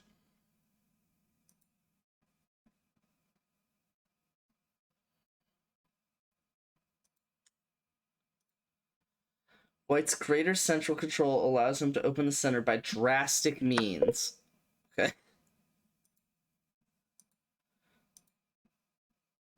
Opening the center. No way. No way. Let's wait for the pieces. We will soon see the black's pieces on G7 and A8 are awkwardly placed.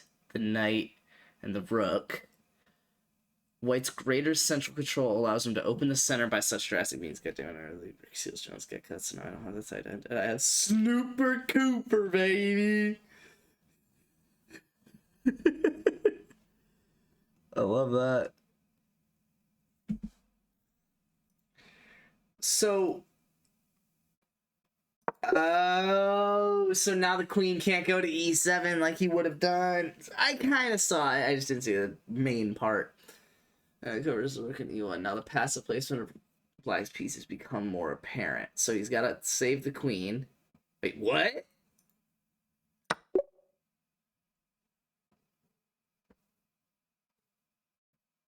I need to analyze that. Let me go back. What? Fuck you. Oh, we're not done with it, I guess. When the shift enough finds a nice way to finish off the game. Oh, finds a nice way to finish off the game.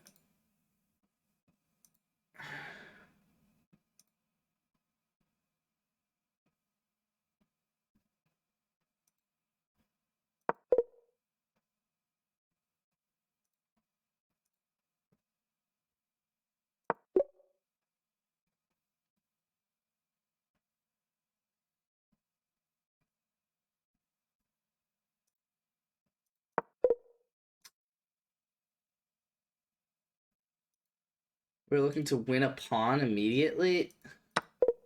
Are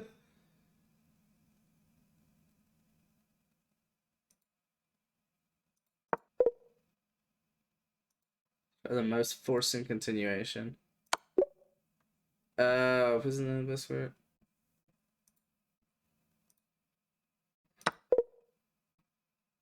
Oh, sacrifice. Whoops. Whoops.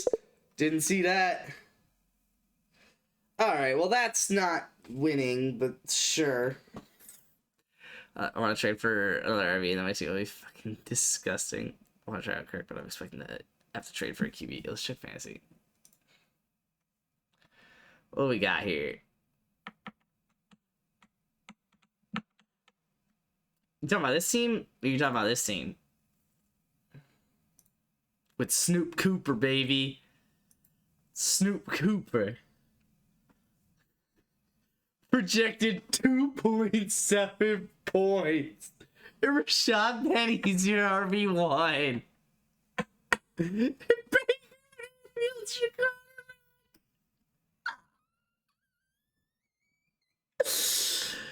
Oh my god. You do have Devo. My actual team. Okay. Baker Mayfield. Rashad Penny, Snoop Cooper, and Ricky Seals Jones, baby. And Atlanta defense. And Atlanta. Oh my god. You only have those two halfbacks. Your wide receivers aren't trash. You got Devo, you got Lockett. Bateman and Gabriel Davis is alright, I guess. I mean, really, you have Debo. Oh, you do have Tolbert, actually. I like that. I like Tolbert. I guess I like Cooks and Woods, maybe, but very others probably should have taken Patterson.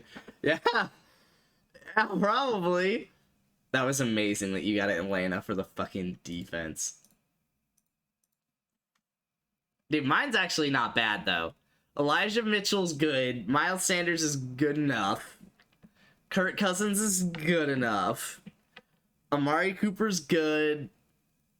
Gerald Everett's good enough. Elijah Moore is good enough. J.D. McKissick and J.K. Dobbins. J.K. Dobbins actually got the starting role, so that's actually good. McKissick's good enough. 49ers defense is good. Jake Elliott's good enough, I guess. I do need to, once the weekends, I need to drop Marlon Mack.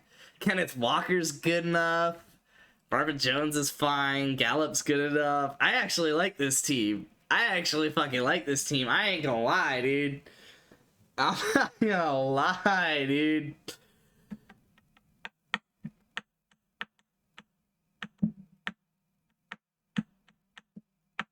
I actually like this team. This team's gonna win the league, dude. Too bad Marlon Mack got cut. Yeah, I know. I'll drop him for somebody, but I wasn't planning on starting him anyway, so. I got McKissick and Mitchell and Cooper on both teams, though. All three of them. I don't know, stress. I think I need redemption. I think you're trash, dude. That's what I think. But I get you week 1 in our actual league. My actual team. Kirk's good. Kirk's good. He's kind of, I mean, he's underrated, but also, like, very fairly rated at the exact same time. Right, like last year, what did he get? He had 31, 30, 35, but then 11 and 14, but then 38, but then 14, 25, 20, 35, 18, 28, 16, 12, 19, 0, 27. That's good. Honestly, that's good. Really, I would say the 11, the 14, the 14, and the 12 are really the only bad ones. He had 4 bad weeks. And then another, like, 3 or 4 weeks that, like, aren't quite good enough. And that is admittedly half of his games. But the other half of his games are 25 points plus. Your team's not nasty, but... I like my quarterbacks because Matt Ryan has a ton of upside, even though... I don't expect it to happen, right? Like, he's consistent. I'll play him week 9, right? He's good enough, but also, like, he's got upside. And frankly, if Dak gets hurt, there we go. So I'm good with that. And obviously, Dak Prescott's Dak Prescott. I mean, he has the potential to do what he did in 2020 before getting hurt. I mean, could you imagine if he starts throwing up 50, 40, 50 on a week-to-week basis here? Like, Dak Prescott's got potential, obviously. You know, he's got potential to throw up 5 points. He's got potential to get hurt. He's got potential to throw a negative game. But, you know, that'll be once over the course of the season. He's still going to get those 40-point games, 40-point game, 40-point game, 40-point game, 30-point game, 30-point game, 30-point game, 30-point game. You know, like, hypothetically, what do you want for David Montgomery? He is, honestly, the best player on my trading block, I would say. But I don't know that you've got anyone of that specific value. Right, because, like, Jefferson and Kupp are obviously way too high. Currently. You know, maybe if they don't perform as well or whatever, and Montgomery starts going off. But, like, obviously currently, better idea because I'm not going to want to pay what you'll want. What do you want for Tyler A? Tyler Algier? That's fair. I actually don't know that I'd be opposed to Jeff Wilson. Fuck you, Tyrion David Price and Jeff Wilson. I don't know. Actually, I like a lot of your bench. I'm not gonna lie, and I really, to be honest, don't have a lot of value on Algier because on top of the fact that he's not even an RB1, he's I mean, I don't think Patterson's going to get what he got last year, and I do think the Falcons really like Algier. I'm not going to lie. Like, I went to their preseason game, and he looked good. He was popping off, and I think they like him. Which is contrary to the other dude that the Falcons had last year. I went to a preseason game for the Falcons last year, and was really excited to watch their new halfback, but he sucked dick, and I knew he was going to... Oh, Mike Davis. He sucked dick, and I knew he was going to suck dick, and so I didn't bother with him, and that was actually a big reason I got Cordarrelle Patterson, was because I went to the preseason game and saw that Mike Davis sucked dick. So on the contrary, since Algier did pop off, and I don't think they want to use Cordarrelle Patterson in a full halfback role, right? They do want to spread him out, which means that there is going to be another halfback that takes carries. I do think that could be Algier. But admittedly, he might be limited to Mike Davis's volume from last year, but that's not that bad, right? Mike Davis actually got a lot of volume last year. He just sucks.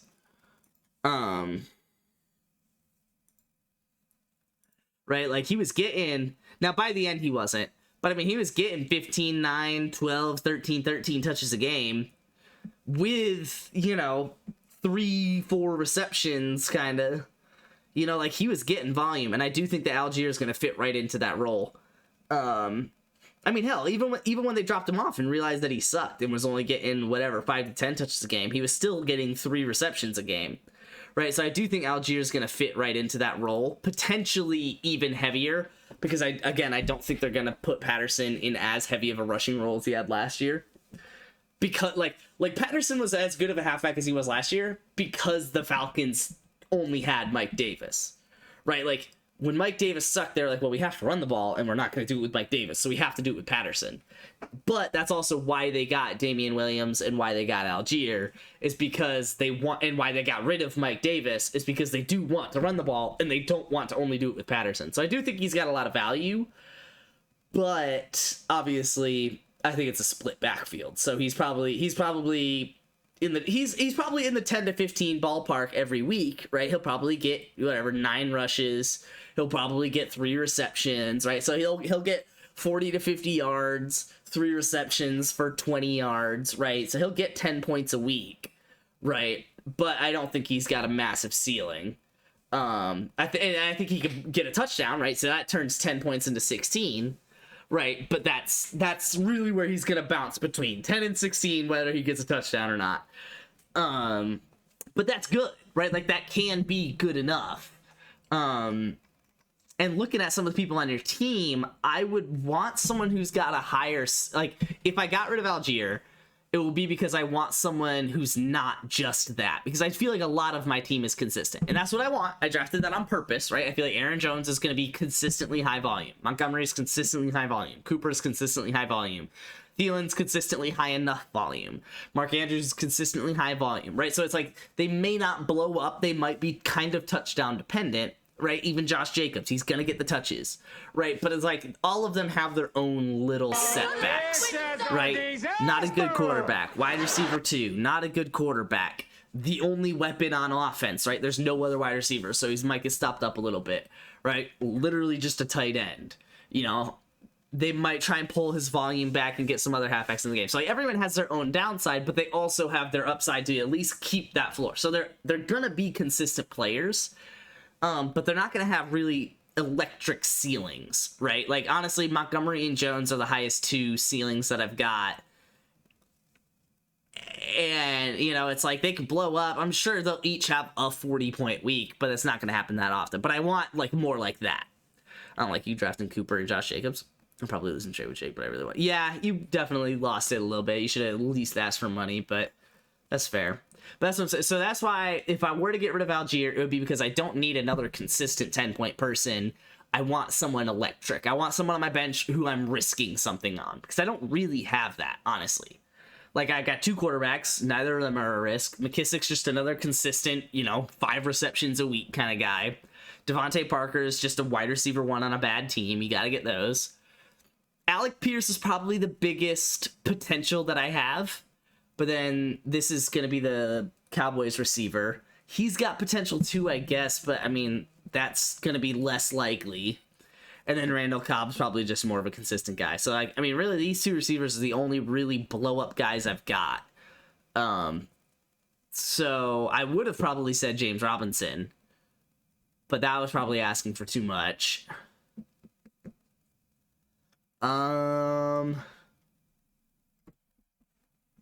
don't know, how's Hines look? I haven't actually looked into Hines, and I got Matt Ryan, so I don't know that I'm opposed to this. He's just sitting behind Jonathan Taylor. Yeah. No, I'm not a big Hines fan this year. I could get behind Jeff Wilson, but... Hi, girly. What you up to? My phone died. Your phone died? That's lame, isn't it, Percy? Wow. What's that? I don't know, it's been there forever. Weird. Are you coming down? Up. I can. Because you're relying on Jacoby Brissett until week 12. I mean, sure. But, I mean, I'm not expecting Cooper to be Cooper. I'm expecting Cooper to be, Brandon Cooks, right? Like, I'm expecting Cooper to be the only person producing volume. I mean, I guess there's Nick Chubb, but like in general, I'm expecting Cooper to be the only aerial target, the only person really producing volume for the Browns in that offense on a quarterback who doesn't do much other than look for his number one option or throw it away, you know. And so that's why I'm getting Cooper, is because I think he's going to be high volume. Yeah, he might not get the touchdowns, but he's going to get 8 receptions for 64 yards every week, right? So I'm expecting Cooper to be solid, with obviously the potential for a touchdown. Elijah Mitchell missed the entire preseason with an injury, so he'll probably be injured at some point in the year. So one of these RBs will be worth a damn. Yeah, no, 100%. 100%. That's why I kind of want Wilson, because I've got, you know, obviously I've got Elijah Mitchell. So I wouldn't be opposed to getting Wilson and getting rid of Algier. The only problem with that is if someone else gets hurt, if some other halfback gets hurt, right? Because if Mitchell gets hurt, I'll just throw Wilson in, no problem. But if, you know, Montgomery gets hurt, then I gotta play, you know, Jones and Mitchell here, and then I gotta fill in this somehow. Like, I could do it, but it's like I'm keeping Jeff Wilson on the bench when I don't need him because Elijah Mitchell's not hurt and someone else is. So that'd be the biggest problem. But I mean, Algier Wilson's not a terrible trade. I think I'd be losing it, but it's not a terrible trade. Come on, Melvin Gordon. What you got here? I actually don't really care for Melvin Gordon, I'm not gonna lie. He's really touchdown dependent in a truly split backfield. You excited, Percy? That your mom is laying down? Is stabbed out. Yay! Hi! You have 4 RBs starting. If one of them gets hurt, you always have Tolbert. Yeah, I got Tolbert, I got Devontae Parker. Yeah, that's true. I could honestly handle. But then it's like, then there's a bye week, and then it's like, you know, it's. That's just the problem with having someone's backup. I always tell myself I want to do that one year, right? Like, get whatever, Derrick Henry, and then over the last 2 years, it's been, that same guy. Or like McCaffrey and Chubba Hubba. You know, I always tell myself I want to do that, but then I'm like, I don't know that I actually care to do that, right? Like, if he gets hurt, that's what the rest of the bench is for. I've got someone else on some other team, on some other, offense, and putting up some other points, right? I'm not relying on his specific points in his specific offense. Eventually, the Melvin Gordon and cash for Harris isn't bad. No, that's bad. Harris is way better than Gordon. Where's Luke? Percy, quit it. You talking Damien? Yeah. No, that's bad. I don't like Gordon. And I do like Damian Harris. I mean, look at that. You're trying to tell me that Melvin Gordon's putting up these numbers?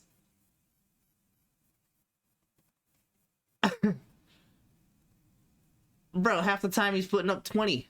And half the time he's putting up 17 at least. He's got a 30-point week, 2 20s, 2 17s. Right? Obviously, like, this is when he was still just getting into the offense last year. Well, I guess he had 20-20, but they didn't really... I used him a bit. I didn't realize I used him that much. But both our RBs are splitting reps, and Harris is the runner, much assuming since the pass catcher. Yeah, but... Bro, stop it. He had one game when Harris was out, and he popped off. Besides that, and then another game when Harris was out and he popped off. Actually, no, Harris wasn't out this game. Actually, I don't know that Harris was out this game either. But anyway, you know, it's like he had one game where he popped off because he had 20 touches, and another game where he popped off because he had 20 touches, and another game where he didn't pop off despite 20 touches, right? Like, but he's not that good, right? Like, Damian Harris is going to be able to put up... Wait, that was... Yeah, 2021. Here, so hold on, what was that? Week 10. Yeah. When Damian Harris was out in week 10, he got 20 touches and he did really good, which is fine. Also, only because he got the 100-yard bonus, really. But sure. Whereas Damian Harris, he's putting up 30 points, He's putting up 14 points. He's putting up 22 points. He's putting up 22 points, 33 points. Yeah, he'll have his week where he somehow only gets 10 touches here, coming back from an injury, right? And he truly splits carries with Ramondre Stevenson. But in general, I mean, Ramondre Stevenson isn't actually the pass catching back, right? He's at best splitting touches, but they definitely prefer Damian Harris. I want to get back at RBs. In case they get hurt. Gordon with Javonte, Wilson and Mitchell, Hines with JT, Josh with ETN. So then if one of the starters goes hurt, I'll have their backup. I can flip for another player and improve my team. Sure, but that's always a wild bet. Like last year, someone had Derrick Henry, or no, 2 years ago, someone had Derrick Henry's guy, and he didn't get hurt. And then last year, no one had Derrick Henry's guy, and he got hurt. And then it was like, oh, well, now we gotta fight for Derrick Henry's backup. Right? So, I don't know. I think last year someone did have Chuba Hubbard for McCaffrey's backup, but I don't know. Who has McCaffrey? It was one of these guys. Was this guy? No, he got Eckler, so this was it. Yeah, he got McCaffrey. And Kareem Hunt. Okay, word. Interesting. I hate this guy's team. I hate this guy's team so much. Holy shit. Holy shit. He's got Cooks and Green on his fucking flex. Ertz is his tight end, who you drafted way too early. I don't hate the wide receivers, but I'm not a huge Metcalf fan this year. And Kareem Hunt as his halfback too. He does have Aaron Rodgers and Josh Allen. I'll give him that. But then he doesn't. Oh my god, he doesn't have another good halfback. Oh my god, dude! If McCaffrey gets hurt, he's done. If McCaffrey gets hurt, I am trading him a halfback. Fact. You have a charger down here? I do, but I'm about to be on that. It's still pretty good. He's starting AJ Green, exactly. AJ, what is he? Wide receiver 2 of Arizona, about to be 3. Probably 3 behind Rondale Moore, honestly. And it's about to be 4. I always like AJ Green, but he's not as bad as I thought. He's touchdown dependent, and he had 200-yard games, but all right, that's it for me. Hope you guys got this part of the stream. I'll be live tomorrow, probably pretty much the same schedule, so that's it for me. But yeah, I'm out. Big things. I'll see you guys then. Deuces.